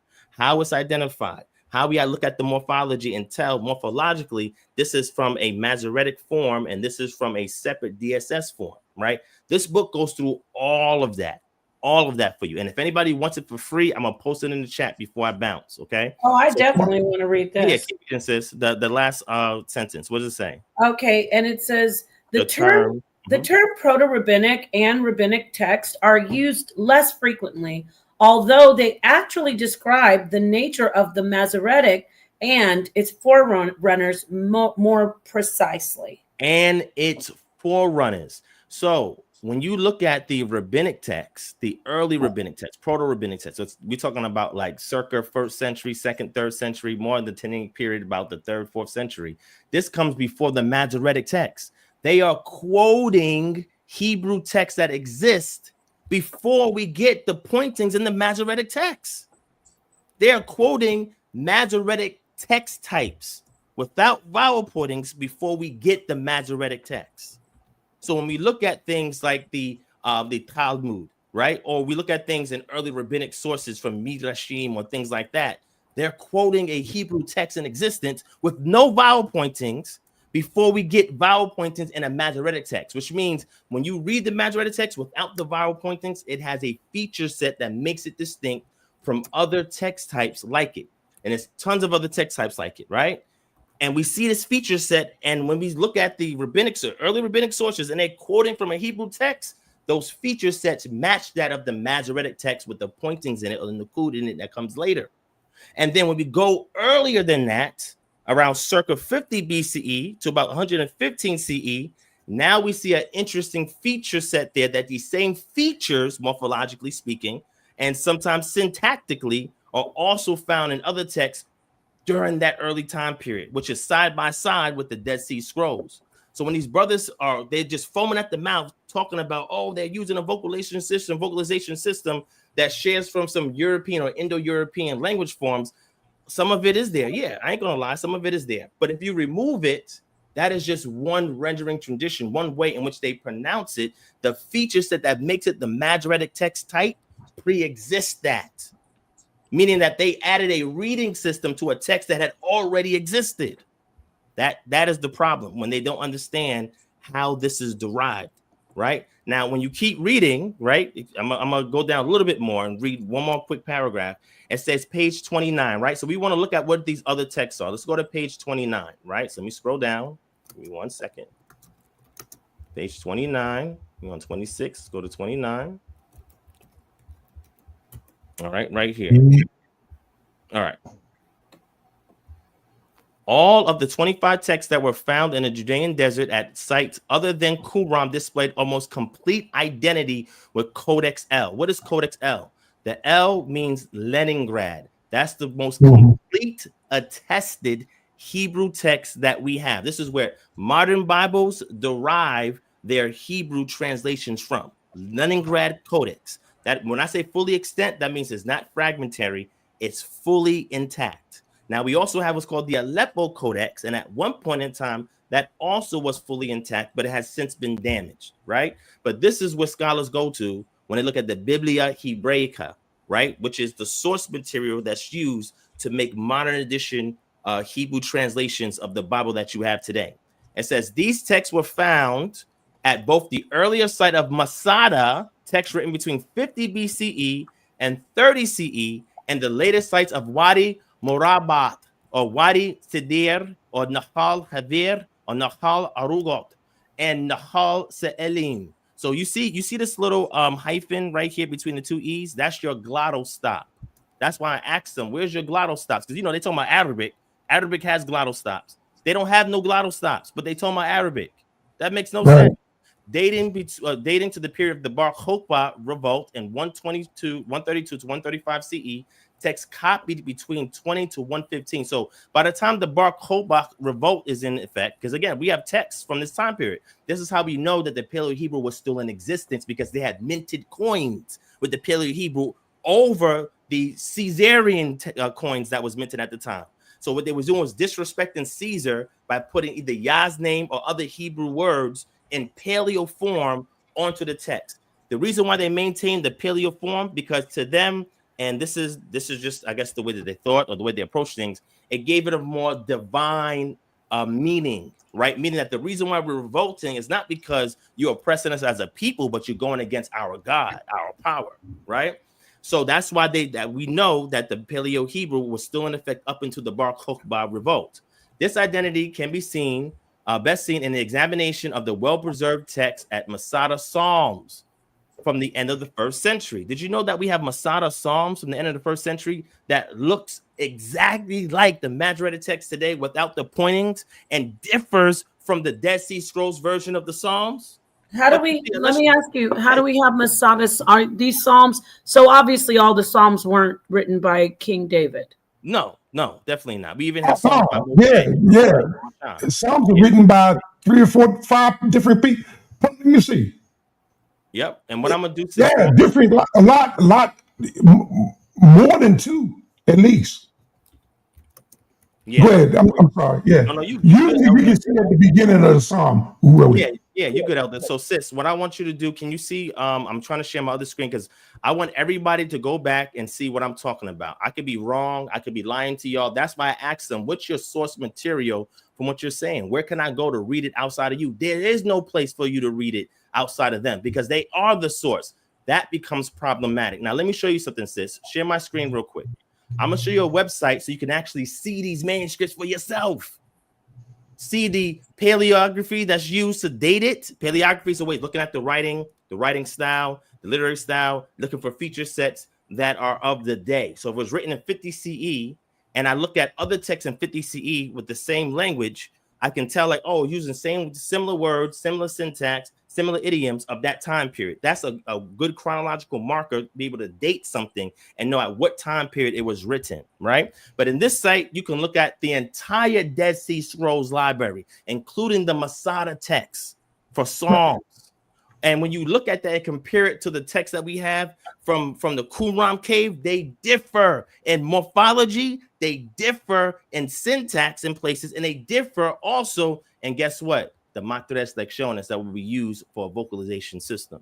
You also have something called defective writing, where you remove the wav or you remove the yod, but it's preserved in the pointing systems of the Masoretic text. So I would have to get into more intricate detail with them to ask them, hey, let's talk about the nuances of your language. If somebody invented a language, there are just some rules you can't get around. Remember, I said diphthong? You can't get around that. That's in every language. Leah is a diphthong. Mm-hmm. It is. So I wanted to know, how do you handle this when you have two vowels placed together? How do you pronounce it? And it's very interesting because they still maintain the singular vowels form. singular vowels pronunciation. Instead of when you put two vowels together, you get a completely different sound. Right. That's So, how language works. let me just, I need to come in and ask. Okay, so when they say, and they had to go because it's pretty late for them. No but problem. when Devion and Judah say, We're on Judah's show right now talking. oh, he's on a show? He has a show going? Yeah, believe me, they're over there right now talking. So he's live?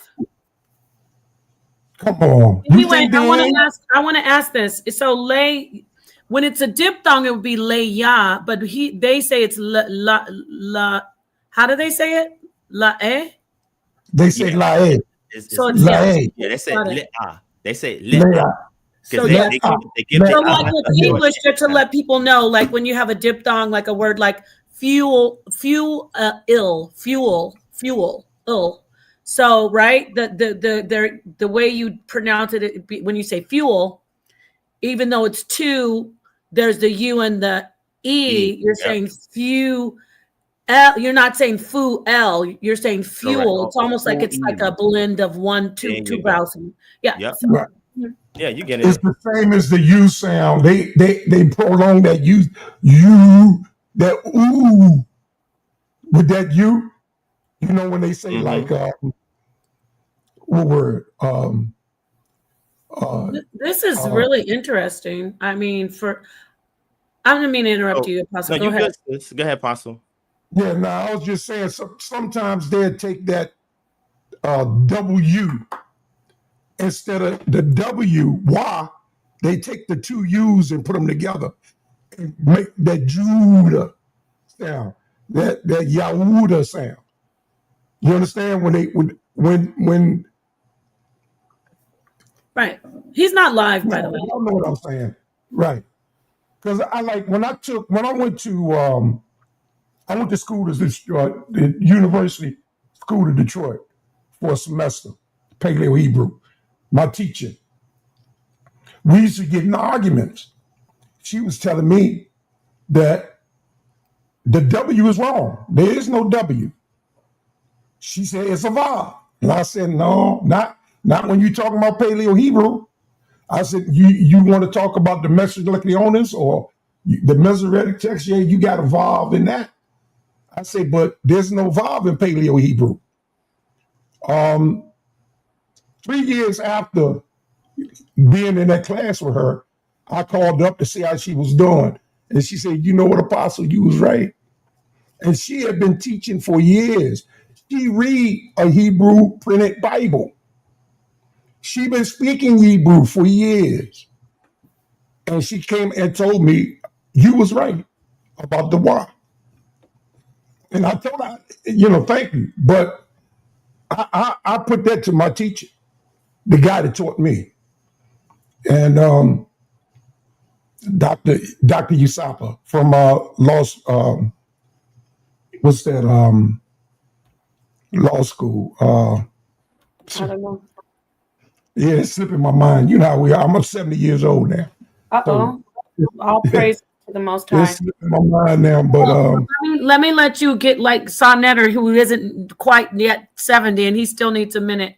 I want to ask Divine if he would address Amat's piece. Amat says Divine didn't pull up one language or verse. I don't know. I'm not sure what he's talking about because he sounds like he might be part of Torah Nights. I could be wrong. Might be. I don't know, but he sounds. Amat is rocking. He rocks with the Torah Nights. Okay, so that makes sense because when that brother, he's a cool brother though. Yeah. I wanted you to address it because I'm seeing differently. So could you? I mean, I don't know what else to say. I'm trying to show Psalms right here to show how this is how the actual scrolls themselves. I don't know if people actually seen this in person, but these actual scrolls themselves lines up word for what Emmanuel Tov is saying. And if we examine the feature set of what the Masoretic text type is, we'll see it in this Psalms, and it differs from the Psalms that we found in the Judean text, what they call the Judean cave text. There's also Psalms that represent the Yahad community who had scribal traditions that they used to preserve their text. And then also there's caves outside of those Qumran caves that get the designation 4Q, 2Q, whatever. There's caves outside of those, like the Masada caves, that also have texts that were found there as well that are distinct from what the Yahad community had at Qumran, right? So what I'm trying to show, yeah, he's saying there's no diacritics. I know that. Wait, hold on. Sis. Let me say this again, because maybe he's not following. I said that the Proto-Masoretic texts do not have vowel pointings on the Kud. Right. That's what I said. I said we know it is related because of its feature set. There's morphological feature. The morphology is just the way something is written, right? Like again, I mentioned defective writing. What is the maybe you need to slow it down and speak to him in German. No, but actually, I'm glad he's asking these questions in the chat, because then it helps us to get Divine to elaborate more. So thank you. Yeah, and I'm all for it. But what I'm saying is, he's saying there's no diacritics here. So again, you got to remember, sis, their way of identifying the Masoretic text is vowel pointings in the food. When they don't see it, they'll say, "Oh, that's not Masoretic text." That's because they have not studied these texts. They don't know these feature sets. All you gotta do is pick up a book and read on it and see the consensus on how this is determined. The book that I'm showing y'all, you could just read that book and it will teach you how to identify it. So I was trying to go into it on page 29, but I want to show you a physical artifact of what I'm talking about. And before you go into that, brother, I appreciate you letting me jump in and interject and stop you, because now this makes sense to me. Because I always wondered, how did they sit down and even know where to put the vowel point and how to set up the whole system? It must be a foundation of something like this. It's called the Tiberian vocalization system, right? So Tiberias is the city where the Masoretes were at and where the text itself was developed. So there was a way that they pronounced the Hebrew there. And what they did, because they were scribes that taught people outside of their circles, they added those points to indicate cantillation marks, vowels, and other features that are Hebrew, like the dagesh, which is like the dot in the middle of some words, like in the PL stem and others, that they added these feature sets to help teach the language, whether it's the verbs, the pronunciation, etc., so that when people see it, they understand how it's functioning in the text. So they created this as a scribal family, so that others outside of them can be able to read it and that they can teach it to others. Now, if they never done that, guess what? All the stuff we're talking about today, we would not know how to break any of this down. Because suffice to say, where all this research is coming from in the realm of Semitic languages, none of these brothers and sisters are pioneers of that. I'm not. Apostle Zaqan is not. Those brothers and Torah Knights are not. They're getting it from information that was already laid down prior. And without the decipherment of the Hebrew in the Masoretic text, you would have to go to rabbis and you have to go to astute Jews to understand how is this said, how do you pronounce that, or find Jews in other regions that may happen to have a text, because a lot of them did not have text, right? And try to get them to understand, well, how do you say this and how do you say that? So it makes it easy for the literary examination of the Hebrew language that's called classical Hebrew now. So classical Hebrew goes from the Iron Age period all the way from the inscriptions in the Iron Age period, all the way to about the Mishnaic Hebrew, right? All of that is considered classical Hebrew.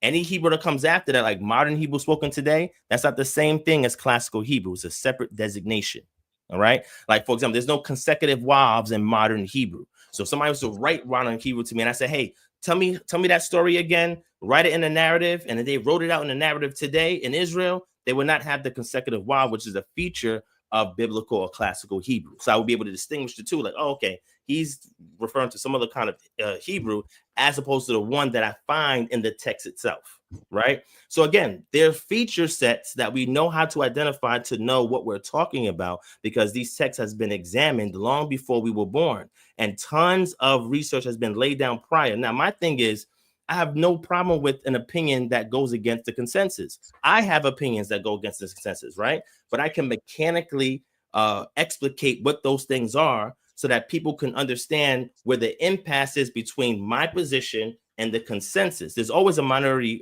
perspective out there. That's why I said, if y'all have a source, give it, because even minority positions have sources. They don't have any. So that's what I'm trying to figure out. Okay, how you're deriving it. Then he says, when you go to Arabic, In Arabic, it says ABC. Yeah, but Arabic has completely different rules for pronunciation in Hebrew. They're sister languages. They're not the same language. So Right. you cannot. I would say cousins. Yes, you got, yeah, or cousins, right? You cannot Yeah, force I would the say cousins. rules of one onto the other because they're in the same Afro-Asiatic family. That's not how language works. Just like when he mentioned the aleph suffix in Aramaic. Well, that's a feature set that you find in Aramaic that doesn't exist in Hebrew. Right. So the problem is this: Right. if I'm looking at that feature and I force that feature onto the Hebrew, guess what happens? You're creating a brand new language that did not exist because you're forcing a system of rules for one particular language onto a sister, brother, or cousin language, and that's not how linguistics do their work. That's not how it works. Right. So last thing, I'm gonna say this, and I'm gonna bow out. I just want to show, because I could be here all day. Maybe we can do a separate show in the pod. Yeah, I would love to bring you on for a lot of stuff. I want to ask you: Are you even interested in doing a debate maybe on this against the Tornite? Bring the brother Devion back or Judah. I mean, it doesn't matter who it is. Judah's supposed to be the boss. Well, I want to see if Divine is interested in doing a formal debate, because this is awesome to me. I love it. But here's the issue that I have. I only have one issue. They have to bring academic source material for their vocalization system. If they cannot produce one, if they simply say, "Oh, just go to Arabic," what scholar says that? What school of scholarship says that? Where are you deriving this from? You are looking at things and making an association that prior did not exist. You're doing that because you are looking at it from a modern perspective and ignoring the corpus of work in that field. That's not how you do scholarship. So if they can produce their vocalization that's written by a scholar with degrees that actually says, "Look, I've looked at all Semitic languages and this is how I come up with A, B, and C," then I would yield. Even the name that I use for the Most High, like the name I use for the Most High, is the most archaic rendering of the name. It's found in Amarna West and the Temple of Soleb. And this is in Egypt and Nubia, right? They have a toponym that's used for a Shashu people group that was seized and bound, and they have Yod He Wav. That same Yod He Wav is a theophoric suffix that's found in the Iron Age 1 and Iron Age 2, where we get our ceramics letters, right? Like Telerod, we find those names. That's the Astracans of Samaria, or the Samaritan Astrakhan, which is a list of letters in which people write on scribe what they're dedicating to the temple, whether it's oil, whether it's grape, whether it's sheep, oxen. This stuff is not biblical because it's outside the Bible, but it represents the early forms of Hebrew. So what I'm saying is they would have to produce something from some scholar. It could be a scholar of color, because all my scholars are not white. Matter of fact, I'll come on here with just black scholars. How about I do that? And then ask them to bring black scholars with scholarship on the vocalization that they have. So if they say, yes, we have that material, then I'll do the debate. No problem. Right. Okay. And I'll just use ethnic people that are non-white ethnic sources. I won't even use a white person because Well, no, you know what? I don't find that necessary. We'd use all valid sources. We're not doing all that. You don't have to do that. Any source that's valid. It doesn't matter if it's from a white, a Chinese. If it's a valid source that can be vetted, and you can bring that source. So, can you bring out AMTZ? I'll debate him. Tell him to set up a debate with him. No, I'm you serious. Heard that? I'm listening too. Yeah, Judah first, man. Let's get Judah settled first, man.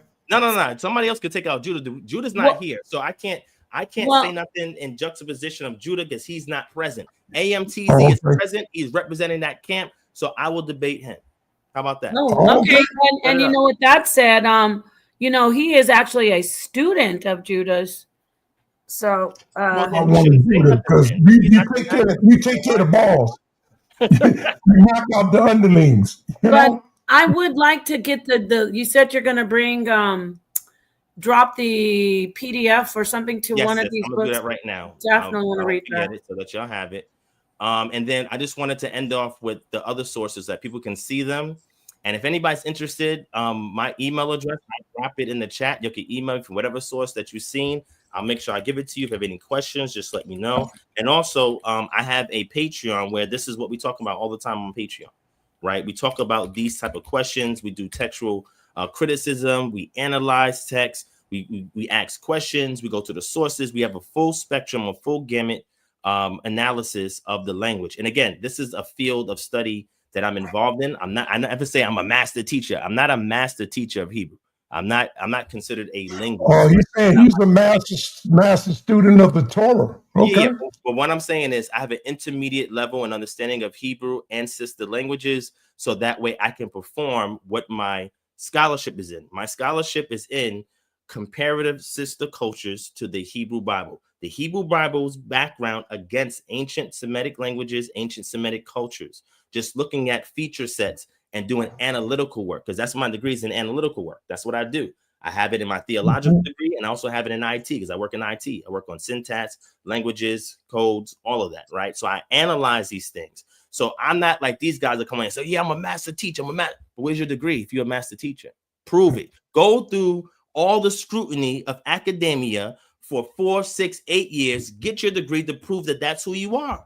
If that's who you say you are, I don't say nothing like that because, sis, I'm always a student, right? But I learned enough so I can do these type of discussions. And then if I fall short, guess what I do? I point to scholars who are above my pay grade, and you can bring that argument up with them. No problem. Write a paper. I'm part of the SBL, ASOR, ARCE. Write a paper. I'll take your paper and submit it because I'm part of these societies, and have them critique and review it. To my brothers on Torah nights, y'all write a paper. I'll submit it to SBL for you.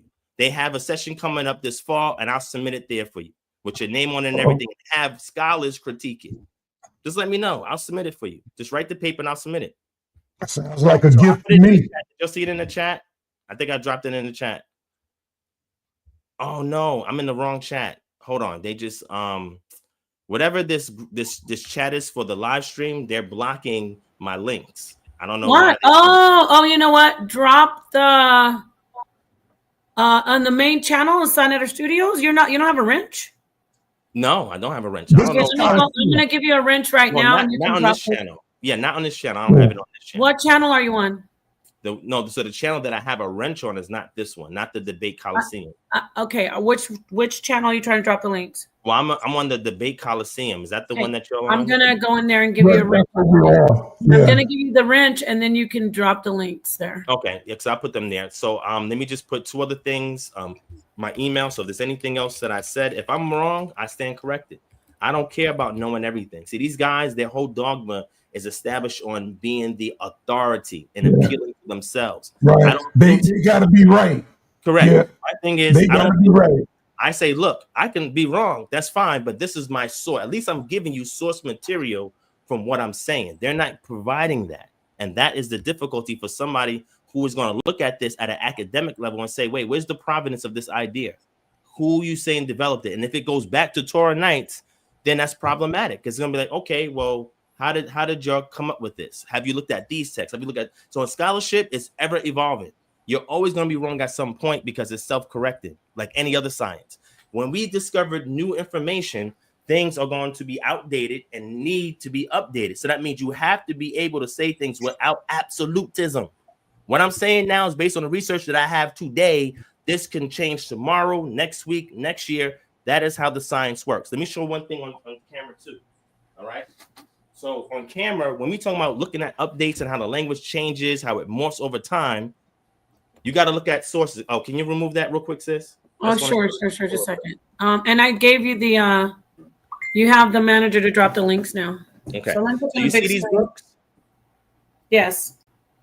Advances in the study of Greek, advances in the study of biblical Hebrew and Aramaic.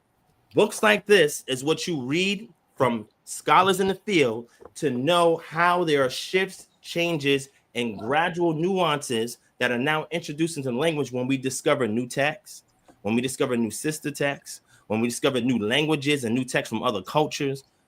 The language gets updated. When new scholarship, through PhD dissertations are provided and research is built off of that in those fields of discipline that those scholars are in, more information is added to the pool of scholarship. And this is why when they're not reading this stuff, it makes it difficult for me to see, okay, well, at what stage of understanding of the language are you at? And that's what I try to assess by asking certain questions. And then I realize, okay, they may not know this. Let me share it. So my thing's not to put them down. I'm not saying that these brothers are wrong. I say these brothers doing a valiant effort, what they do. And I told Judah and Nazareth this years ago, right? I respect those brothers, respect what they're doing. But if you want to take that and bring it to an academic discussion, then you have to have source material. You can't just say, look at Arabic. That's not how it works. It don't work like that. No scholar says, look at Arabic in order for you to know Hebrew. No, the Arabic itself, Old Arabic precedes the classical Arabic that you find in the Quran and the modern Arabic that's spoken today. And there's tons of dialects, right? The Old Arabic is found in inscriptions in Yemen. There are different features in that Arabic than the classical Arabic found in the Quran. So are we looking at the classical Arabic, the modern Arabic, or the Old Arabic from the Old Arabic inscriptions in South Arabia? What are we looking at? So when they say this stuff to you, you have to ask them these questions to find out where they're at. If I say they're doing late Arabic, I'm saying, okay, so if you're doing late Arabic, well, we have a timeline for when that comes about.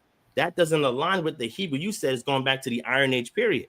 So then now we got to deal with those questions. And I said, okay, well, if you're saying that, can you show me like an academic source? I can go read somebody who has an actual degree and has put 20, 30, 40, 50 years of their life. Like this brother I mentioned, Emmanuel Tove, who's not white, by the way, that he put in 45 years of work and study before that book was even. I want to know who are they sharing with us so we can read this material. They don't have it, right? They're going to Google and say, look, I'm going to Google this. Listen to how this is sound. Wait. But why is the sound that way? Can you give us a scholar who goes over vocalization of Arabic that can give us those details? I have those sources. Let me show them real quick, sis, and I'm out. I don't want to take up your time. Yeah, no, go ahead. Definitely. Yeah, I appreciate you. Because anybody that wants these books, let me know. I got you. Right? This is not information for just Devon. This is for everybody. I don't care if you're a Hebrew, Israelite, a Jew. I don't care if you're a Hindu, if you're Kemetic. This knowledge is for everybody. I don't keep secrets. Oh, because you don't know Hebrew. I'm going to give it to you. Here, read it. So we can have a more equal discussion, right? I don't believe in ambush scholarship, right? So I'm bringing it up right now. Let me know if you see it, sis. Okay. Yes, we see it. There it is. Okay. So I'm going to stop reading this, but this book, I put it in the chat. So anybody can see the link, click on it. Let me know if it works. If it doesn't work, I'll repost it, right? And then let me show you these other sources that if y'all are interested, let me know. Just email me, put my email there. I'll share it with you. But these other sources go more into detail to what we're talking about. So the first source here, this is called the text of the, hold on, let me go to this. This is called the text of the Old Testament, an introduction to the Biblia Hebraica, the third edition, revised and expanded by Alexander Achilles Fisher, translated by Errol F. Rose. That's the third edition, right? And when we go down, what I wanted to just read is just quick paragraph. Go down to past the introduction right here. So it says, as in all, let me make it bigger so everybody can see it. As in all Semitic languages, the lexical meaning of a word. Oh, wait, Pasto. Also, if you want to do full screen, if you're in a PDF, hit F11, function 11 at the top of your keyboard. And what it's going to do is show the entire page, okay? Or you can hit Control plus and it'll zoom in like I just did, and Control. Okay, just did that. Yep, and it'll zoom out. Yep. Okay. Right, so as in all Semitic languages, the no, I was looking in I think I got that book. This one, yeah. I think I got it too. I'm just looking behind me. Yep. So you have the lexical meaning of a word is associated with the consonants, usually 3, called its root or shoresh in Hebrew. Words in grammatical forms are made by the addition of vowels, prefix, medials, and suffix. Medials is anything in between a suffix and a prefix, right? Prefix is what starts the word, suffix was ends the word, vowels are in between. So in Hebrew, you have what's called a CVC. CVC. So C is consonant, V is vowel. That is how it's structured. CVC. So that is what you're looking for whenever somebody's talking about Hebrew. Because you're trying, if they have some kind of new form that you may have never heard of or is unique, you're like, okay, can you tell me the CVC for that? What's the consonant, verb, consonant, or consonant, vowel, consonant, vowel, consonant, or consonant, vowel? When you start asking these questions and it's difficult from the answer, then that means they need to do further study. Doesn't mean they're stupid, they're ignorant. They just need to do further study. For example, from the root katab or katab to write are formed katab and katab, right? He wrote. So this right here is going to be your wav yod, right? He wrote. This is what I call the consecutive wav, right? He wrote and written, something that is written, or a book, right? It says the text is described as a consonantal text because vowels are spoken but not written. As a result, the same form may frequently be read without various vowel patterns. depending on the context, producing various pronunciations and meanings. As an aid to clarity, Hebrew developed a system known as what? Matres lecciones, or mother reading, or mother lection, right? Or plain writing, full writing, with the consonants wav and yod, and sometimes aleph and hey, that's what I mentioned earlier, used to indicate what? Long vowels. So you see where he took the aleph and he gives it a short S sound like the zere and the pointings in Masoretic text. He's violating the matres lecciones vowel system. So he says, well, what we have is a derivation from that, but you completely derive from it because you're giving short vowel sounds to aleph. So you're not even using matres lecciones. That's why I know he has no providence in scholarship for that rendering. It doesn't exist. But I digress. We debate. He's going to have to pull the sources. But this did not fully eliminate the possibility of ambiguity in the transmission of the biblical text. Therefore, in the early medieval period, Jewish scholars called Masoretes developed a comprehensive system of vowel signs. So what does this mean? Let me say this for the record. I said it 4 times already. The Masoretic text is a text, even if you take away the vowel pointings. And that text type, right, the features that make that text unique can be found as far back as 50 CE in the Masada caves and the Psalms rendering that I showed you on that website. There you go. Transcriptions that we can read it and show you how the morphology differs. It's not the same. Right. It says this consisted of points and strokes written above or below the letters to produce a vocalized or pointed text. Occasionally, the pointed text is referred to as the Masoretic text, MT or M. Remember you saw that M, sis? And you said, well, what is that? That means Masoretic text. That's a designation that they give that class of manuscript. Right. That's all that means. Okay. Though this term is ambiguous, as it may refer not only to the pointed text, watch this, established by the Masoretes, but to their unpointed text as well. See, these brothers don't read the unpointed text. It goes all the way back to 50 CE, up until when they added these pointers in the Middle Ages to the codices that we have today, which is the Aleppo and Leningrad codices. A codex just typically means a book of Gutenberg printing press, right? And this normally came about in about the 1st, 2nd century CE, when you have what would be the precursor to the modern day book, right? They would have vellum, right? They have leather on the outsides, and then they would have the papyri folded inside, right?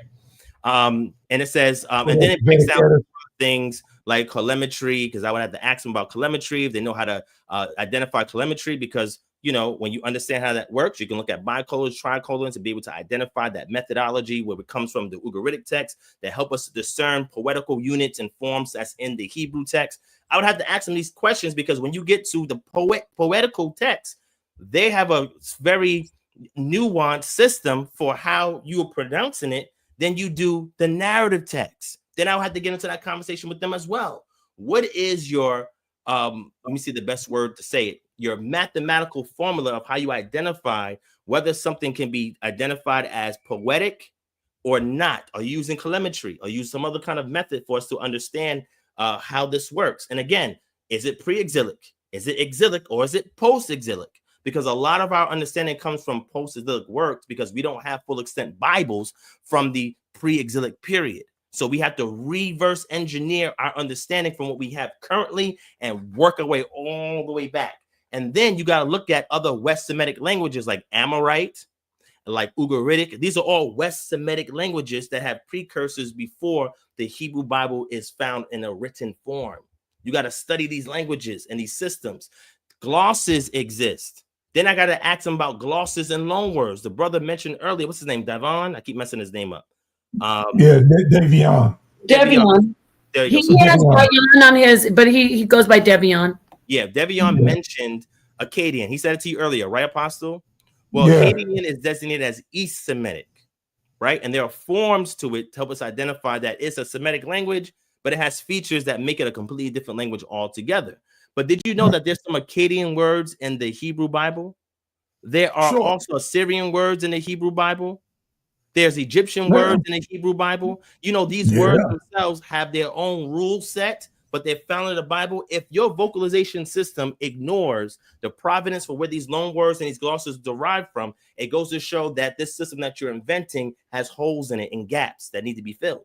That's why I do a gap analysis with anybody that makes a proposition in regards to their knowledge and the subject matter to see whether or not they've created bridges over these glosses that scholars today have either ambiguity in explaining, or there's not a final consensus on. I want to see how you worked out these problems that these other scholars apparently they know nothing about.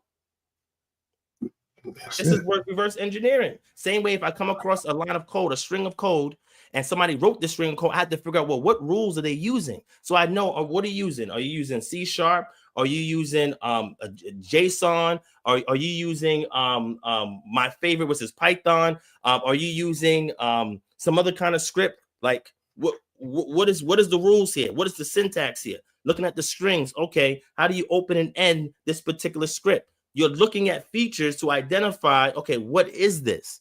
If somebody can't explain certain, nuances in that, then they don't understand the actual code that's being written. You may know a little bit of it because you look for patterns, and human beings, psychologically, we look for patterns, right? That's what helps us to understand things. But when you're looking at patterns for stuff you have not enough knowledge on, then it creates difficulty. So again, in the script part right here, the Hebrew square script, what they wrote about this, they loved in the Achaemenid dynasty, right, or empire here. This is why they call it the Assyrian script. Reason why it's called the square, because how it was originally written for scribes, they would use these square boxes and then they would write that in there. That is how they're taught to write the script. They would create a square, just like today we have like loose leaf paper and we have lines, and it's like, okay, you have to have these letters in this line, but this letter can come outside the line, this can go outside the line. This is how the scribes write text. When we look at text, we're not just looking at what the text says, but also the features and style of the scribe that's writing it. Scribal schools that produces text. Like when you go to Ugaritic, which is modern day Rosh Shamra, you'll see in that archive all types of languages. They have Edomite text there. They have Assyrian text there. They have Ugaritic text there. They have what's the other one? Akkadian text there, because that was a scribal center where scribes will go to learn how to write various texts. And a lot of these scribes will be hired as interpreters. Like, for example, when we look at Egypt, we had the Marna text as correspondence in Akkadian between the Semitic peoples who were their vassals that was in what we call modern day Palestine, and that was being sent to the Egyptian Nusuk Biti. There was two of them that during that time period where these correspondents will go. Well, the Egyptians will have to have a scribe that is able to read both languages or is bilingual. And if he's bilingual, he's fluent in both languages, because the interpreter was the difference between war and peace, just like today. So when you learn these scribal systems and these styles of the scribes, right? Sometimes scribes will encode messages in their texts.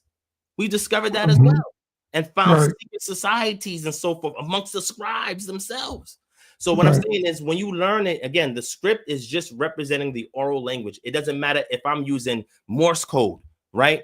If I have enough differentiation between the script, meaning that represents each consonant, then I can write Hebrew. With the IPA, I can write Hebrew, right? The International Phonetic Alphabet, I can write Hebrew. You can write any language with IPA. If people don't know what IPA is, look it up.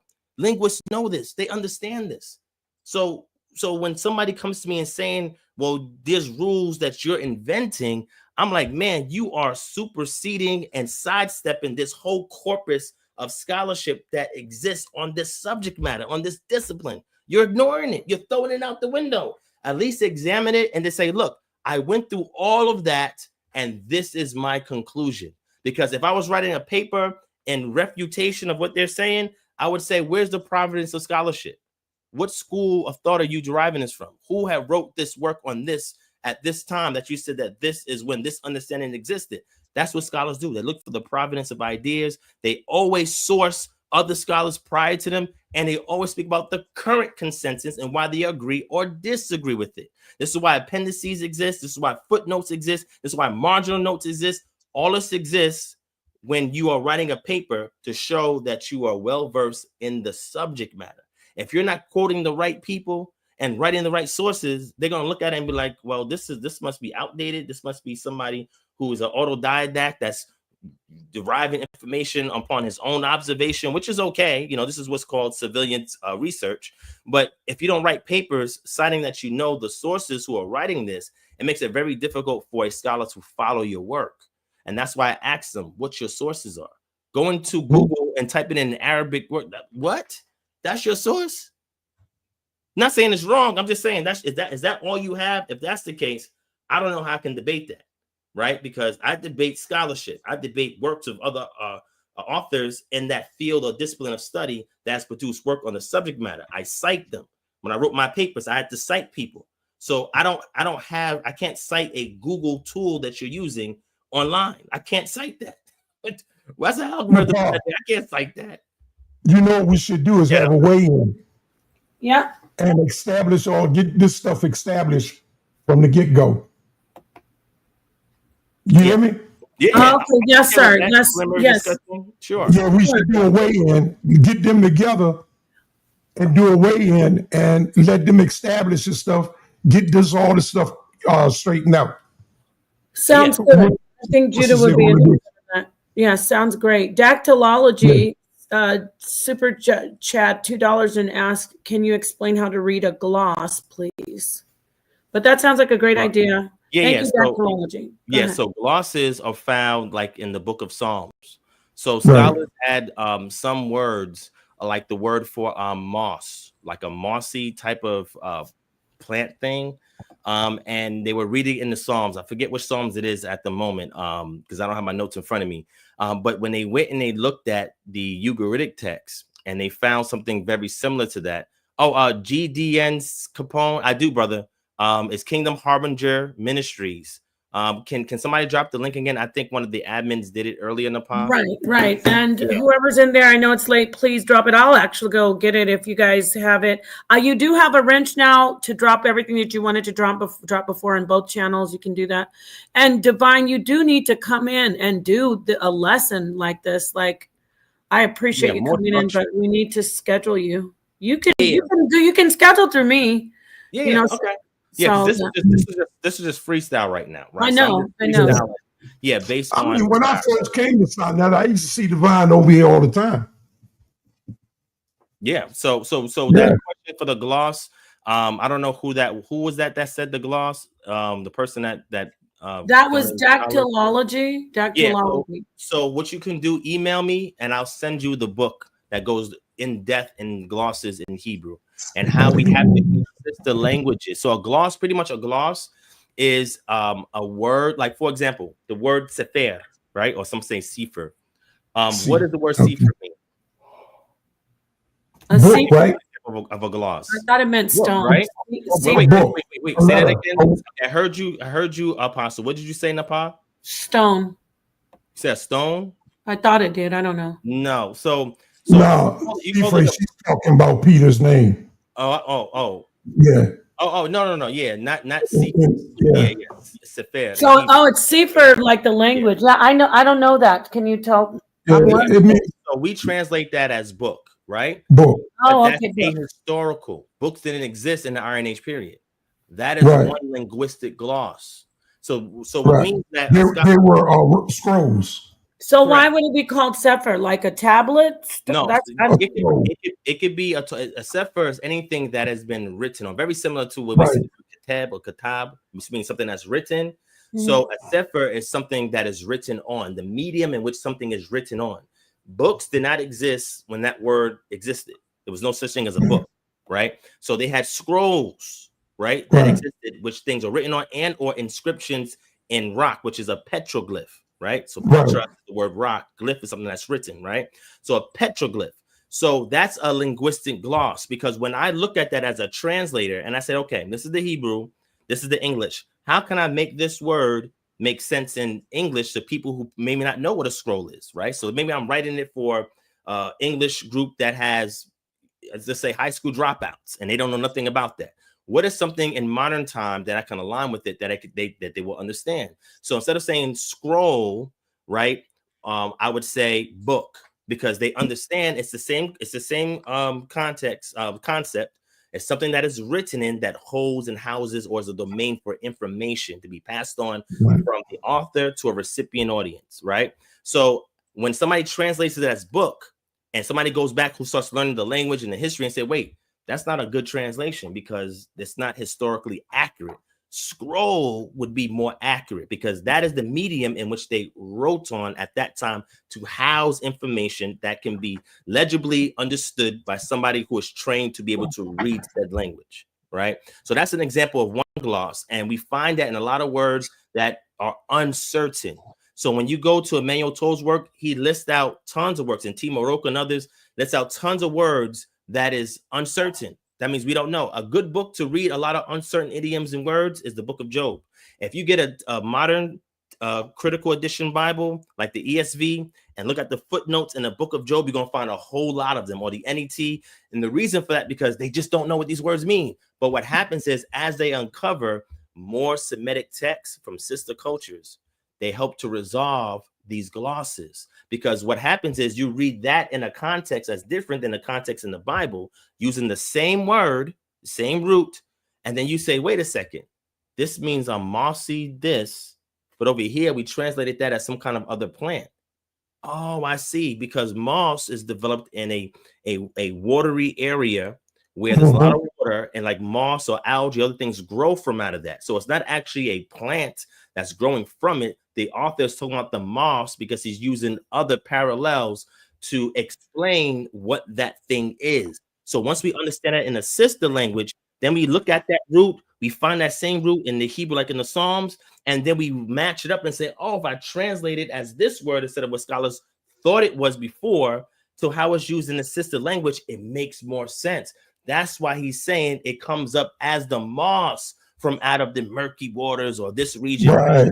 He's referring to in a place name. So place names in Hebrew are very important because you have to understand the ecology of the environment.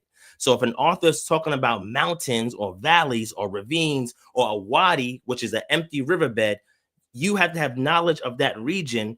And if they're speaking about things and say, just like the mount of the dew that comes from Mount Hermon, well, what do you mean the dew from Mount Hermon? This is why atlases are important, because they give you pictures and they explain the ecology of the environment that is referenced by the author. So a lot of these things, when you study the language, it's not just the language you're studying. You got to study the culture, the environment, the social, political, and economic factors that influence words, why certain words are borrowed, which are called loan words. You have a donor language that the word is coming from, and a recipient language that receives that word. It's also a chronological marker to tell you when this was possibly written, because it had to be written at the time where the donor language existed. That's why when people say that the Hebrew we have today in the Bible goes all the way back to creation, I know some brothers believe that, and that's fine, but that's the language. The moment that you have loan words, you have a problem. You have a big problem that, not saying can't be reconciled, but a question has to be asked to say, well, how do you reconcile this then? Again, I'm just right now dealing with scholarship, not my own personal beliefs, my subscriptions. I'm just putting on the table what scholars say, where the consensus is, and we can argue against that. But these books that you see here, the Semitic languages, this breaks down every Semitic language, from the dead languages all the way to the modern languages. And if you want to know how far back Semitic languages go, they go back to about 5200 BCE in Proto-Semitic. Yeah.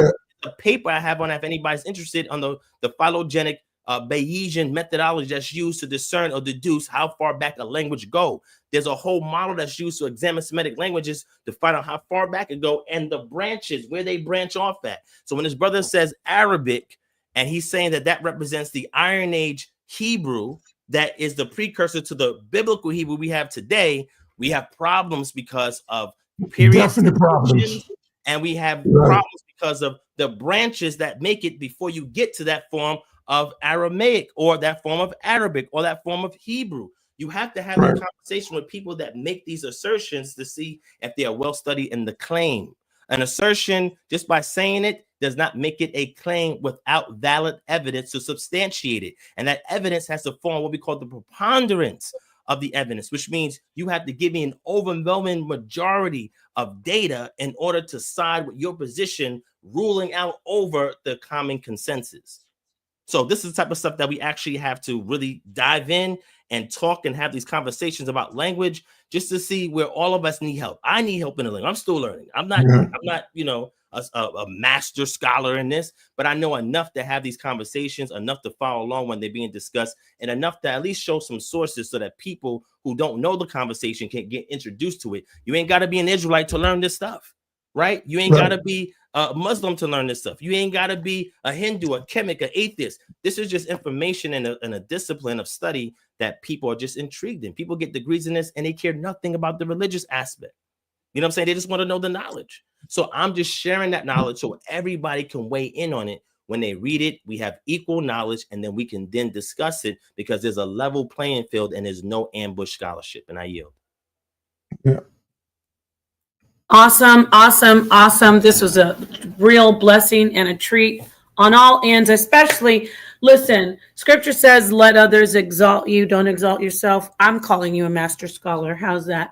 Thank you so much for being here, Divine Apostle. Thank you for your input.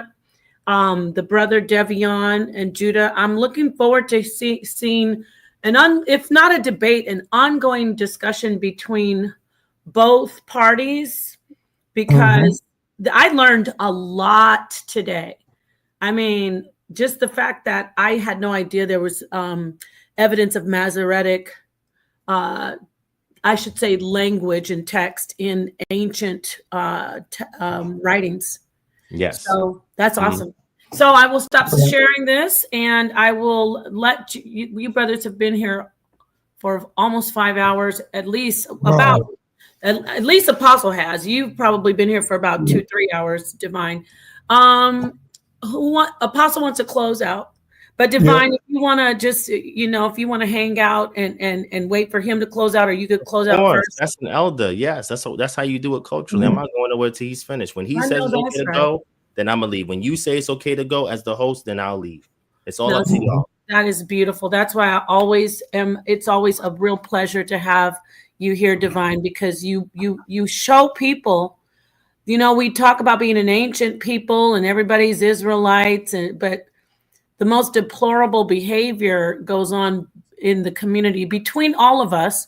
So I love when you come in and you can be like set an example on how we should act as people in general, especially Israelites. So go ahead, Apostle Zaqan. And I learned my lesson too. I used to be wild. Remember, Apostle?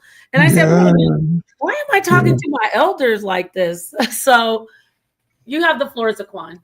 Yeah, I think the first time I met Nepal,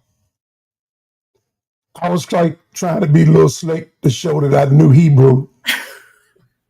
And it didn't go off too well, Divine. I was like, why are you calling yourself an empty field? And she took offense to it when I was just trying to find out what's going on with her, because the Pasha is an empty field. That's true. But it didn't work out. She kind of blasted me a little bit. That was 5 years ago, y'all. Yeah, 5, 6 years. Yeah. So I was just trying to show her I knew Hebrew, but then trying to be at the same time, like, why do you refer to yourself like that? Right. But and she misunderstood.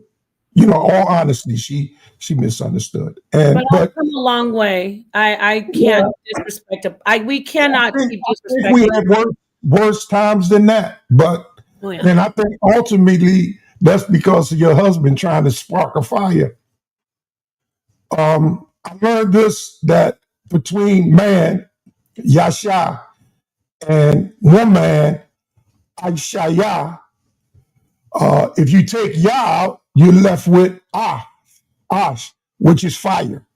So between our relationships of men and women, if our focal point ain't Yah and we take Yah out of the relationship, the only things left is fire. I hope y'all got that little bit of wisdom right there. Maybe you didn't. But yeah.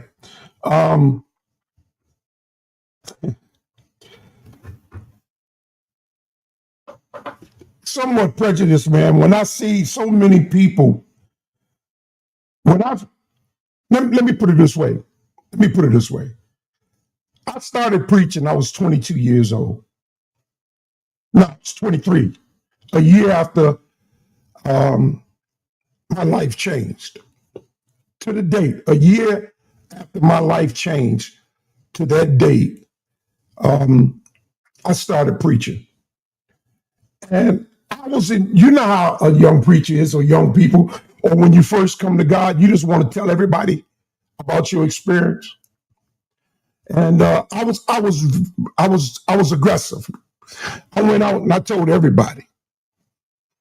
And when I started preaching, it just got worse. I just wanted everybody to know what I knew, because what I knew changed my life.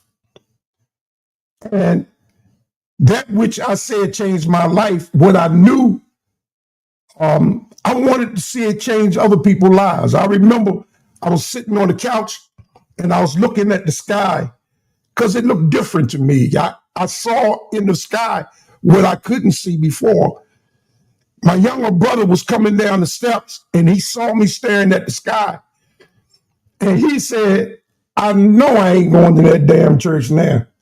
Look at my brother sitting over there looking like a fool staring at the sky. But that's what he got from it, that I was looking like a fool. I was looking at the awesomeness of God because that's what I saw when I was looking at the sky. It didn't look the same to me. Well, 40-something years later of being in the church, in the pulpit, serving, I found Yah. I found Yahweh.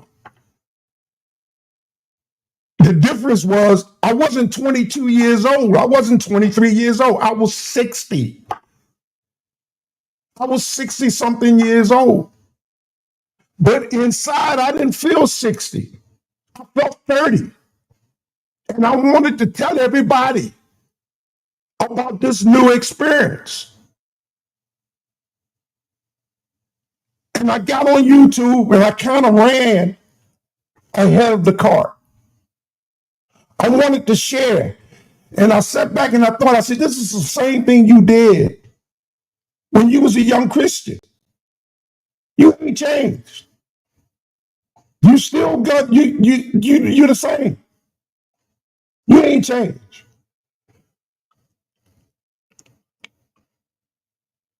But honestly, y'all, there's things going on in my body that's telling me I need to slow down. And I don't want to stop talking to y'all. I don't want to stop sharing. But I got to find a way of controlling and bringing about a balance. Because I'm not ready to leave yet. I mean, if he decides to take me, that's fine and dandy. But I still got some things that I want to share. I just got to find another way of sharing it. A way of calming myself down and not allowing y'all to get me into these petty arguments of trying to prove who's right and who's wrong. Because at the end, all of that's going to settle itself. So, thanks for hearing me. Thanks for letting me share. But it's all right to remind me sometimes. I'm not the only one with the information. Other people got information. So sometimes I can just sit back and listen. And that's why I appreciate Devion coming in today. Because then I was able to listen and just sit back and take in information. So, brother, I thank you for stopping by and sharing your, allowing God to use you. I would say sharing your intelligence. That goes without saying. But just allowing the Most High to use you the way he always do. I appreciate you, brother. And I appreciate you with the cherry on top with wisdom, because that's why we have our elders around, right? So despite what we may be saying, how scrappy we may be, at the end of the day, it's their voice of wisdom that grounds us, right? So anytime I've spoken to this man, he's never said anything egregious towards me, disrespectful. And these are the elders that we need as pillars in the community. Now, we may not agree on everything, right? And that's okay. That's how you learn, right? So I do appreciate every time I talk to him, before he leaves, he always gives words of wisdom. And we can, how can you hate that? At the end, like he said, everything will settle itself. So when the dust clears, we accept it for what it is, and then we keep moving, right? So I appreciate you, Apostle, and thank you as well, Sister Nepal, about always being a great host, being fair, respectable, and allowing everybody to make their point. I appreciate you as well. Thank you both. I appreciate you. Thank you so much. This was beautiful. And Apostle, yes, we love you. We play around in here, but we got to keep in mind that Apostle is our elder, and he drops gems. We don't want to be looking back. Most High forbid that we lose him anytime soon, but we don't want to be looking back saying, dang, why didn't we listen to him? He was right. We don't want to be having that shame. So I, for one, have long ago said, I will show Apostle that extra respect. The scriptures say double honors to the elders who serve well. So with that said, thank you so much, Apostle. Thank you, Divine. Thank you, Devion, Judah Nass, to our Knights, and the entire HOK family. We love you, and we will see you again soon. I'm going to close up with the song. You guys could leave if you feel like it. I know it's late. We'll see you again soon, Devion. We'll see you again soon, Divine, because you have to come in and do some more of this awesome teaching. Thank you. Man, you got to debate them two are nice people, man. I can't wait. I can't wait. Yeah, we need that to go on. So with that said, peace. Good night, everybody. And Shalom. Shalom. Shalom to the family. The music is turned up.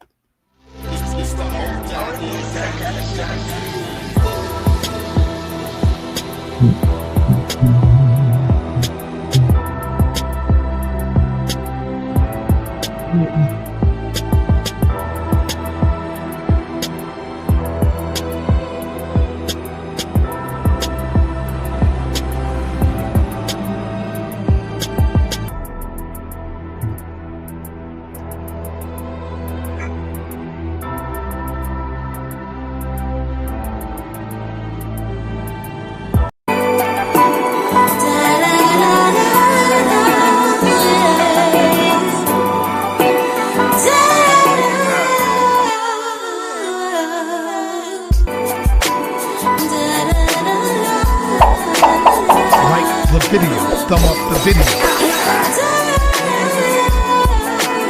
Peace and black power, family.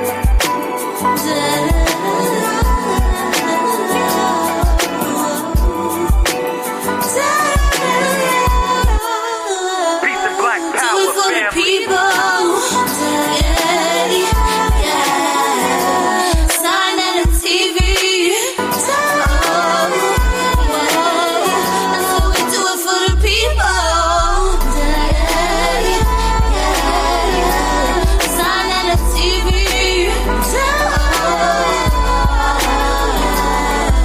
Tune in to sa.neter, subscribe to sa.neter. I was on the couch watching sa.neter. Peace to the netches, peace to the prophets. He brought them all together, he's the Don King of knowledge. Learning information you cannot get from a college. Never knew a day it would be cool to be conscious. I was on the topic, loving the debates. Now we got the conferences to serve another plate, so you can get your food for thought and enjoy the pleasure. Red, black, and green, I'm on the way up to the lecture. It's all for the better, knowledge is a treasure. A legend to the game, the one and only sa.neter. We do it for the people, we do it for the fam. sa.neter Studios, Black News 102. Special shout out to the HOK. The house of consciousness is all the same. We do it for the people, we do it for the fam. sa.neter Studios, Black News 102. Special shout out to the HOK. The house of consciousness is all the same. Do it for the people. Oh, sa.neter TV. Oh, we do it for the people.